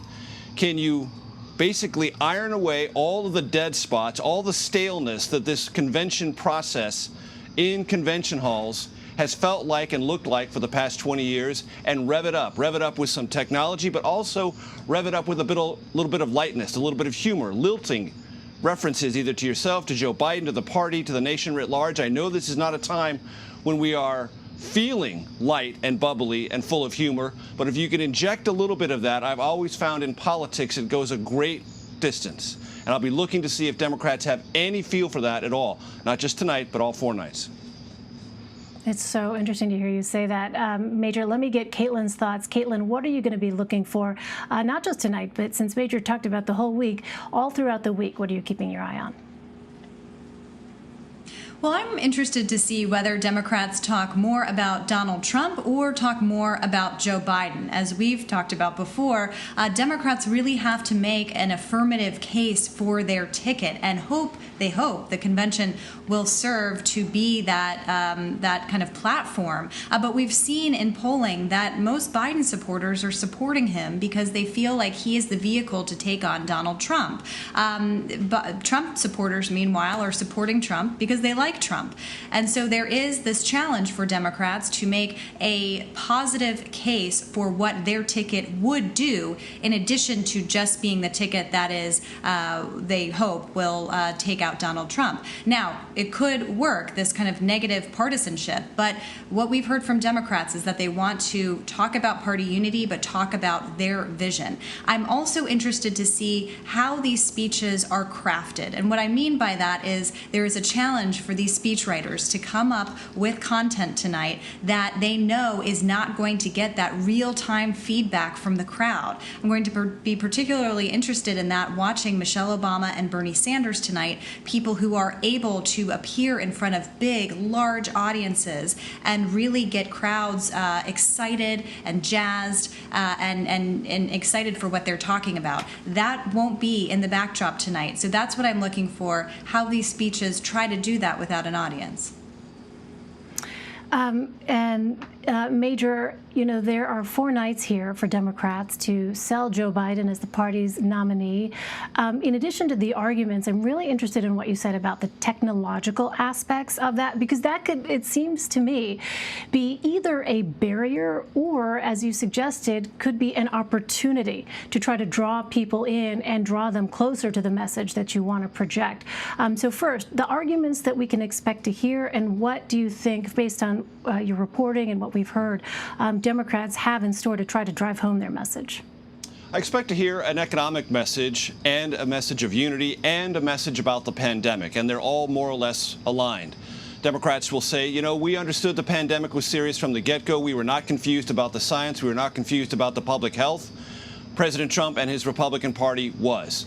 We're not confused about the state of the economy. We know it's bad. We know there are things that should be done now to help small businesses, medium-sized businesses, school districts, other Americans suffering during a summer of a pandemic, which we didn't think would actually happen. And certainly, judging by the president's rhetoric in May and June, he didn't think was going to happen.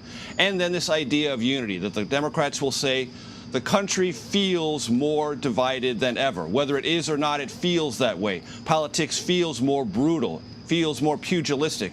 Certainly President Trump, he would admit it if he were standing right next to me, adds to that atmosphere. Democrats will say, if you're exhausted by that, if you're worn out by that, we do have an alternative who is decent, who has brought bipartisanship to politics, and they will anticipate the attacks from Republicans, that they are essentially about a socialistic re-engineering of America. Joe Biden will say, or those speaking on his behalf, you know, we had a primary about that. Bernie Sanders and Elizabeth Warren lost. Joe Biden won going away.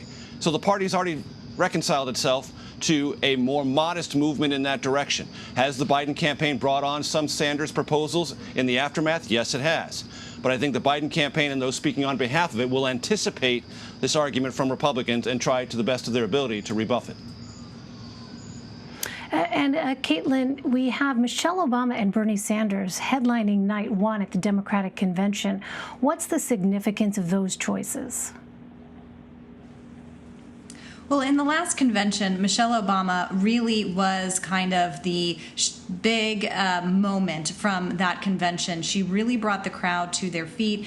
She really energized the Democratic Party. Now she will be addressing a convention that, as we've talked about, looks very, very different, but also she is no longer First Lady. And we've seen her kind of come into her own way with a new podcast and a book and a Netflix special. And so we've seen her be able to really kind of have these big moments. They go low and we go high was a memorable line from that debate. So I'm interested to see kind of how she is able to replicate that energy again, but also how much, again, she focuses on Donald Trump and these other issues at hand. Does she talk about things like voting rights and access? Does she talk about what is to come on the political front? And she can also perhaps speak to Joe Biden, the person, and serve as kind of a character character witness, not that Biden needs one necessarily, but she can speak to what she has seen him do in his executive types of roles. Bernie Sanders will serve a very important point here too, because again, going back to 2016, when he did speak on Clinton's behalf, he was not full-throated in that endorsement, and his supporters did not feel like he was urging them to support Hillary Clinton. And now we see that Biden, knows Kamala Harris well, knows Joe Biden well. Bernie Sanders does. We saw him when he exited the race endorse Joe Biden and has worked with him, and the two have had task forces together to work on issues to bring the two campaigns together. So I think we'll see a difference there tonight, but I am interested to see kind of how he tries to unify this party as well. All right, as we continue to keep an eye on what is happening with the... Oh, go ahead, Major. Yeah, I see you with your hand raised. Go ahead. That's an excellent point that Caitlin just made. And I think this, in one respect, is a downside for the Biden campaign not having a traditional convention. Because all of us in 2016 remember the catcalls from the floor from Sanders supporters at various moments during that convention against Hillary Clinton, or feeling that Bernie Sanders had gotten a raw deal. It would be interesting this time, if there was a real convention, to see what the Democratic Party currently is representing, that Donald Trump is such an existential crisis that everyone is unified, and all those Sanders supporters who would be willing to identify themselves screaming their lungs out for Joe Biden. That would be a contrast of party unity to 2016 that would propel the party if it could exist. Its absence, I think, is one of the real things that will be missing for Joe Biden and missing from that campaign to at least illustrate that which the party represents in a way that it simply can't this year, as it would have liked to, of contrasting with 2016. Right. No, it's a really good point, and just underscores, again, these extraordinary times that we're living in. We want to go ahead and dip in and listen. There you see the actress Eva Longoria at the Democratic Virtual Convention. Let's listen in. Author, and she is the founder of 1,000 Black Girl Books. Marley, so many young people are struggling with the changes due to COVID. How are you doing? I'm doing all right. I feel better every day. I feel more hopeful. I thought this was going to be a few weeks at first where I wouldn't see my friends and I would just stick it out. But obviously, as it's grown longer, I really want to focus on activism and still spreading important messages, given the fact that I can't go out. So I started doing virtual read-alouds online, which has been so fun, getting to interact and meet new kids and encourage and promote the joy that we can find in reading and in learning. It's also super fun to see teenagers like me going on social media and talking about social issues and injustices that they care about, because sometimes you don't have that space in school. So I hope that a year from now, when we get to go back and be safe and be protected, that we will still have these conversations and still have a new possibility in a new world. Yes, thank you so much, Marley. You're such an inspiration. I don't think I was doing half of what you're doing at 15, and I love seeing how brave and creative your generation is to creating change. So thank you. Thank you so much for your work. Let's check in with Rick. Rick, you are a farmer from Volant, Pennsylvania. Your farm has been in your family for generations. What have the trade wars and the pandemic done to your family's life work? Well, first of all, I'd like to offer the Trump family our condolences for his loss. Getting back to the business side of it, the trade war was it was a real stressful and truly a devastating effect on a farm. Most probably what people can relate to mostly in agriculture is soybean tariffs. And then whenever you compound the effects of the COVID-19 virus, nobody could have prevented that. It's a shame our leadership misinformed the people like myself and the country on what was coming down the road. My biggest concern is that if these trends continue with this type of leadership, I will be the last generation farming this farm. Yeah, it's a scary thought, and I'm sure a lot of farmers I don't feel the same way. I don't have the answers, but past experiences, if something doesn't work for you, it's time for a change. And that's why I'm supporting Joe Biden all the way. Well, thank you so much. Rick, I couldn't agree with you more. We need meaningful change and leadership that will support family farms like yours. So we wish you the best. Thank you for sharing your story. Finally, let's hear from Michelle from my home state of Texas. Michelle, you are a school nurse and a mother in El Paso. How are you preparing for the new school year? Hi, Eva. Well, we've already started school, but it is a little challenging because every day something seems to change. We start one way one day and we have to change it the next day. And I know that right now it's kind of sad not to see the kiddos when we're back, but I know that that will change. We're going to have to adapt and persevere. But honestly, right now, all I can think about is keeping my kiddos safe. I know back in March, we had them at home and we were doing okay, but now they're wanting us to take them back to school. And it's a little scary with all the uprise in COVID cases. And so I just want to say that I am committed to take care of my family, my students, and all my staff at my school. I will do whatever it takes to ensure that we are all ready to go back to school safe and healthy. And I know that I am optimistic to move forward with our life, and Joe Biden will be the one to take us there. I just want to say for everyone to please remember to wash their hands and wear their mask because we're all in this together. Thank you, Michelle. I think there's nothing more difficult for us as moms than to see our children suffer. And so I think you're doing a great job of guiding them through this very difficult time. And thank you for the work you do as a nurse. It's truly heroic. I really enjoyed talking to all of you. I think I have one last question. Do you believe that change is coming? Do you believe that better days are ahead? Yes. Yes. Well, thank you for taking the time to speak with us and sharing your thoughts. You are the we in We the People, and you are who this convention is about. In 1776, the Declaration of Independence, we hold these truths to be self-evident. These words are the basis for the American creed: equality, equity, fairness, decency. America didn't live up to that promise for most of the people at the time, the people of color, for women, but we were born of an idea that every single solitary person, given half a chance, no matter where they're from, given half a chance, there's not a single thing they cannot do if they work at it. Nothing's beyond their capacity. We had hoped to have our convention in the City of Festivals, Milwaukee, Wisconsin, this year. Of course, we're not able to do that, but we'll be hearing from several of Wisconsin's leaders throughout this convention, starting with Congresswoman Gwen Moore. Hi, I'm Gwen Moore, and it's my honor to represent Milwaukee in Congress and to kick off the 2020 Democratic Convention. Oh, I sure wish you all were here in the city of Milwaukee, which takes its name from the languages of the first peoples, interpreted as good land and gathering place by the waters. This is a city where blood was shed for labor rights, where a fugitive slave was freed from prison, where women's right to vote was first ratified. But today, we gather virtually. However, we gather unified in spirit, unified in our values and purpose to heal divisions and together move the nation confidently into a prosperous, inclusive future.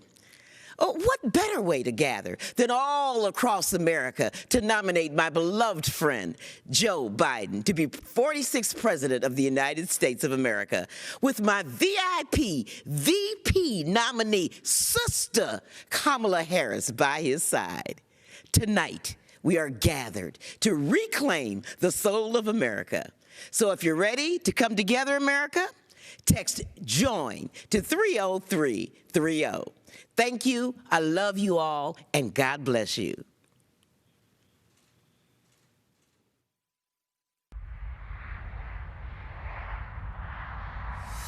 Can't see nothing in front of me. Can't see nothing coming up behind.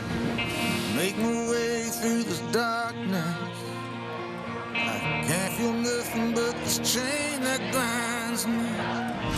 Lost track of how far I've gone, how high I've climbed. On my back's a 60-pound stone, on my shoulder half mile of line. Come on up for the rising, come on up and lay your heads in mine. Come on up for the rising. Come on up for the rising tonight. Left the house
stand for. We choose hope over fear, truth over lies, and yes, unity over division.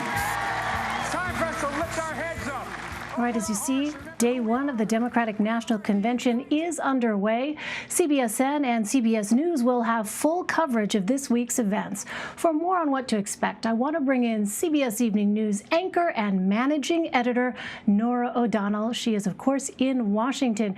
Good evening to you, Norah. What do you have in store for us this evening? Good evening, Elaine. As you know, we will cover this Democratic convention, much different than those we've covered in the past. We'll have a panel of experts and former administration officials joining us at 10 p.m. Eastern Time as we watch this historic night unfold. I want to bring some of them in right now because they're here in the studio here in Washington, 60 Minutes correspondent and our personal presidential historian, John Dickerson, CBS News contributor Maria Elena Salinas, and CBS News analyst Jamal Simmons. And as already we've seen part of the convention underway, hosted by Eva Longoria. A focus on We the People is the theme of the night. John, tonight, Joe Biden heads into this convention 78 days out to the election with a substantial lead in the polls. But what happens over the next 4 days is high stakes. It is, because it's the one time in a campaign that a candidate gets a clear shot to talk to the people without getting a lot of interference. And in this COVID-constrained campaign, that really matters. So he's got to do three things. He's got to energize his party. That'll be hard without the pop and sizzle of a live event. But he's got to do it because he not only needs people to be enthusiastic about voting, but enthusiastic about volunteering to help get other people to the polls, because in this election, that's going to be more difficult. He's got to define this election and what it's about. Democrats want it to be what they want it to be about, which is about character in office, COVID-19 response, race relations. Finally, they've got to introduce Joe Biden. How do you introduce somebody who's been in politics for 50 years? Well, there are a lot of people who haven't made up their minds who might be learning about Joe Biden in a way for the first time. They want to take advantage of that. The big headliner tonight, Michelle Obama. We will also hear from Bernie Sanders. Maria Elena, though, one very interesting part about tonight is all the women we're hearing from. Opening up, Eva Longoria, Republican women speaking tonight, former senators. What's the focus, do you think, for the party tonight? I think that they need to be inclusive. They need to show that they are really the party of all the people. They have women, they have young people. Eva Longoria, for example, represents Latinos. She represents women, young people, and should I say desperate housewives also? So I think they're making a good decision there by bringing her in, but I think that's what they want to show. We are the party of all the people, and we want to make sure that, you know, everyone is included here. The video of the opening, the opening showed a lot of young people from different races, from all around the country, and they just want to make sure that that inclusivity is there so that people pay attention. They want to start grabbing them since the beginning.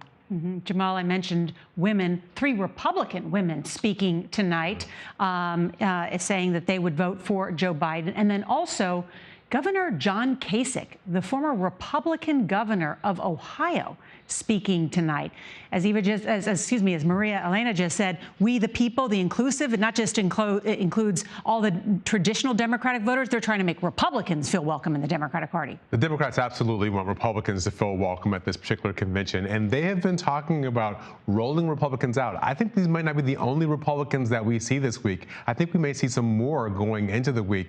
And so when you have somebody like John Kasich there, who is popular still in Ohio and the Midwest, he worked with the Obama administration on things like health care. So he's somebody seen as kind of a pragmatic Republican. Those are the folks that Joe Biden's going to go after. And we know, if we remember, in 2004, George W. Bush had people like Zell Miller who came out to his convention. It's amazing that in the reelect for Donald Trump, you've got Republicans going the other way to the Democrats. What is at stake in terms of Michelle Obama? I mean, she is one of the most admired women in the world, if not in America, a woman who sold out arenas for her book tour, sold, I think, 11.5 million books just recently, extremely popular. What's her task tonight? Well, her task is to, as the person with the most star power, is to be the locomotive on which the message gets carried, because star power matters in these conventions. There's a funny way in which this somewhat sterile convention is inversely proportional to how high the stakes are in the country right now. And so she's got to basically convey that message and convey something about Joe Biden, getting back to that question of introducing him and what kind of a person he is, to be basically a character witness for him. But I think also she can make a character attack on Donald Trump without ever mentioning his name. There will be one thing to watch throughout the 4 days is what is implicit about Donald Trump and what is explicit. A lot of the times that they talk about things like character, honesty, trusting in science, those are all attacks at Donald Trump, though they don't mention his name. Within this hour, Maria Elena, we will hear from Governor Cuomo. Of course, New York was at the center of the pandemic crisis and now has seen cases almost at a trickle recently because of the way they have clamped down, kept restrictions in place, schools opening in New York City.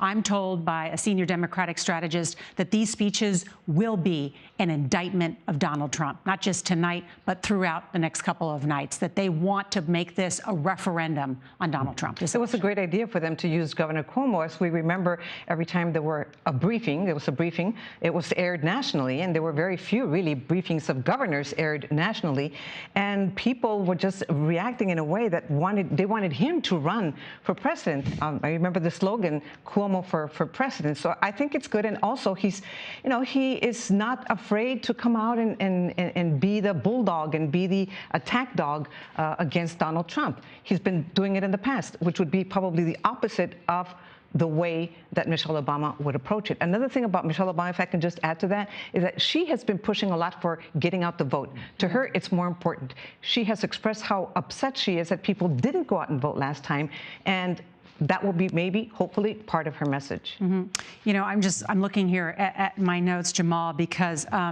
Michelle Obama and that documentary in Becoming, she expressed exactly that, what she called her trauma, the fact that many people didn't come out and vote for Hillary Clinton. She did. Listen, Michelle Obama has become, like you just said, one of the most beloved figures, I think, in the country for a lot of people. I have very small kids. We watch Michelle Obama's Story Time, Mondays with Michelle on PBS. So I think she exists on a lot of different planes for people in the country. And John, you mentioned something a second ago. They're going to talk about COVID. They're going to talk about racial justice. They are also going to talk about the economy, because the Democratic argument is that the economy, although President Trump tries to talk about it as being great, has some real fissures in it, whether it's health care, it's young people carrying student loan debt. There are real weights around the ankles of Americans. And obviously, since the quarantine and COVID, it's gotten even worse. So Democrats want to make a case about how they can make an economy that benefits everyone, not just the small few. Yeah, in that clip we've already seen a part of Michelle Obama's pre-recorded speech, she talks about that Joe Biden knows loss. Right? That his father lost a job, that he lost his wife and a child, that Joe Biden lost his son, Beau, to brain cancer, that he understands loss and that he picked himself back up, paraphrasing her words, to, I think, convey this idea that he's someone you can relate to, and also that vouch for character, that vouch that he is an empathetic leader. That's right. Going after basically, you can see the voters in the Midwest that they're going for there. And Donald Trump portrays himself as the protector of the forgotten men and women. Essentially, what the message about Joe Biden is, he was one of those people. In other words, he's known the hardship of being on the wrong end of American society. In his case, it's with personal loss, but also where he comes from. Joe from Scranton is going to make an appearance now and again over the 4 nights, and you'll hear him talk about his father and the lessons from his father in a way we haven't heard in politics really under this president, telling the old folksy stories. It'll be interesting to see how people respond after not having heard what those of us who've covered politics recognize all the time, but which has been somewhat absent from politics over the last 3.5 years. Well, there is much more ahead here on CBSN and on CBS News as we continue to cover the Democratic Convention on this first night. John, Maria Elena, Jamal, thank you. And Elaine, back to you. All right, Norah O'Donnell, thanks to you and your panel there. We really appreciate it. A lot to look forward to tonight. Thank you. And let's turn back to the Democratic National Committee's virtual convention. Let's listen in. The tears of my mother rain over me. My sisters and my brothers sang over me. And I another day. But it's just another day.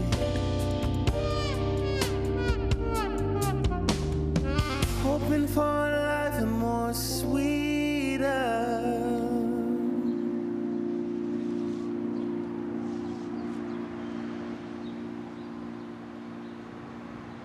Thank you, Leon Bridges, whose song Sweeter featured Terrace Martin, a song written after George Floyd's murder. You know, we have to ask ourselves, how do we, the people, take the protest and turn them into progress? How do we take the changes we're seeing in the hearts and minds of people and translate it into real and lasting change in people's lives?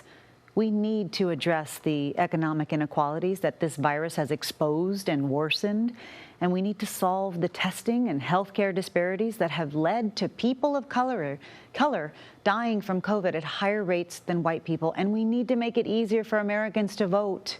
We have a lot to do, and to do this, we need community action, we need Congress that can have power to do it, and we need a president who understands that this is the moment.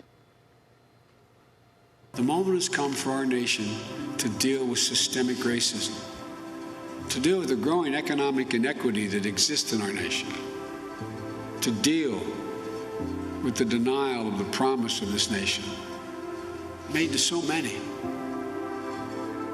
You know, I've said from the outset of this election that we're in the battle for the soul of this nation.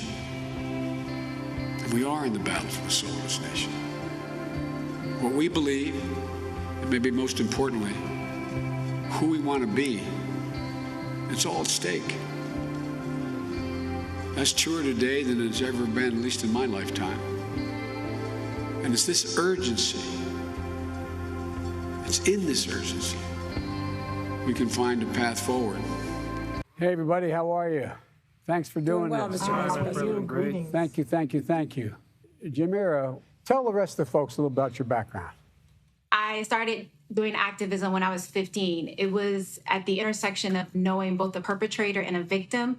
My brother Andre was shot and killed in Philadelphia, and it made me realize that I had a responsibility, almost a collective responsibility, to ensure that that didn't happen to other young people. And I think that's what's missing in America right now is our collective responsibility to each other, and to realize that the person down the street or around the corner or even across the country, that we have a responsibility to ensure that we're making sure that they're safe, they have access to education, and that in all, we're creating a world in which their differences are celebrated as well as protected under the law. Mayor, how are you prioritizing the many things you have to do as we try to tackle in a way that we haven't before systemic racism in the city? It really is about economic empowerment, because if people are lifted out of poverty and they are given an opportunity to feel a stake in their own future, that goes a long way. We're also challenging, all kinds of institutions, from corporations to community-based organizations, to think about what they can do better to end systemic racism and make sure that we're uplifting the quality of life in communities, but also the voices of people that traditionally don't have a seat at the table. President's talking about defunding the post office and mail-in voting. I mean, what do you think we should be doing, Mr. President? Well, first of all, we have to change the public discourse around voting. It should be seen as a democratic thing to do, the most patriotic thing we can do, and not a partisan exercise. Secondly, how do we open up access to voting so we could address some of the systemic problems? Not only should we reauthorize the Voting Rights Act, but we have to go further. Most importantly, voting should be seen as a constitutional right that's guaranteed, and with that level of sight that all citizens can be assured that they can have unfettered access without being suppressed. This is a watershed moment, and we can't lose this moment. We have got to have action at the national level. We have got to have congressional action. We cannot have 18,000 police departments, and in 2020 have police departments still allowing the use of a knee on a man's neck in George Floyd. A lot of us were shocked, and I think what gives me hope is that police officers were shocked. Police officers have spoken out, and we're hopeful that we'll have some national standards as it relates to policing, use of force, a national database, abolishment of prohibition and a national standard in terms of chokeholds, and that we actually use the death of George Floyd and others to actually make policing take it to the next level, which is what everyone wants, including all the good cops that are out there, that thankfully are more of them than there are bad cops. Most cops are good, but the fact is the bad ones have to be identified and prosecuted and out, period. Gwen, how are you doing? Oh, well, I'm doing pretty well as can be expected. You know, I'm sure that the words of George Floyd, "I can't breathe," were not new to you, and they echo in your mind every single day. It's 6 years ago when your son died. But we can't let this keep happening. What do you think the next thing we have to do, Gwen? Well, first of all, I know when my son was murdered, there was a big uprising, but then it settled down. We can't let things settle down. We have to go to the politicians and we have to hold their feet to the fire, because otherwise the big uprising is not going to mean a lot. So I'm just asking that if you become the president, that you make sure that we get national law as well as state and local law, especially when it comes to police brutality, because that has been an age-old problem. Well, I may be kidding myself, but I think the people are ready. I think people are ready. We just got to keep pushing. We can't let up. But thank you for what you're doing. I really appreciate it. Thanks for joining me. Thank you. Thank you. Bye-bye. Thank you.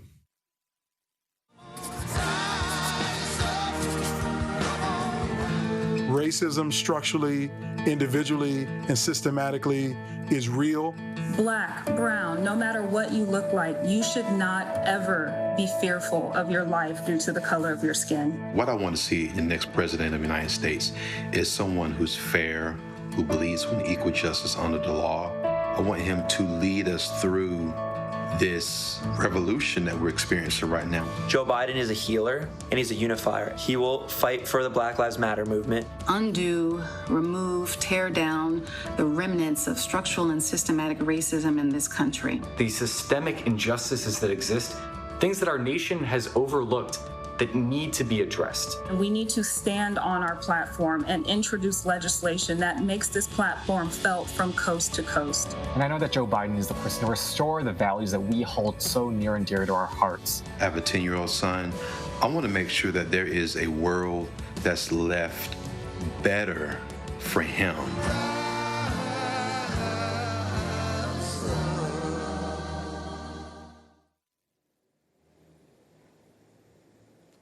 Good evening.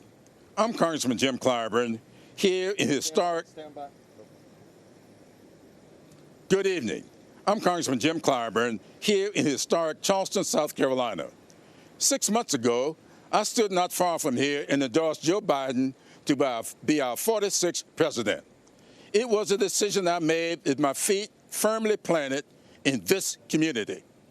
This community, where 80% of African Americans in this country can claim an ancestor who arrived on these shores in bondage, a few blocks from here over at Gadsden's Wharf. This community that is still healing from the wounds we received when the white supremacists entered Emmanuel AME Church and murdered 9 black parishioners as they studied the Bible together. The ground beneath our feet is seeded with pain that is both old and new. But from that soil, we always find a way to grow together. Earlier this summer, the city of Charleston removed its statute honoring John C. Calhoun, an honored advocate of slavery. And construction is underway on the International African American Museum at Gadsden's Wharf. Much like the country as a whole, we are stepping out from the shadows of our past and beginning to lay the groundwork for a more just future. It won't be easy. We can only succeed if we move forward together. So we will need a president who sees unifying people as a requirement of the job, a president who understands the true meaning of community and how to build it through trust and humility. And with so many families experiencing loss in this pandemic, lost jobs, lost loved ones, and lost confidence in the president to keep us safe, we need a president who understands both profound loss and what it takes to bounce back. But more important than his firsthand experience with loss and hardship is his ability to translate that perspective into policy and solutions, and prioritize hard-working people and persistent poverty counties over partisan politics or personal gain. That's why I stand with Joe, and why he will always be an adopted son of South Carolina. Joe Biden is as good a man as he is a leader.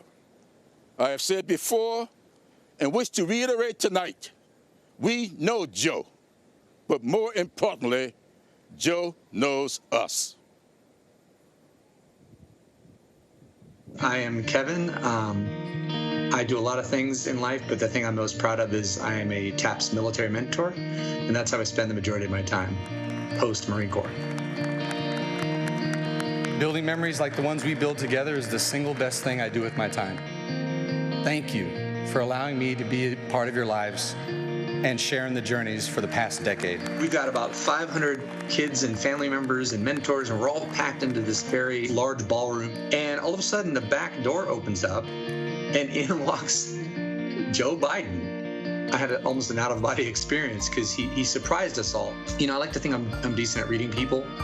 From my time in the Marine Corps, my time as an intel officer, my time as a drill instructor, my time studying psychology. He was being real. I mean, you can't fake that kind of a smile. He was genuinely happy to see these kids and to spend time with them. It's easy to lose faith in humanity, especially today. There's a lot of polarization, leaves a lot of room for a lot of hope. And it's hard to articulate real character when you see it. You know, policies are great, and we need sound policies as well, which he also has those because he's got the chops, right?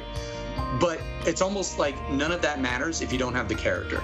This is a very unprecedented and challenging time that requires an unprecedented and courageous leader. We need someone with the courage to do what's necessary and what's right to strive towards that more perfect union.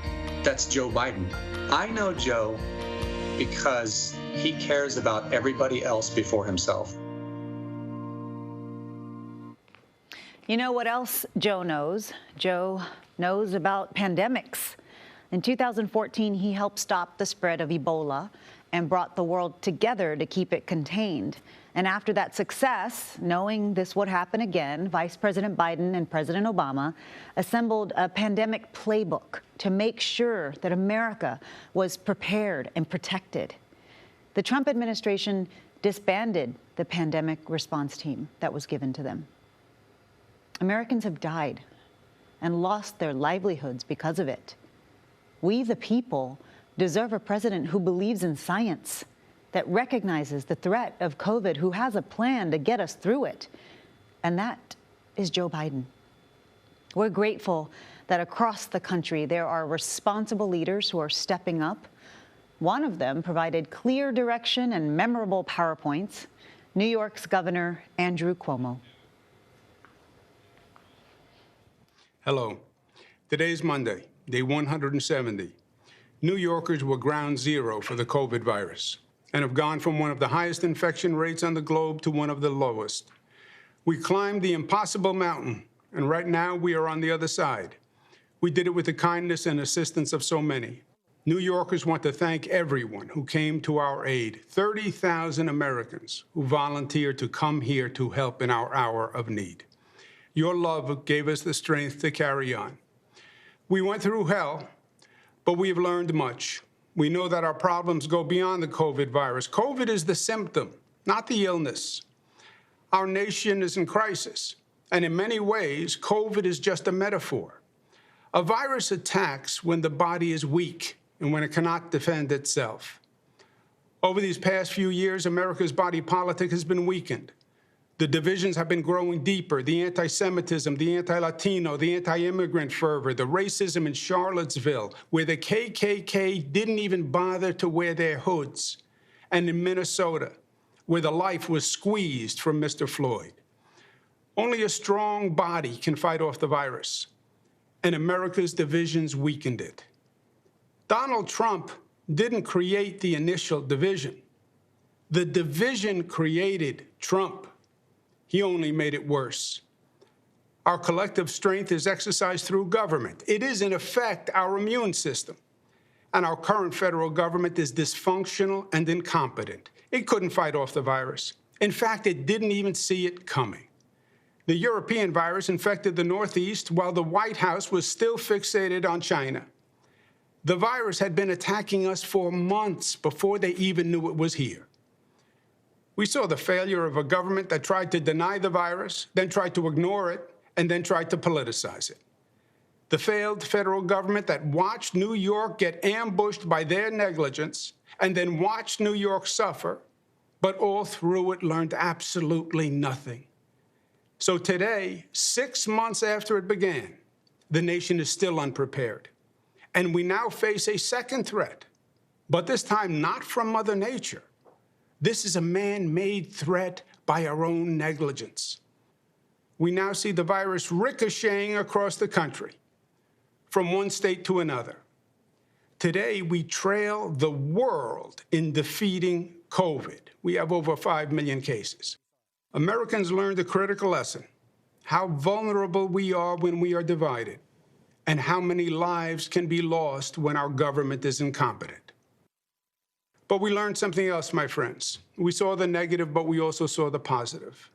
As they proved their way failed, we proved that our way succeeded. That America can still rise to the occasion. We can put our differences aside and find commonality. Government can tell the truth and can build trust. We can judge by content of character rather than color of skin. We can care for one another. That Americans can work together and forge community and a competent government. That, of course, we will wear masks because we are smart and because I care about you and because you care about me. Of course, we will socially distance because staying away shows how close we actually are. Yes, we will set up testing and tracing and do whatever we need to do to mobilize to win this battle because we are America. We win wars, and we are the greatest country on the globe. And for all the pain and all the tears, our way worked, and it was beautiful. We showed that our better angels are strong and that Americans will rise to their call. We saw that even at the end of the day, even if it is a long day, that love wins. Americans' eyes have been opened, and we have seen in this crisis the truth that government matters and leadership matters. And it determines whether we thrive and grow or whether we live or die. Now we need a leader as good as our people, a leader who appeals to the best within us, not the worst, a leader who can unify, not divide, a leader who can bring us up, not tear us down. I know that man. I've worked with that man. I've seen his talent. I've seen his strength. I've seen his pain, and I've seen his heart. That man is Joe Biden.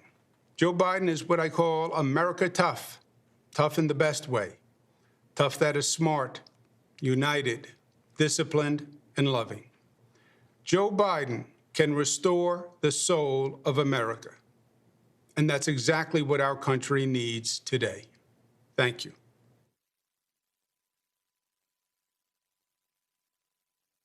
And now we'll hear from Kristen Urquiza. Hi, I'm Kristen Urquiza. I'm one of the many who has lost a loved one to COVID. My dad, Mark Anthony Urquiza, should be here today, but he isn't. He had faith in Donald Trump.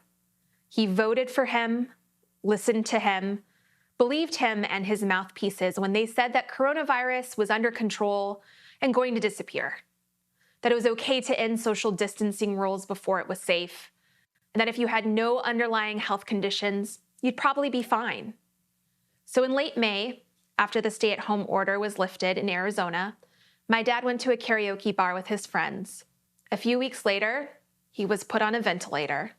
And after 5 agonizing days, he died alone in the ICU with a nurse holding his hand. My dad was a healthy 65-year-old. His only pre-existing condition was trusting Donald Trump, and for that, he paid with his life. I am not alone. Once I told my story, a lot of people reached out to me to share theirs. They asked me to help them keep their communities safe, especially communities of color, which have been disproportionately affected. They asked me, a normal person, to help because Donald Trump won't. The coronavirus has made it clear that there are 2 Americas: the America that Donald Trump lives in and the America that my father died in. Enough is enough. Donald Trump may not have caused the coronavirus, but his dishonesty and his irresponsible actions made it so much worse. We need a leader who has a national, coordinated, data-driven response to stop this pandemic from claiming more lives and to safely reopen the country.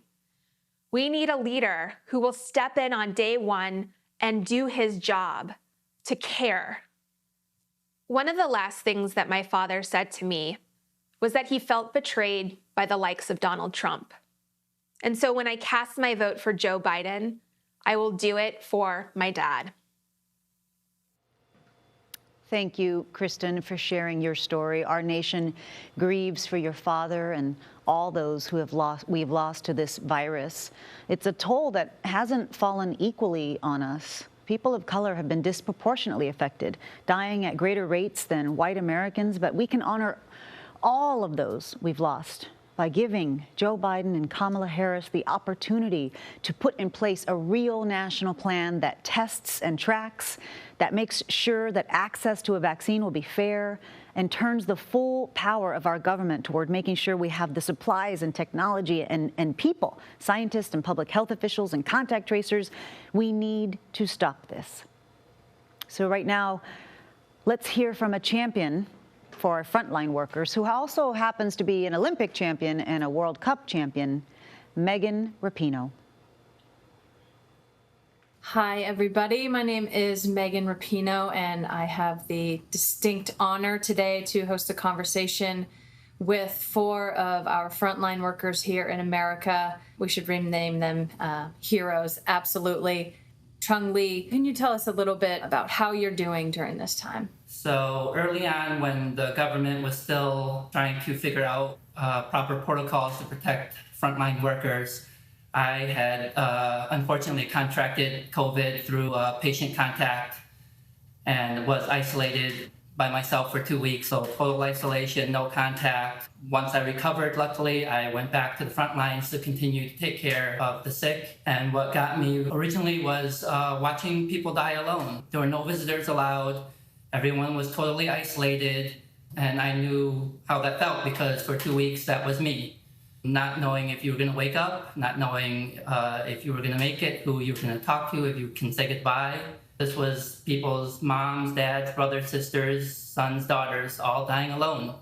And we know there's a round 2 coming, and mentally, physically, emotionally, I don't know how many of us on the front lines are going to survive that second round. Dr. Bradley, what effects are you seeing inside your hospital doors of the inaction of the Trump administration when it comes to this COVID response? It's heavy. I mean, I've left the emergency department in tears, and so have a lot of my colleagues. People are exhausted, and we're looking at the tsunami that's coming this winter with COVID and influenza. And I think all of us are wondering, how is our system not going to just collapse? Because if we're not there, when people come with their broken arms, or they come with their heart attacks and strokes or their appendicitis, we're not going to be there. What were you seeing on the front lines in those very early days that you knew it wasn't going to magically disappear? Did you think it was a hoax then? Oh, absolutely. We knew that this was not a hoax. We were certain of it. All of us knew from experience back in 2009 with the swine flu. We knew what a pandemic would look like. We knew that we needed to have the tools and the resources and the plans in place. But then we have the ineptitude and the lack of leadership from this administration. I've seen the worst of the worst. Not only have I answered thousands of calls of people that are sick, but people that are dying. Michelle, tell us a little bit about how it's been for you on the front lines, what your specific role is. As a union nurse, I've been primarily more in the forefront on advocating that our healthcare workers and our patients get the support and the PPE that they need.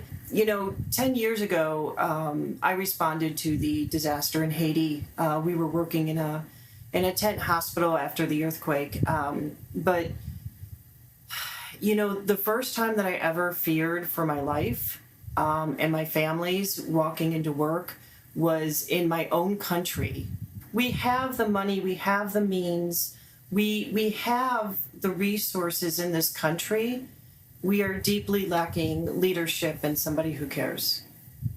Trump has made it perfectly clear how he feels. And we need a president who cares. That's Joe Biden. Dr. Bradley Dreyfus, Aldo Martinez, Michelle Boyle, and Chung Lee, I can't thank you enough. The American people are forever indebted to you, to your work and your sacrifice and just you showing up every single day and giving everything you have. And thank you again for all of the work you do on the front line. There's no way we could ever repay you. So thank you very much.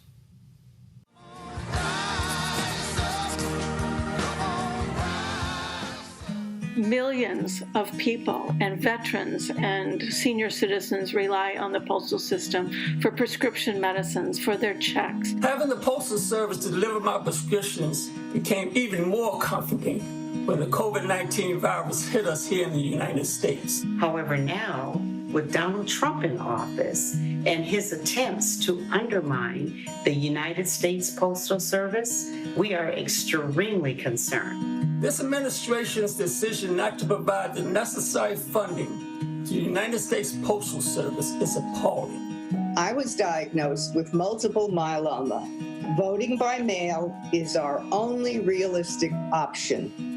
In no way do I want my 11 grandchildren to grow up in a world where this kind of suppression exists.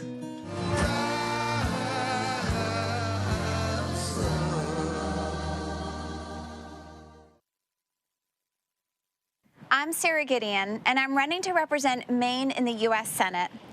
Every day, I see the caring and resilient spirit that will get us through this crisis.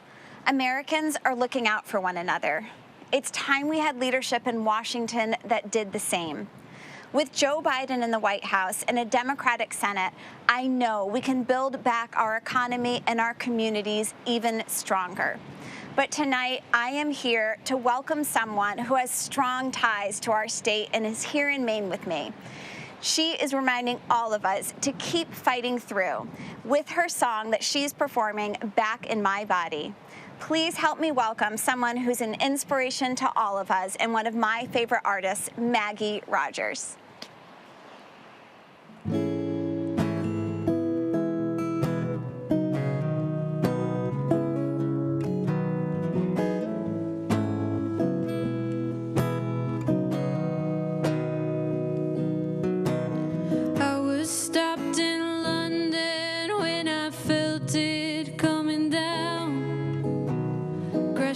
All around me with a great triumphant sound, like the dam was breaking and my mind came rushing in. I was stopped in London, oh, I was awakening.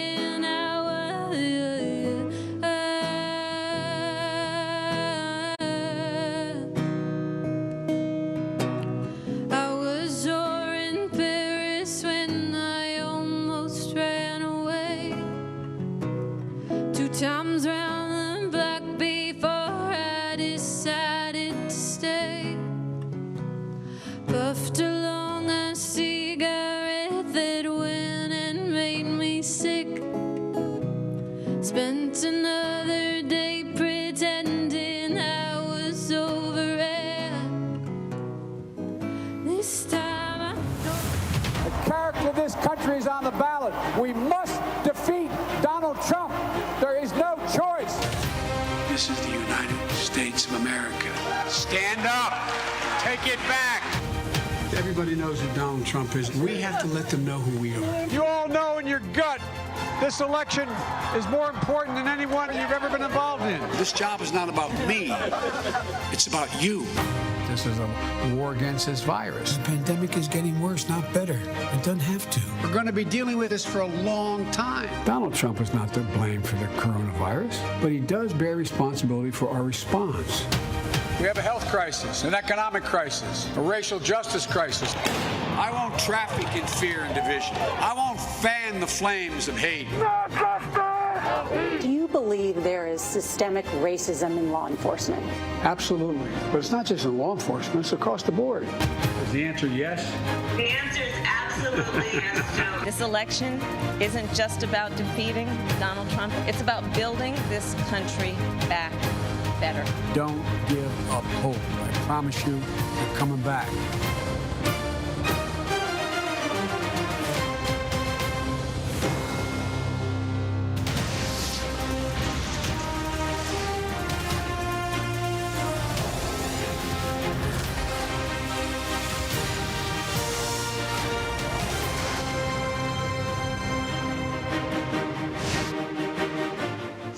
Good evening. We are just 70 days away from Election Day, when America will decide if Donald Trump or Joe Biden resides in the White House for the next 4 years.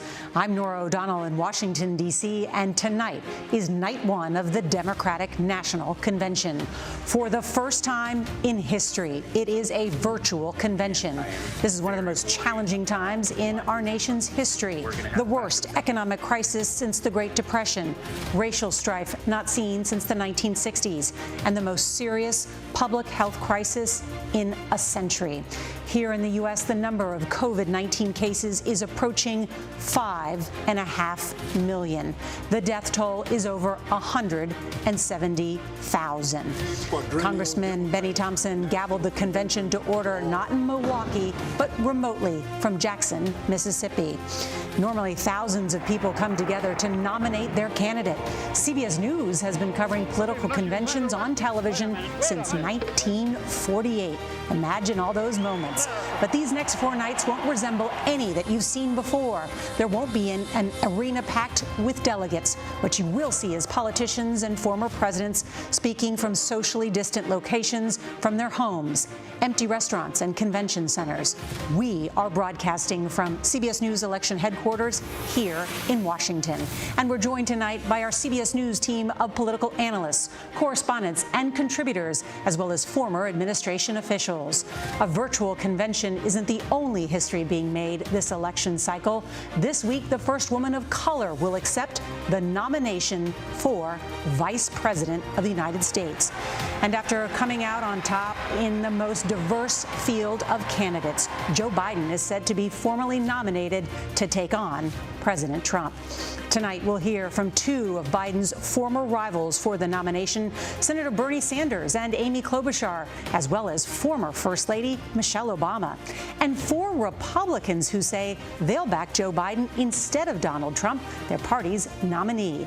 You're watching CBS News 2020, America Decides. And joining me now are senior political analyst and 60 Minutes correspondent John Dickerson, CBS News contributor Maria Elena Salinas, and CBS News analyst Jamal Simmons. Welcome to all. And John, let me start with you.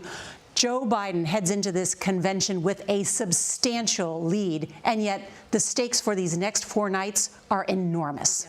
You know, a convention, Nora, is the one time a candidate gets a clean shot to speak to the voters without a lot of interruption. And though this one is going to be sterile, the to-do list is basically the same for Joe Biden. He needs to energize his voters. That's particularly important because he won't have the pop of the live convention events, but he needs it more than ever for them to be energized because they don't just have to vote. They have to get people to turn out to vote in a COVID election where that's going to be extra difficult. But he can't go overboard and be such a base-only convention that he turns off other voters. 2 other things he's got to do. Define what this election is about. Democrats want it to be about their issues and the issues Donald Trump isn't good on. COVID-19, character, race relations. Finally, define Joe Biden. You can't have a coming out party for a politician who's been in the job for 50 years, but for some undecided voters, biography is a way to connect to a candidate. And yet Joe Biden has the largest and most persistent national polling lead that any candidate has had in 24 years, but so much can change. Maria Elena, you have covered 9 presidential elections. This will be the 10th. Yes, and this is unlike, of course, Don't count the numbers, okay? This is unlike we have ever seen tonight, including a host for a Democratic convention, Eva Longoria, and then this incredible lineup tonight from the Democratic Party. They are trying to draw in the star power. Right. With Eva Longoria, I think what they do is that they cover a lot of ground. They have star power. They have someone that is a crossover star that is known along the Latino community, but also in mainstream. She is very politically active. She's a co-founder of Latino Victory Fund that promotes Latino participation and motivates Latinos to run for office. But also with her, I think they're trying to offset the fact that maybe they don't have as many Latinos as headliners during the convention. And they really do need to get the Latino vote. They need to get Latinos excited about their election. It helps with Kamala Harris. Why does it help with Kamala Harris? Because Kamala Harris is very well liked in the Latino community. She was the favorite before Tio Bernie became the favorite, but then she dropped out. And also, the polls show that she gives Biden a 32-point advantage. People get excited about having her on the ticket, Latinos do. Jamal, tonight, the Democrats' theme is We the People. We've already seen that, this inclusive big tent. And included in that tent is 4 Republicans who we are going to hear from tonight. One of them, Governor John Kasich, the former governor of Ohio. The point there is what? Republicans, you're invited to. Absolutely, Nora. The thing about this convention is it's not just talking to everyday Democrats who just show up. You see what we're doing. We're doing this online. We're doing it in social media. The Democrats are, they've got this on broadcast and cable. This is a convention that's got to do a couple things. It's got to convince Democrats who stayed home in 2016 that Joe Biden's worth going to the polls for, even in the midst of COVID or mail-in balloting. And you've got to convince people to switch back. And part of that means to switch to Joe Biden instead of voting for Donald Trump. Part of that means don't blame them for the vote they took in 2016. But let them know that things haven't worked out the way they thought they would have. And then it's a very delicate political trick to get people to move from where they were to where you want them to be now. The Democratic Party now doing a tribute to many of those who have lost their lives, the more than 170,000 due to COVID-19. Like roses miss the dew.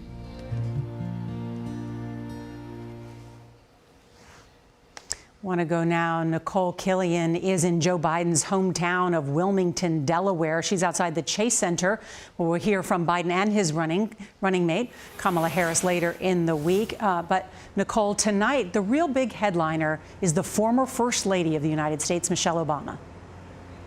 That's right, Nora. And former Vice President Joe Biden will officially accept the Democratic nomination for president here at the Chase Center on Thursday. And we will hear more tonight from his former Democratic rival, Bernie Sanders. Sanders will speak for about 8 minutes, giving a nod to the progressive movement. A source tells CBS News that he will also make the case for beating President Trump and explain why he now supports Joe Biden. And as you mentioned, former First Lady Michelle Obama will deliver a full-throated endorsement highlighting Joe Biden's character, competency, and empathy, according to those familiar with her remarks in excerpts that were released earlier today. She calls Biden a terrific vice president who has what it takes to lead the country. And of course, you may recall 4 years ago when the DNC was held right up the road in Philadelphia when she coined the term, when they go low, we go high. So again, tonight, expect a very direct and impassioned speech. We're told that she put a lot of work into this address and really wants to own it tonight. Nora? All right, Nicole Killion, thank you. Want to return now to the Democratic National Convention. You are listening now to Susan Molinari, former Republican Congresswoman, and other Republicans who are bucking their party to back Joe Biden. We are about to hear from Governor John Kasich of Ohio, was a former congressman, governor, also ran for the Republican Party nomination. And as he's speaking at the Democratic convention, the president of the United States, Donald Trump, is calling him a loser. But let's listen in now to John Kasich. America is at a crossroads. Sometimes elections represent a real choice, a choice we make as individuals and as a nation, about which path we want to take when we've come to challenging times. America is at that crossroads today. The stakes in this election are greater than any in modern times. Many of us have been deeply concerned about the current path we've been following for the past 4 years. It's a path that's led to division, dysfunction, irresponsibility, and growing vitriol between our citizens. Continuing to follow that path will have terrible consequences for America's soul because we're being taken down the wrong road by a president who is pitted one against the other. He's unlike all of our best leaders before him who worked to unite us, to bridge our differences, and lead us to a united America. I'm a lifelong Republican, but that attachment holds second place to my responsibility to my country. That's why I've chosen to appear at this convention. In normal times, something like this would probably never happen, but these are not normal times. I'm proud of my Republican heritage. It's the party of Lincoln, who reflected its founding principles of unity and a higher purpose. But what I have witnessed these past 4 years belies those principles. Many of us can't imagine 4 more years going down this path. And that's why I'm asking you to join with me in choosing a better way forward. I believe the best of America lies ahead, but only when we rediscovered our shared belief in the United States of America for our children's future, which can be bright, hopeful, and inspired if we choose to make it so. I've known Joe Biden for 30 years. I know his story of profound grief that has so deeply affected his character. I know Joe is a good man, a man of faith, a unifier, someone who understands the hopes and dreams of the common man and the common woman, a man who can help us to see the humanity in each other. He knows that the path to a restored and rejuvenated America lies in respect and unity and a common purpose for everyone. Yes, there are areas where Joe and I absolutely disagree, but that's okay, because that's America. Because whatever our differences, we respect one another as human beings, each of us searching for justice and for purpose. We can all see what's going on in our country today and all the questions that are facing us, and no one person or party has all the answers. But what we do know is that we can do better than what we've been seeing today, for sure. And I know that Joe Biden, with his experience and his wisdom and his decency, can bring us together to help us find that better way. I'm sure there are Republicans and independents who couldn't imagine crossing over to support a Democrat. They fear Joe may turn sharp left and leave them behind.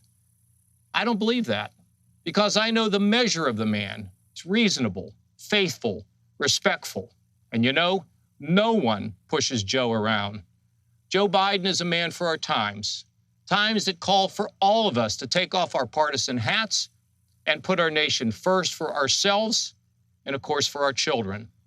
When America chooses the right path and pulls together, like we've done so many times before, we can dream big dreams, and we can see the top of the mountain as a United States of America with a soul that is a beacon of freedom to the entire world.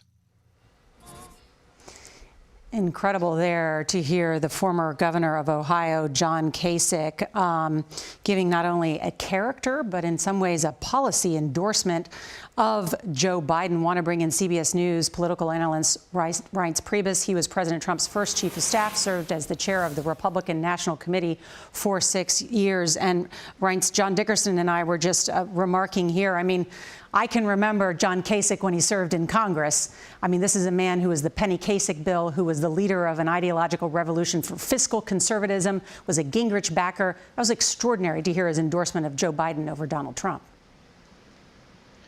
Well, not extraordinary if you're me, because I ran the 2016 convention, ran the 2012 convention too. But at the 2016 convention, Governor Kasich wouldn't even, after being begged to come out for 20 seconds and tell the delegates, welcome to the state of Ohio. So, I mean, him not endorsing Trump and endorsing Joe Biden to me is not a surprise. I'm not shocked even 1%. I think I think if the Democrats want to try to portray a group of Republicans as defectors to illustrate to the American people, they've probably got to do a little better than John Kasich, who's been trashing President Trump on another cable network for the past several years. And let me ask you this. If you look at the economic headwinds facing this president, no U.S. president has won a second term when the unemployment rate was above 7.2%. It's currently at 10.2%. Does that make it extremely difficult for this president to win a second term?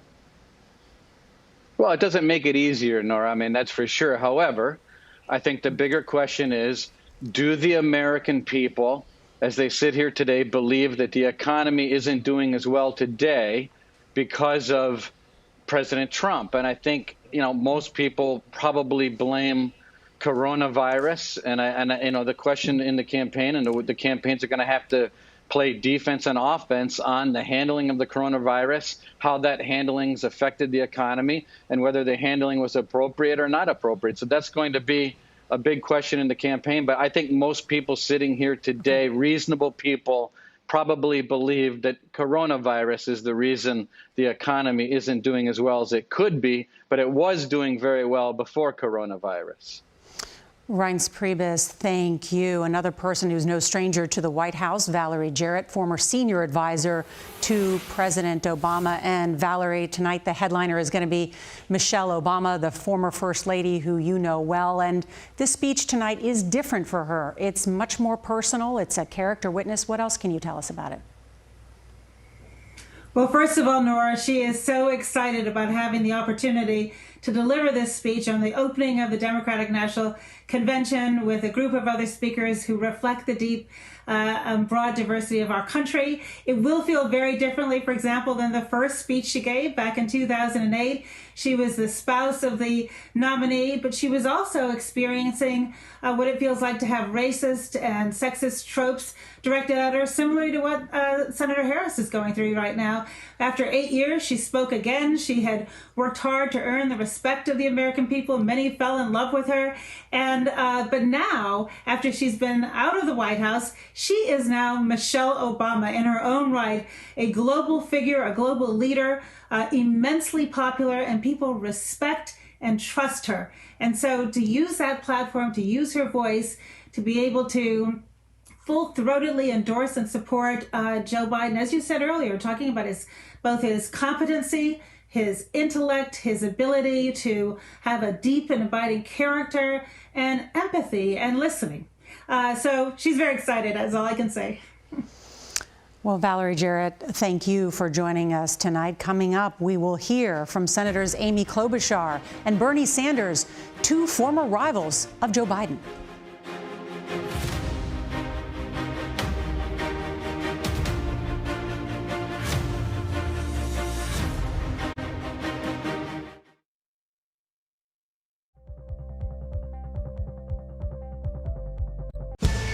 COVID has taken the lives of tens of thousands of Americans.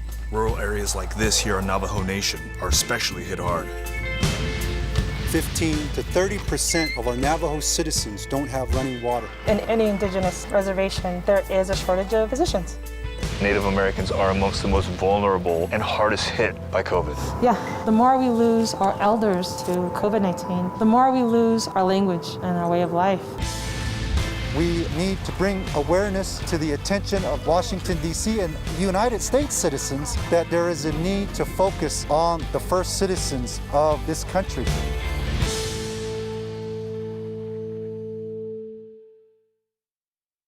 CBSN Los Angeles. Get local news, breaking news, anytime, anywhere.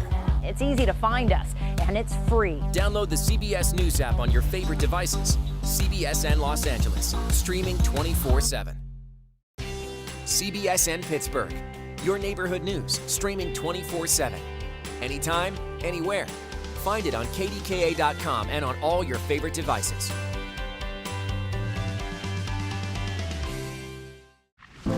In 60 years, we went from about 100,000 factory workers to probably about 7,000. Off in the distance, you can see some factories that are still humming, but most of them are just kind of abandoned. The restaurant industry right now is one of the largest and fastest growing industries in America. And yet it continues to be the absolute lowest paying employer in the United States. Barely anybody's making enough to live. You're donating plasma to get by. It's literally a slave wage. I don't remember growing up like this. My mom didn't have to go to food banks. It's pretty sad. The Democratic Party delivers their plan and their candidates. CBS News will help you make sense of a convention unlike any other, with clear, unbiased insights and reporting, and by listening to more American voices than any. Our collective strength is exercised through government. It is, in effect, our immune system. And our current federal government is dysfunctional and incompetent. It couldn't fight off the virus. In fact, it didn't even see it coming. And that was New York Governor Andrew Cuomo from earlier this evening. 13 of Joe Biden's former rivals for the Democratic nomination are expected to appear at this week's convention. We're going to hear shortly from Amy Klobuchar, the senator from Minnesota, and John Dickerson already. And we'll come to you in just a minute. Let's listen first to Senator Klobuchar. Like my friend Catherine, I believe that the right to vote is fundamental and the post office is essential. You know, the president may hate the post office, but he's still going to have to send them a change of address card come January. Donald Trump just happens to be in my state today, trying to divide people instead of responding to the pandemic and the significant needs of our economy. But Democrats, independents, and yes, many Republicans have had enough of his divisiveness. Tonight, my friends, in contrast, we've heard a lot about how we can unite as Americans, about our shared values, our shared dreams, how we've come together in the face of crisis. But I want to be clear. Unity isn't about settling. It's about striving for something more. It isn't the end, it's the means. It's how we get stuff done. Unity is about reaching up toward a higher purpose, a better future for all of us. E pluribus unum, out of many, one. It is more than a motto. It is the North Star for our democracy. Now more than ever, we need a president who will unite this country. We need a president who, in George Floyd's memory, instead of using the Bible as a prop, will heed its words, to act justly. We need a president for the workers who've lost their jobs because this administration is selling American workers out when we need to buy American. For the farmers and manufacturers and the people of rural America who are sick and tired of reaping what he's sown. We need a president who will look out for the seniors like my dad, whose families now visit them through glass windows, never knowing if it will be the last time they see them. We need a president for all of America. I come from the middle of this country where we believe in people joining together to solve problems. We seek common ground to reach higher ground. That's been Joe Biden's life's work. He's a man of scrappy, working-class roots, a man whose own hardships have only made him more determined to lift up those who have been left out. He understands redemption, and he knows resilience. Joe Biden's a man of deep experience. Barack Obama, better known tonight as Michelle's husband, he leaned on Joe for his strength and decency, and you can too. You know, most candidates, when they end their campaign, that day is a hard one. For me, it was a moment filled with great joy, because the day I ended my presidential campaign was also the day I endorsed Joe Biden. Joe ran for the same reasons I did when I announced my campaign in the middle of that blizzard on the banks of the Mississippi River. To cross the river of our divides, to bring this nation together, to be a president for all of America. As I said the day I endorsed him, if you feel stuck in the middle of the extremes in our politics, if you are tired of the noise and the nonsense, you have a home with me, and you have a home with Joe Biden. That's why I was so proud to stand with him then and across this great country. That's why we are all now standing united behind Joe and my friend Kamala. Our nation's motto is out of many, one. And as you're about to see, it's also the story of the Democratic primary. Thank you, America. And that was Senator Amy Klobuchar from Minnesota, where actually President Trump was there today in that battleground state. I want to bring in Anthony Salvanto, our Director of Elections and Surveys, who is leading the largest presidential polling project CBS News has ever undertaken. And you see him tonight with the map. So, Anthony, give us the status of this race. Indeed. Hey, Nora. Well, you mentioned that Biden lead. It is substantial at the moment, anyway. Let me show you where it comes from. Folks will remember that a presidential election is, in fact, 50 state races. You win a state, you get its electoral votes. Well, we have been talking to voters in all 50, and you look at the map. On the states where you see blue, those are places where Joe Biden is leading in some form. The places you see states in red, that's where the president is leading in some form. Okay, now along the upper Midwest, these are states that every 4 years we talk about as battleground, close states. Your Pennsylvanias, Michigan, Wisconsin, and many others, those are leaning towards Biden. But what's maybe surprising a lot of people this year is look at the Sun Belt. I'll take you to Arizona, where that's a toss-up right now. Georgia, which the president won pretty comfortably last time, that's a toss-up right now. And even Texas is just barely leaning towards the president in our analysis. Well, why is that? Majorities of voters in all of these states say that they're dissatisfied with the way that the administration was handling the coronavirus outbreak. And that's accruing to Joe Biden. Those folks are voting for Joe Biden in higher numbers. And that's what's shifting these states. And so the big result, Nora, which we will watch through the fall, is we've got an expanded map with maybe a lot more battleground states than anybody thought going in. Which makes a very exciting 78 days ahead. Anthony Salvanto, thank you. I want to bring in CBS News political correspondent Ed O'Keefe, who's been following the Biden campaign since day one. Ed, we are about to hear from one of Biden's top opponents, Senator Bernie Sanders, shortly, the independent from Vermont. This is a prime speaking slot for him, important because of what happened in 2016 and the fissures between him and Hillary Clinton.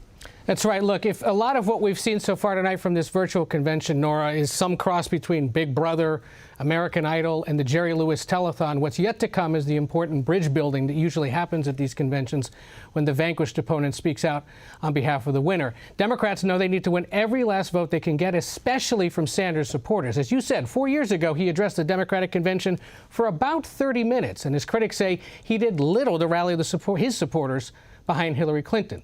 Tonight, he's being given about 8 minutes, not a lot of time for the verbose Vermonter, to remind viewers of what he sees as the dangers of the president and a synopsis of why he's supporting Biden.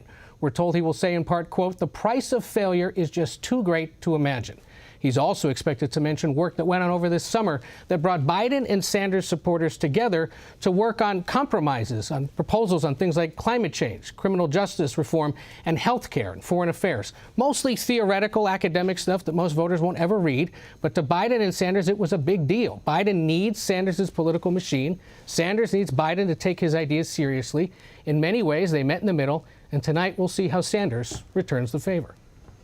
All right, Ed O'Keefe, thank you. As some 12% of Bernie Sanders supporters from the Democratic Party crossed party lines and voted for Donald Trump in the 2016 election, according to some analysis from the University of Massachusetts. So that's why this is all significant. Ahead, we're going to hear from former presidential candidate and Senator Bernie Sanders and former First Lady Michelle Obama.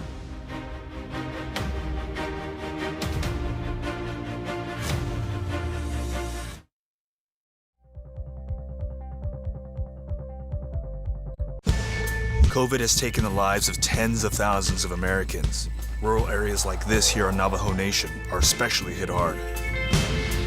15 to 30% of our Navajo citizens don't have running water. In any indigenous reservation, there is a shortage of physicians. Native Americans are amongst the most vulnerable and hardest hit by COVID. Yeah, the more we lose our elders to COVID-19, the more we lose our language and our way of life. We need to bring awareness to the attention of Washington, D.C. and United States citizens that there is a need to focus on the first citizens of this country.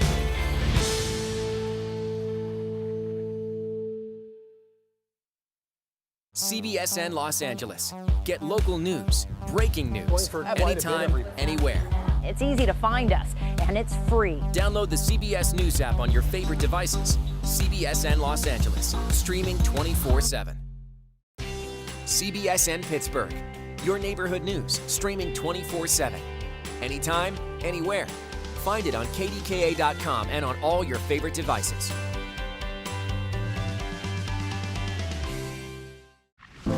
In 60 years, we went from about 100,000 factory workers to probably about 7,000.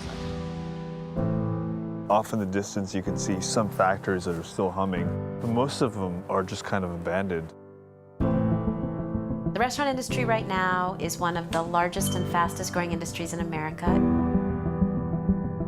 And yet it continues to be the absolute lowest paying employer in the United States. Barely anybody's making enough to live. You're donating plasma to get by. It's literally a slave wage. I don't remember growing up like this. My mom didn't have to go to food banks. It's pretty sad.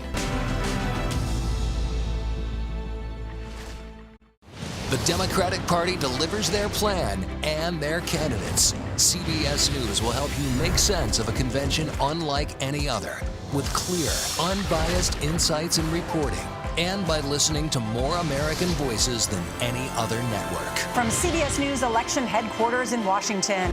Join Norah O'Donnell for the 2020 Democratic National Convention. Watch live at 8:30 on CBSN.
And welcome back to our coverage of the Democratic National Convention. Former presidential candidate Bernie Sanders is about to deliver his big speech tonight. The independent senator from Vermont will be live from Burlington in just a minute, and we will take his remarks live. I want to bring back in our panel and talk about this issue of coronavirus. When we were last all here together on Super Tuesday, there were 70 3 confirmed cases and 7 known deaths from coronavirus. Today, 5.4 million confirmed cases in just over 5 months. How much, John, is this election about the president's leadership and this pandemic? You know, I was talking about earlier, Biden wants the turf to be on coronavirus. You heard Reince Priebus say, well, coronavirus happened. People may or may not blame the president. When Donald Trump was a candidate, he said about 9/11, George W. Bush didn't keep the country safe. In other words, he said the president was on the hook for the fact that America was attacked on 9/11. Use that same standard that Donald Trump used as a candidate and apply that to President Trump. 170,000 dead. What we see in the polls is that's the standard that voters are using and applying it to the president. High 50s or even low 60% of the country say that he has mishandled the coronavirus response. And go here now, the senator from Vermont, Good evening. Bernie Sanders. Our great nation is now living in an unprecedented moment. We're facing the worst public health crisis in 100 years and the worst economic collapse since the Great Depression. We are confronting systemic racism and the enormous threat to our planet of climate change.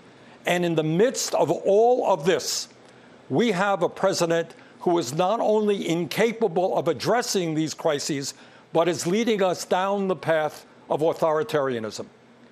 This election is the most important in the modern history of this country.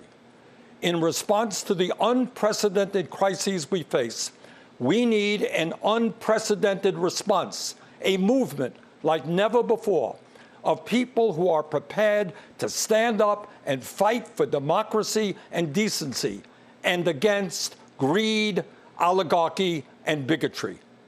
And we need Joe Biden as our next president. Let me take this opportunity to say a word to the millions of people who supported my campaign this year and in 2016.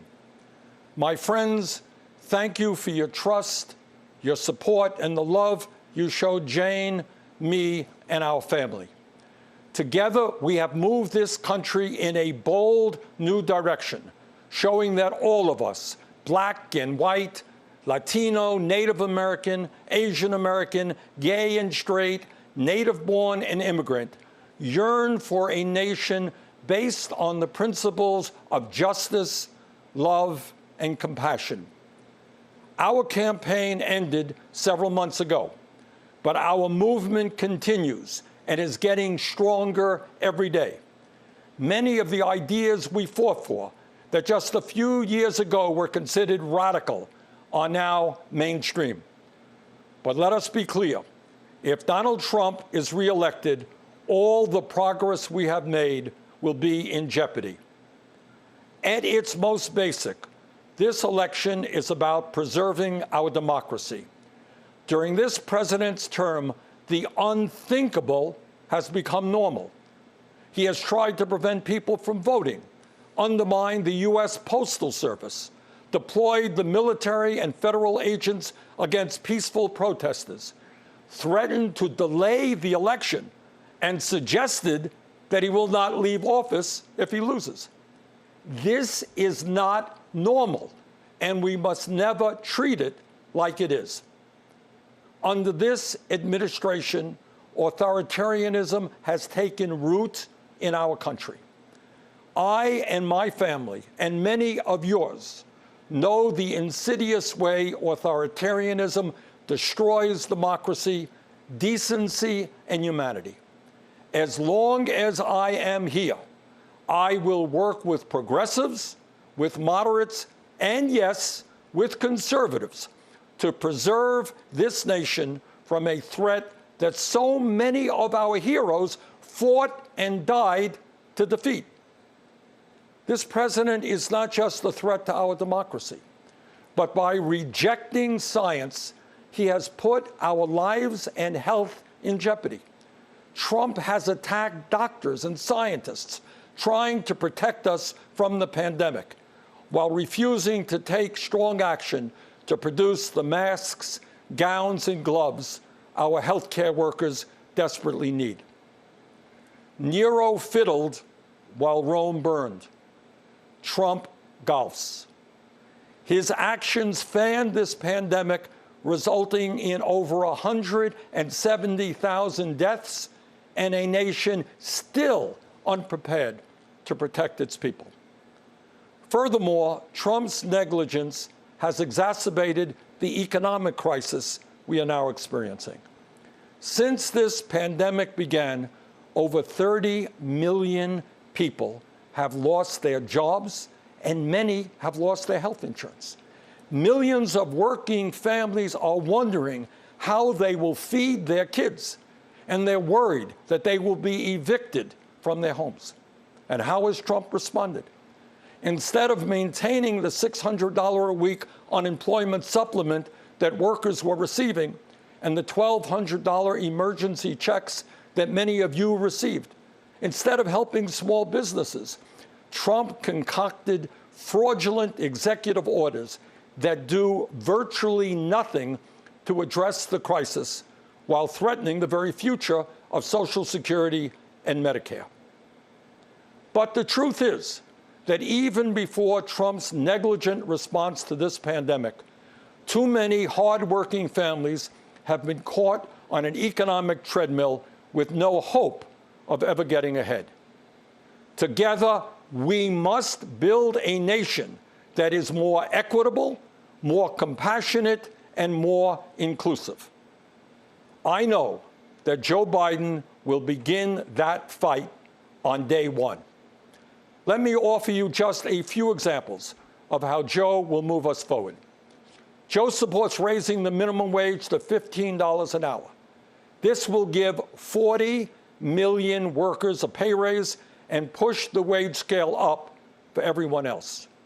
Joe will also make it easier for workers to join unions, create 12 weeks of paid family leave, fund universal pre-K for 3- and 4-year-olds, and make child care affordable for millions of families.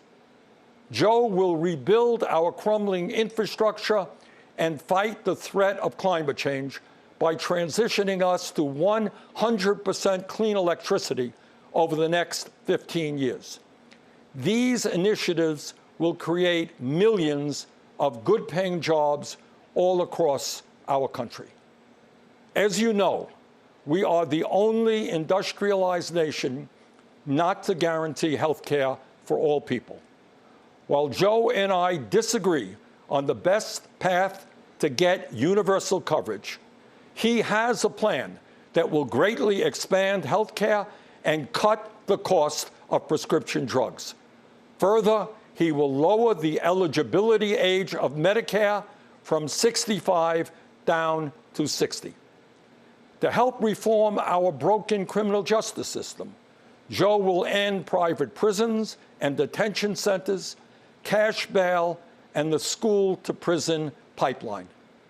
And to heal the soul of our nation, Joe Biden will end the hate and division Trump has created.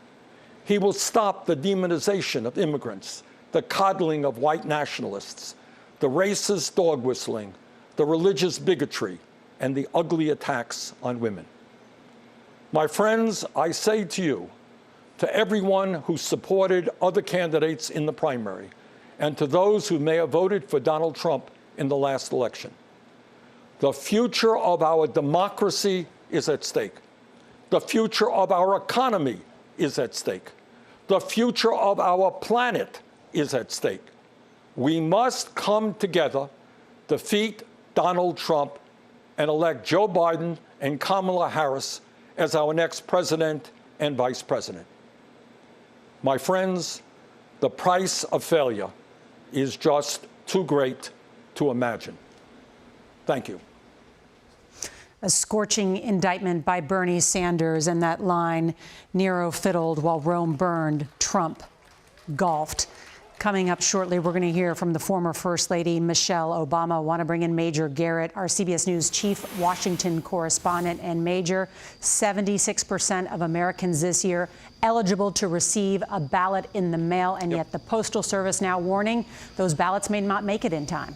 Right, they're Postal Service issues, but Nora, the president today said something that's very important. He said the only way he can lose is if this election is rigged. How do you evaluate that kind of statement from the President of the United States? Well, let me give you two voices, both Republicans. One, Chris Krebs, who at the Department of Homeland Security oversees all cybersecurity for every election official in this country. He said this election's never been safer. And he said secretaries of state, Republican and Democrats, are the most trusted, authoritative voices on how this election will be run. Another one of them is Kim Wyman, Republican Secretary of State from Washington. She said, you know what the most important thing for an election official to do is? Make sure the losers believe the election was legitimate. President Trump today tried to undermine exactly what that Secretary of State and Secretaries of State across the country are trying to accomplish. And why do you think the president is trying to do that, Major? To sow confusion and doubt in the ultimate outcome. And for whatever political purpose he believes he will gain from that, people at the local level, the state level, Republicans and Democrats are working overtime, Nora, to make sure this election works, is verifiable, and most importantly, accurate. Major Garrett at the White House tonight, and former First Lady Michelle Obama taped her virtual address ahead of tonight's event. Eva Longoria is introducing her now. Let's listen in. To introduce the former First Lady, Michelle Obama. Good evening, everyone. It's a hard time, and everyone's feeling it in different ways. And I know a lot of folks are reluctant to tune into a political convention right now, or to politics in general. Believe me, I get that. But I am here tonight because I love this country with all my heart. And it pains me to see so many people hurting. I've met so many of you. I've heard your stories. And through you, I have seen this country's promise. And thanks to so many who came before me, thanks to their toil and sweat and blood, I've been able to live that promise myself. That's the story of America. All those folks who sacrificed and overcame so much in their own times because they wanted something more, something better for their kids. There's a lot of beauty in that story. There's a lot of pain in it, too. A lot of struggle and injustice and work left to do. And who we choose as our president in this election will determine whether or not we honor that struggle and chip away at that injustice and keep alive the very possibility of finishing that work. I am one of a handful of people living today who have seen firsthand the immense weight and awesome power of the presidency. And let me once again tell you this: the job is hard.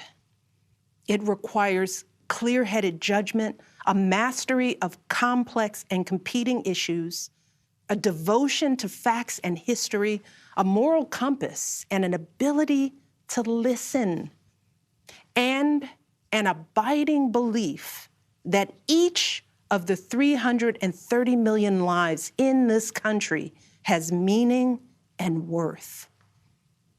A president's words have the power to move markets. They can start wars or broker peace.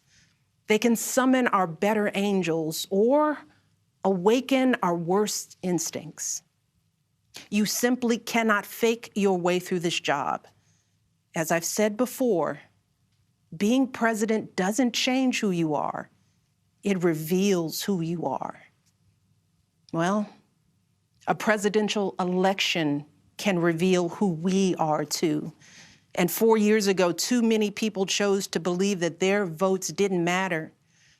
Maybe they were fed up. Maybe they thought the outcome wouldn't be close. Maybe the barriers felt too steep, whatever the reason. In the end, those choices sent someone to the Oval Office who lost the national popular vote by nearly 3 million votes. In one of the states that determined the outcome, the winning margin averaged out to just 2 votes per precinct. 2 votes. And we've all been living with the consequences. When my husband left office with Joe Biden at his side, we had a record-breaking stretch of job creation. We'd secured the right to health care for 20 million people. We were respected around the world, rallying our allies to confront climate change. And our leaders had worked hand in hand with scientists to help prevent an Ebola outbreak from becoming a global pandemic. 4 years later, the state of this nation is very different. More than 150,000 people have died, and our economy is in shambles because of a virus that this president downplayed for too long. It has left millions of people jobless. Too many have lost their health care. Too many are struggling to take care of basic necessities like food and rent. Too many communities have been left in the lurch to grapple with whether and how to open our schools safely. Internationally, we've turned our back, not just on agreements forged by my husband, but on alliances championed by presidents like Reagan and Eisenhower. And here at home, as George Floyd, Breonna Taylor, and a never-ending list of innocent people of color continue to be murdered, stating the simple fact that a Black Life Matters is still met with derision from the nation's highest office. Because whenever we look to this White House for some leadership or consolation or any semblance of steadiness, what we get instead is chaos, division, and a total and utter lack of empathy. Empathy, that's something I've been thinking a lot about lately. The ability to walk in someone else's shoes. The recognition that someone else's experience has value too. Most of us practice this without a second thought. If we see someone suffering or struggling, we don't stand in judgment, we reach out. Because there, but for the grace of God, go I. It is not a hard concept to grasp. It's what we teach our children. And like so many of you, Barack and I have tried our best to instill in our girls a strong moral foundation to carry forward the values that our parents and grandparents poured into us. But right now, kids in this country are seeing what happens when we stop requiring empathy of one another. They're looking around wondering if we've been lying to them this whole time about who we are and what we truly value. They see people shouting in grocery stores, unwilling to wear a mask to keep us all safe. They see people calling the police on folks minding their own business just because of the color of their skin. They see an entitlement that says only certain people belong here.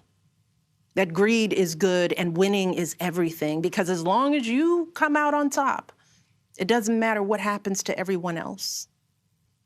And they see what happens when that lack of empathy is ginned up into outright disdain. They see our leaders labeling fellow citizens enemies of the state while emboldening torch-bearing white supremacists. They watch in horror as children are torn from their families and thrown into cages, and pepper spray and rubber bullets are used on peaceful protesters for a photo op. Sadly, this is the America that is on display for the next generation.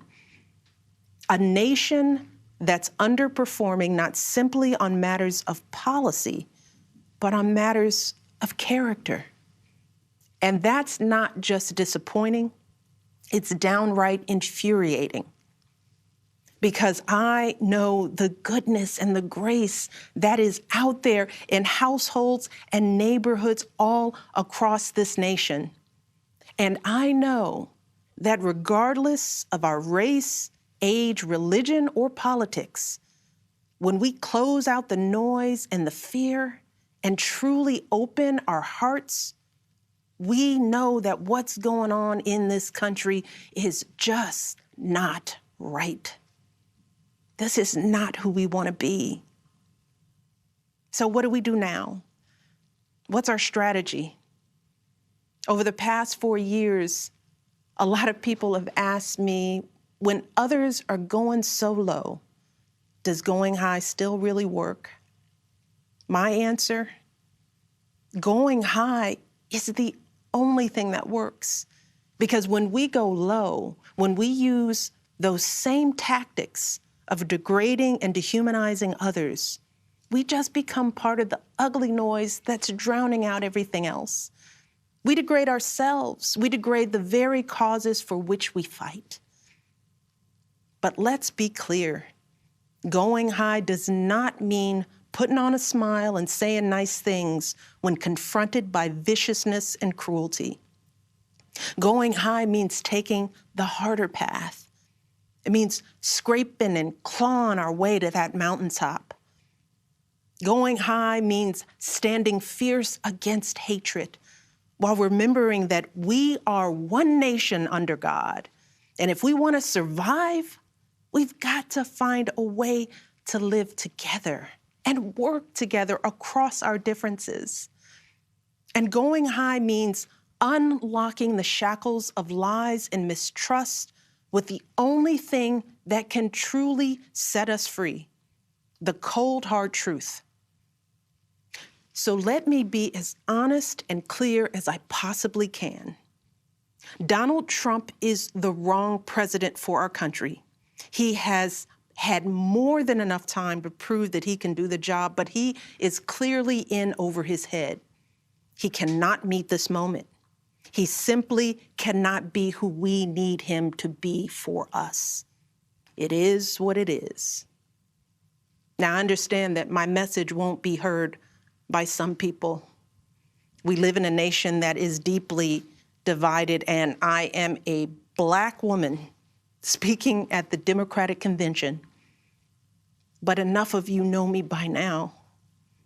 You know that I tell you exactly what I'm feeling. You know I hate politics. But you also know that I care about this nation. You know how much I care about all of our children. So if you take one thing from my words tonight, it is this.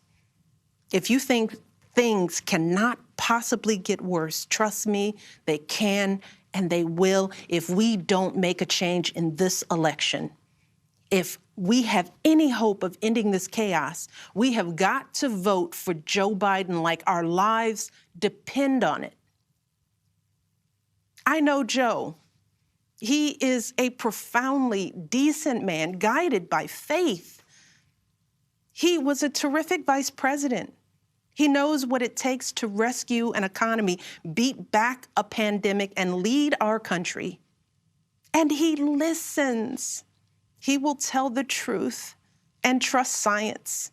He will make smart plans and manage a good team. And he will govern as someone who's lived a life that the rest of us can recognize. When he was a kid, Joe's father lost his job. When he was a young senator, Joe lost his wife and his baby daughter. And when he was vice president, he lost his beloved son. So Joe knows the anguish of sitting at a table with an empty chair, which is why he gives his time so freely to grieving parents. Joe knows what it's like to struggle, which is why he gives his personal phone number to kids overcoming a stutter of their own. His life is a testament to getting back up. And he is going to channel that same grit and passion to pick us all up, to help us heal and guide us forward. Now, Joe is not perfect, and he'd be the first to tell you that.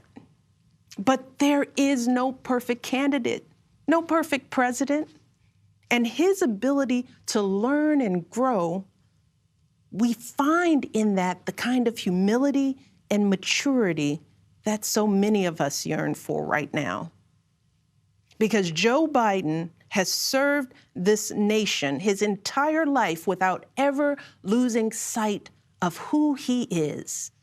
But more than that, he has never lost sight of who we are, all of us. Joe Biden wants all of our kids to go to a good school, see a doctor when they're sick, live on a healthy planet. And he's got plans to make all of that happen. Joe Biden wants all of our kids, no matter what they look like, to be able to walk out the door without worrying about being harassed or arrested or killed. He wants all of our kids to be able to go to a movie or a math class without being afraid of getting shot. He wants all our kids to grow up with leaders who won't just serve themselves and their wealthy peers, but will provide a safety net for people facing hard times. And if we want a chance to pursue any of these goals, any of these most basic requirements for a functioning society, we have to vote for Joe Biden in numbers that cannot be ignored. Because right now, folks who know they cannot win fair and square at the ballot box are doing everything they can to stop us from voting. They're closing down polling places in minority neighborhoods. They're purging voter rolls. They're sending people out to intimidate voters, and they're lying about the security of our ballots. These tactics are not new. But this is not the time to withhold our votes in protest or play games with candidates who have no chance of winning. We have got to vote like we did in 2008 and 2012. We've got to show up with the same level of passion and hope for Joe Biden. We've got to vote early, in person if we can. We've got to request our mail-in ballots right now, tonight, and send them back immediately. And follow up to make sure they're received. And then make sure our friends and families do the same. We have got to grab our comfortable shoes, put on our masks, pack a brown bag dinner, and maybe breakfast too, because we've got to be willing to stand in line all night if we have to. Look, we have already sacrificed so much this year. So many of you are already going that extra mile. Even when you're exhausted, you're mustering up unimaginable courage to put on those scrubs and give our loved ones a fighting chance. Even when you're anxious, you're delivering those packages, stocking those shelves, and doing all that essential work so that all of us can keep moving forward. Even when it all feels so overwhelming, working parents are somehow piecing it all together without childcare. Teachers are getting creative so that our kids can still learn and grow. Our young people are desperately fighting to pursue their dreams. And when the horrors of systemic racism shook our country and our consciences, millions of Americans of every age, every background rose up to march for each other, crying out for justice and progress. This is who we still are. Compassionate, resilient, decent people whose fortunes are bound up with one another. And it is well past time for our leaders to once again reflect our truth. So it is up to us to add our voices and our votes to the chorus of history, echoing heroes like John Lewis, who said, "When you see something that is not right, you must say something.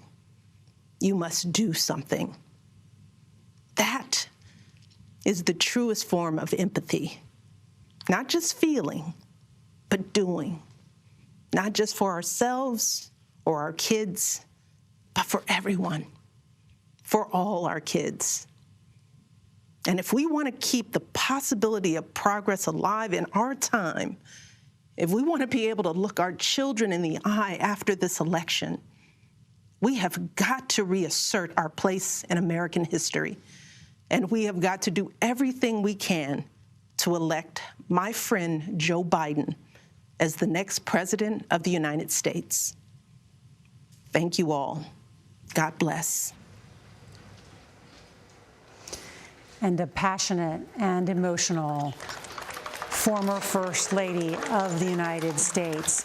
And you see there the watch parties from across the country, the applause for her remarks, with not only a character endorsement of Joe Biden, but a searing indictment of Donald Trump, and also an exhortation to go out and vote early, as she said, and in person if you can. I want to bring in Valerie Jarrett, a former advisor to President Barack Obama.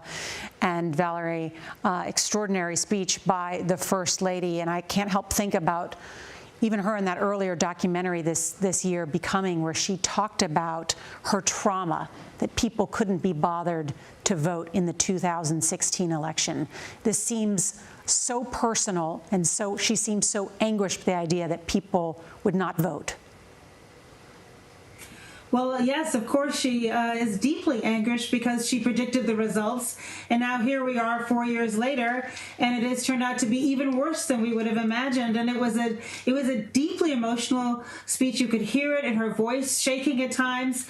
Her love of her country is what motivated her to want to speak so candidly and directly. Now you know, Nora, why we used to call her the closer. Who better to end an evening about we the people than someone who knows the people, who's traveled this country, red states, blue states, and has seen our goodness and is so frustrated by what she's seeing coming out of this White House. And so I think her knowing Joe Biden the way she does, having watched him up close and personally, knowing his character, his empathy, his willingness to listen, and seeing how we are in chaos, as she put it, is what motivated her to give such a forthright, direct, and very clear message.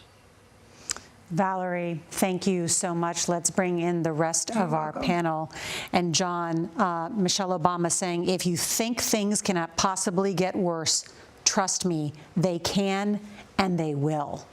Yeah, I kept thinking of on alarms where it says break glass in case of emergency. There was glass all over the place by the end of this speech. This was an emergency speech by someone who's not a politician, who has written one of the most successful books in modern times. And that speech will be passed around. And we talked about all the limitations of this convention. Being able to give a speech that gets passed around and motivates Democratic voters and also makes the character claim from a non-political perspective. Obviously, she's at a convention, it's political, but she's not a politician. This will have to be answered, and this, again, is the turf that the Democrats want the campaign to be on. Character, because as the former First Lady put it tonight, that's their direct attack at Donald Trump. I mean, there were so many lines that will be discussed of this speech, as you mentioned, but also we've got to be willing to pack our dinner, a brown bag, and maybe breakfast and wait in line all night. She made the case that, Hillary Clinton won the popular vote by over 3 million, but we know she lost the electoral vote in part because of more than 70,000 votes in 3 states, that it was that slim of a margin, the people that didn't turn out to vote, that makes a difference. Well, I think Michelle Obama understands her power, and she's so effective not only because of the strength of her message, but the clarity in which she presents it. And she's talking to everyone. She knows what to say and make sure, again, that she's inclusive, that she talks about, well, maybe this, maybe you're not sure about Joe Biden. He is a good guy, and maybe you voted for Trump. He's not the good guy. So I thought it was interesting the way that she talked about Trump, because usually she doesn't. She only kind of refers to him without saying his name. This time she said his name. She said he's ineffective. She said he's not up to living this moment, and ending that phrase with, it is what it is, which is a phrase that Trump used when he said, how many people died? So many people died. Well, it is what it is. But I think behind all this, she's motivating people to get out and vote, even with the subliminal message of her small necklace that said vote. Yes, and Jamal, it was as John described, that break the glass sort of moment. And yet, while Joe Biden holds a substantial lead, his voter enthusiasm is still lacking for the head of the Democratic ticket. The party has got to be concerned that people will not mail in those ballots, that they will not stand in line in the midst of a pandemic. That's right. People have got to show up and vote. Michelle Obama made that case. You know, she's had such an interesting trajectory over her entire career in politics. When she first got started, there were all the things people came after her. Remember that New Yorker cover of her, like she was some radical, you know, black power person. She's had this great trajectory. And now she's at this place where she's an author, she's a lawyer, she's a mom, but she's channeling anxiety, she's channeling frustration, hope. And if you think about what's happening with people on the streets of the country, particularly Democrats, they're frustrated with babies at the border, they were frustrated with Charlottesville, they're frustrated with George Floyd. People are traumatized. And she talked about the trauma. You talked about it when you first started this conversation. She is somebody who really has found a way to channel that, and let's just keep it real. Michelle Obama keeps it real. And that is part of her appeal to the American public, is that they don't really see her playing politics. Jamal Simmons, Maria Elena Salinas, John Dickerson, thank you. CBS News coverage of the Democratic National Convention continues on our 24-hour streaming service, CBSN. Elaine Quijano has a look at what's coming up. Good evening, Elaine. Good evening, Nora. Tonight on CBSN, we will have a full wrap of the key moments from day one of the Democratic National Convention and bring you analysis with our team of contributors. You can stream CBSN anytime, anywhere, on any connected device. Just download the free CBS News app. I'll see you shortly. Nora? Elaine, thank you, and we will tune in. And that wraps up night one for the Democratic Convention. Later tonight, live on CBS The Late Show with Stephen Colbert. Stephen's guests include former National Security Advisor Susan Rice and musical guest Sheryl Crow. And there will be much more on your local news and tomorrow on CBS This Morning. For all of us at CBS News, I'm Nora O'Donnell. Good night.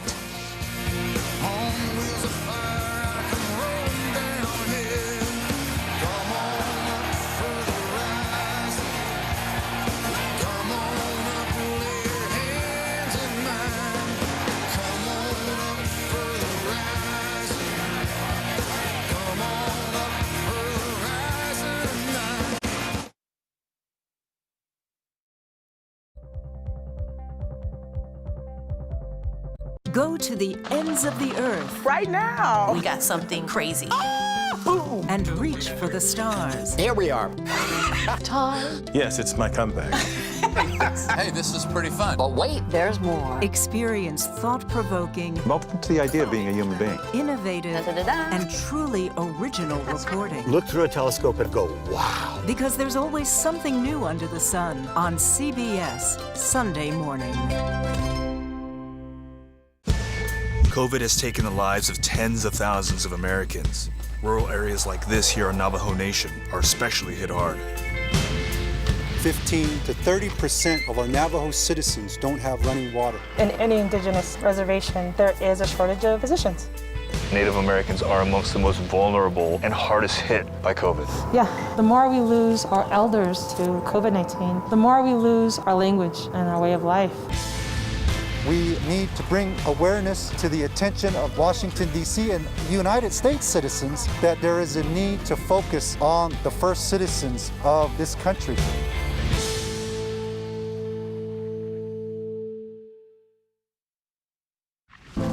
In 60 years, we went from about 100,000 factory workers to probably about 7,000.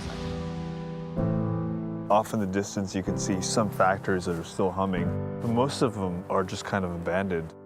The restaurant industry right now is one of the largest and fastest growing industries in America.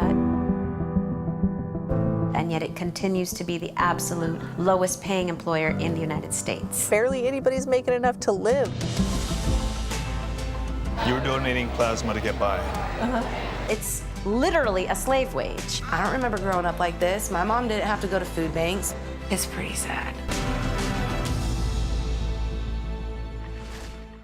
Even really young kids are feeling what's going on right now. How should parents be talking to them about this whole question of racial justice? How do we embrace this moment and turn it into real change? What we really must focus on is moving from protesting to policy. Join Gail, Anthony, and Tony on CBS This Morning. CBSN Los Angeles. Get local news, breaking news, anytime, anywhere. It's easy to find us, and it's free. Download the CBS News app on your favorite devices. CBSN Los Angeles, streaming 24/7.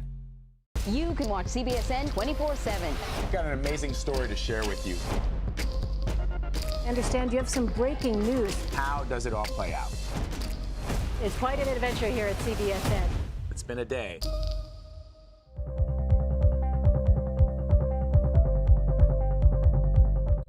You can watch CBSN Bay Area 24/7. It's easy to find us and it's free. One way to watch us is on our website. Go to kpix.com and you'll be instantly connected to CBSN Bay Area.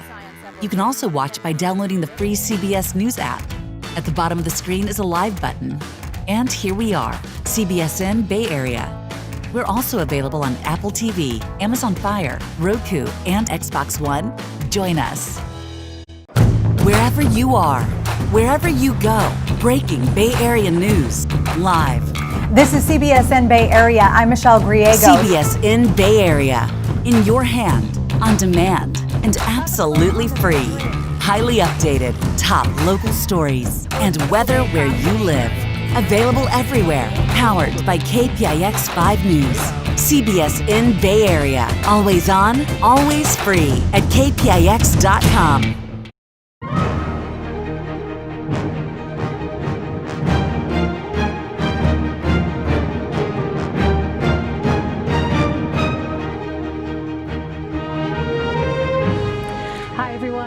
Quijano, thank you for joining us for our special coverage of Day 1 of the 2020 Democratic National Convention.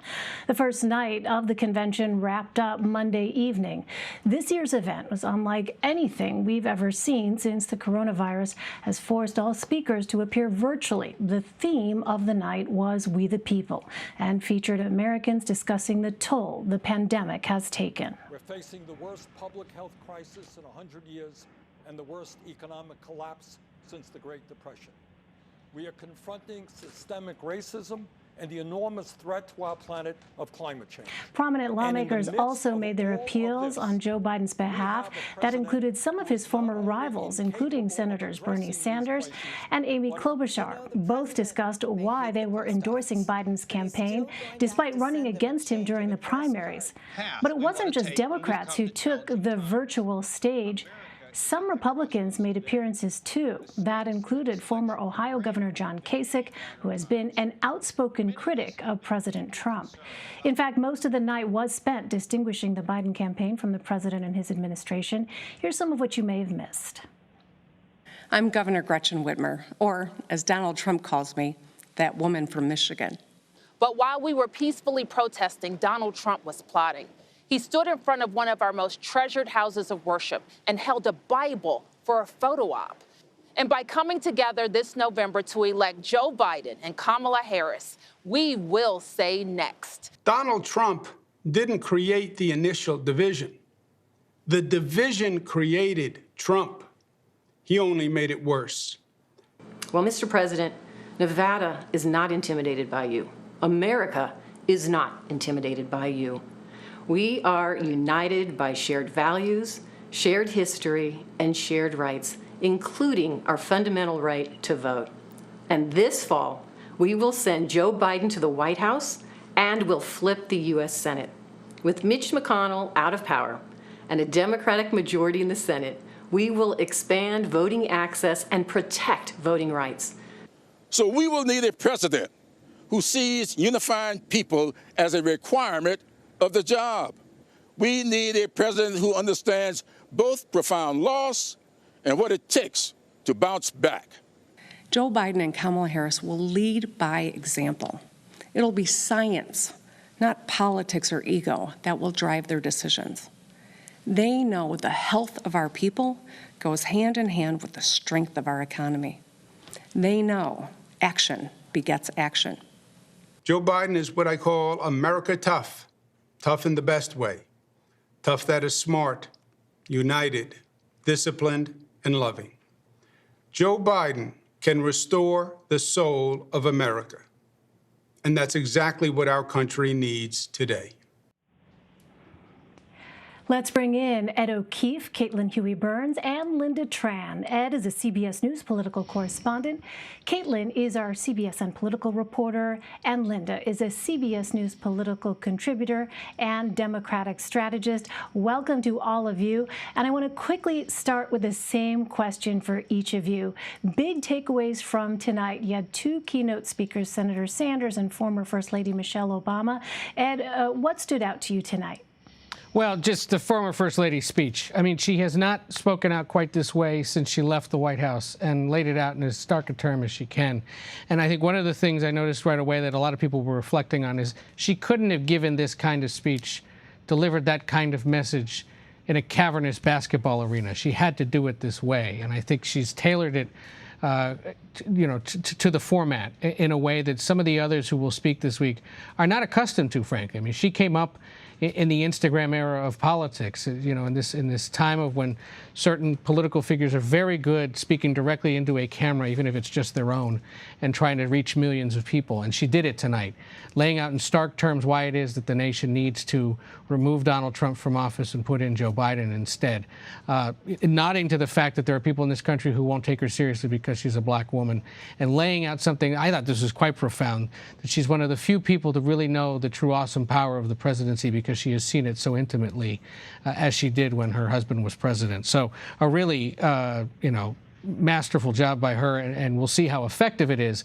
But I suspect it's the kind of speech that people are going to be passing around through text messages and such tomorrow. But the other more interesting one, I think, was Bernie Sanders's, of course, because he was asked tonight to do something he didn't do 4 years ago, and that was to give a complete bear hug to the person he lost to and say that that person needs to win the election. He did it tonight to Joe Biden. And I heard things from the absolutist Bernie Sanders that I never thought I'd hear, which is that, look, I disagree with him on health care, on the minimum wage, on how far he'd go on union rights, but at least he's going in the right direction, and that what he's put forward is good enough for now, and that his supporters should be backing him up. So really quite something for Sanders to do that in a way that I haven't seen him do it before, and on the biggest stage possible. Right, considering how hard that primary was fought, it is pretty remarkable. Caitlin, what about you? What jumped out at you? Well, to pick up on a couple of themes from Michelle Obama's speech, which I think are really important, Ed makes a great point about how this was really made for an audience that was sitting at home. You saw her backdrop of a living room and really speaking to an audience directly. And I think one of the messages that she was trying to get across was trying to get above politics and kind of get to the meat of the matter, telling voters at home and potential voters that Donald Trump is just not the person for this moment. And she said, it is what it is. And I thought that was a really powerful line that I think speaks not only to voters who didn't turn out in 2016. And remember, in Michelle Obama's documentary, Becoming, which is on Netflix, she talks about how discouraged she was by all the work she and her husband had put in to see voters not turn out in 2016, speaking to them, but also to voters that we saw in 2018, especially women in the suburbs who had voted Republican in the past and switched to Democrats.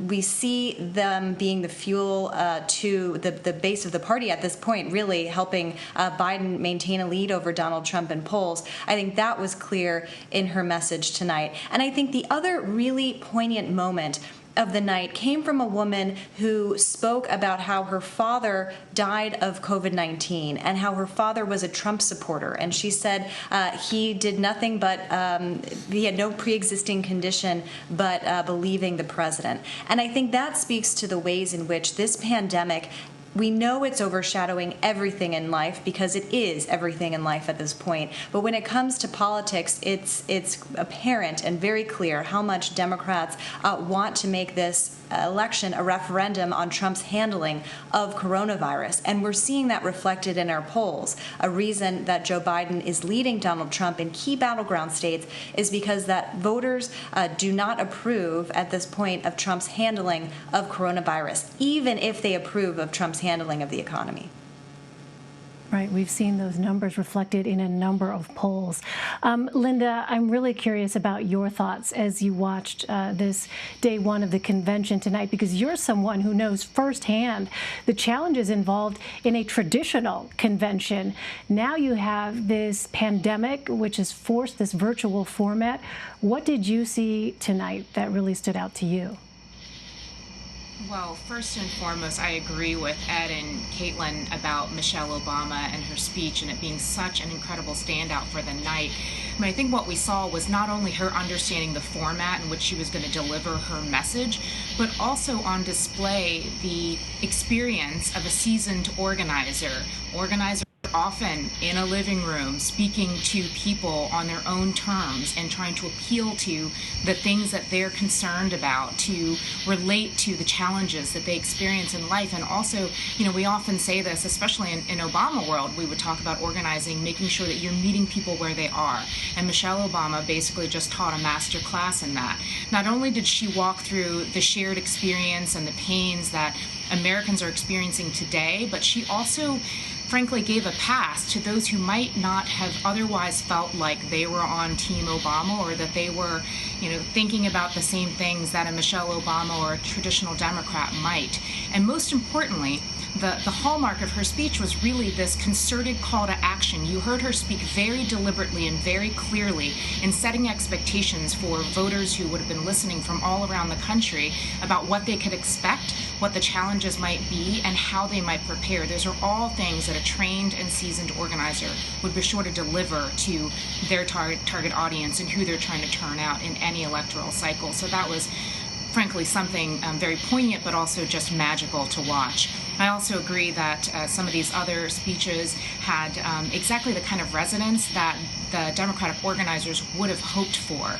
I mean, frankly, pulling off something like this during a pandemic with so many streams and speeches happening around the country, the technology getting pulled off so flawlessly was definitely not a given. And when you think about the kinds of challenges that organizers typically have to deal with, the kind of planning that goes into a live in-person event, a virtual convention like this is frankly like nothing we have all experienced ever before. And so thinking about all of the things that they must have considered heading into this, I have to imagine that the lead organizers of the convention were in some ways probably holding their breath a little bit to see if it would all come off as seamlessly as it did. So that was really remarkable to see. Yeah, You know- I can tell you just from... Oh, go ahead, Ed. Yeah. Well, I just, you know, Linda has a unique insight into this because she trains so many different candidates up and down a ballot. Right. Excuse me, on how to prepare for this stuff. And again, there were certain people who spoke tonight, and we will see certain people speak later in the week, some of whom are only getting about 60 seconds or maybe just 2 sentences worth of airtime, who are very good in this format because they've come up in it.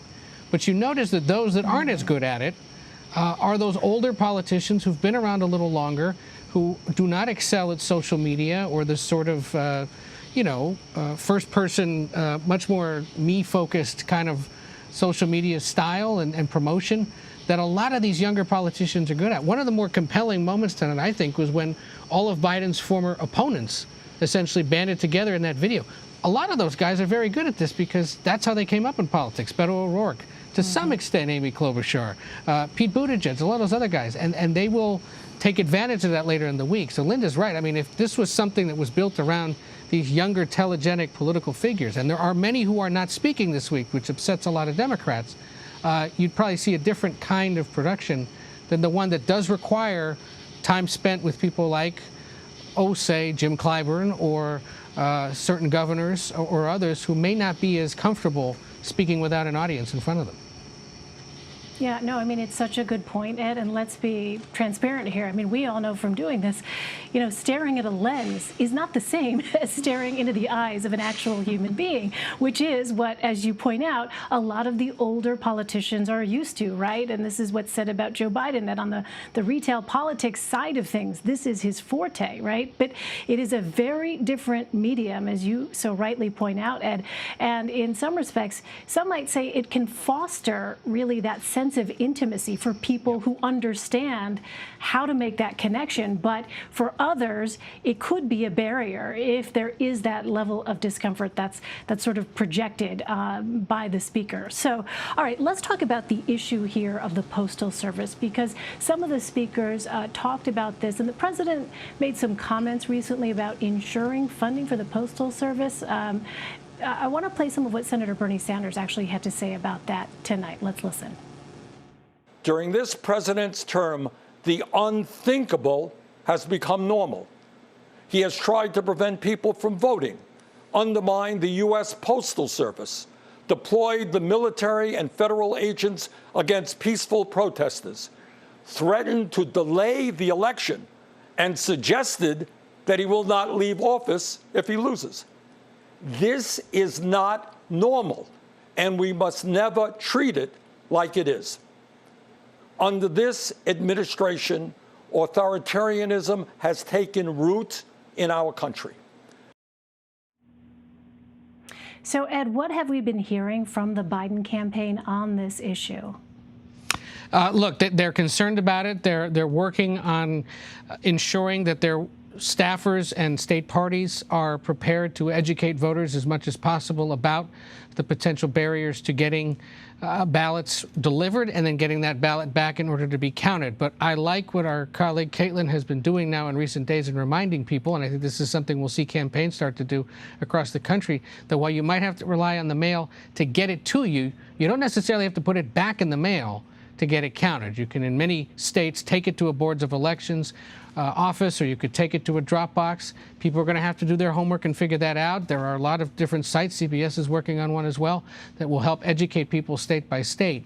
But this is a big concern. And I think in many ways, when you see that maybe only 9% at the most of voters are still undecided, that very quickly now in the next few weeks, this is going to be less about who are you voting for and more concerned about how are you voting. And these campaigns are going to have to spend a lot of time focused on that. Certainly Democrats will, as the president continues to discredit the entire mail system and the alternative ways people could vote this year.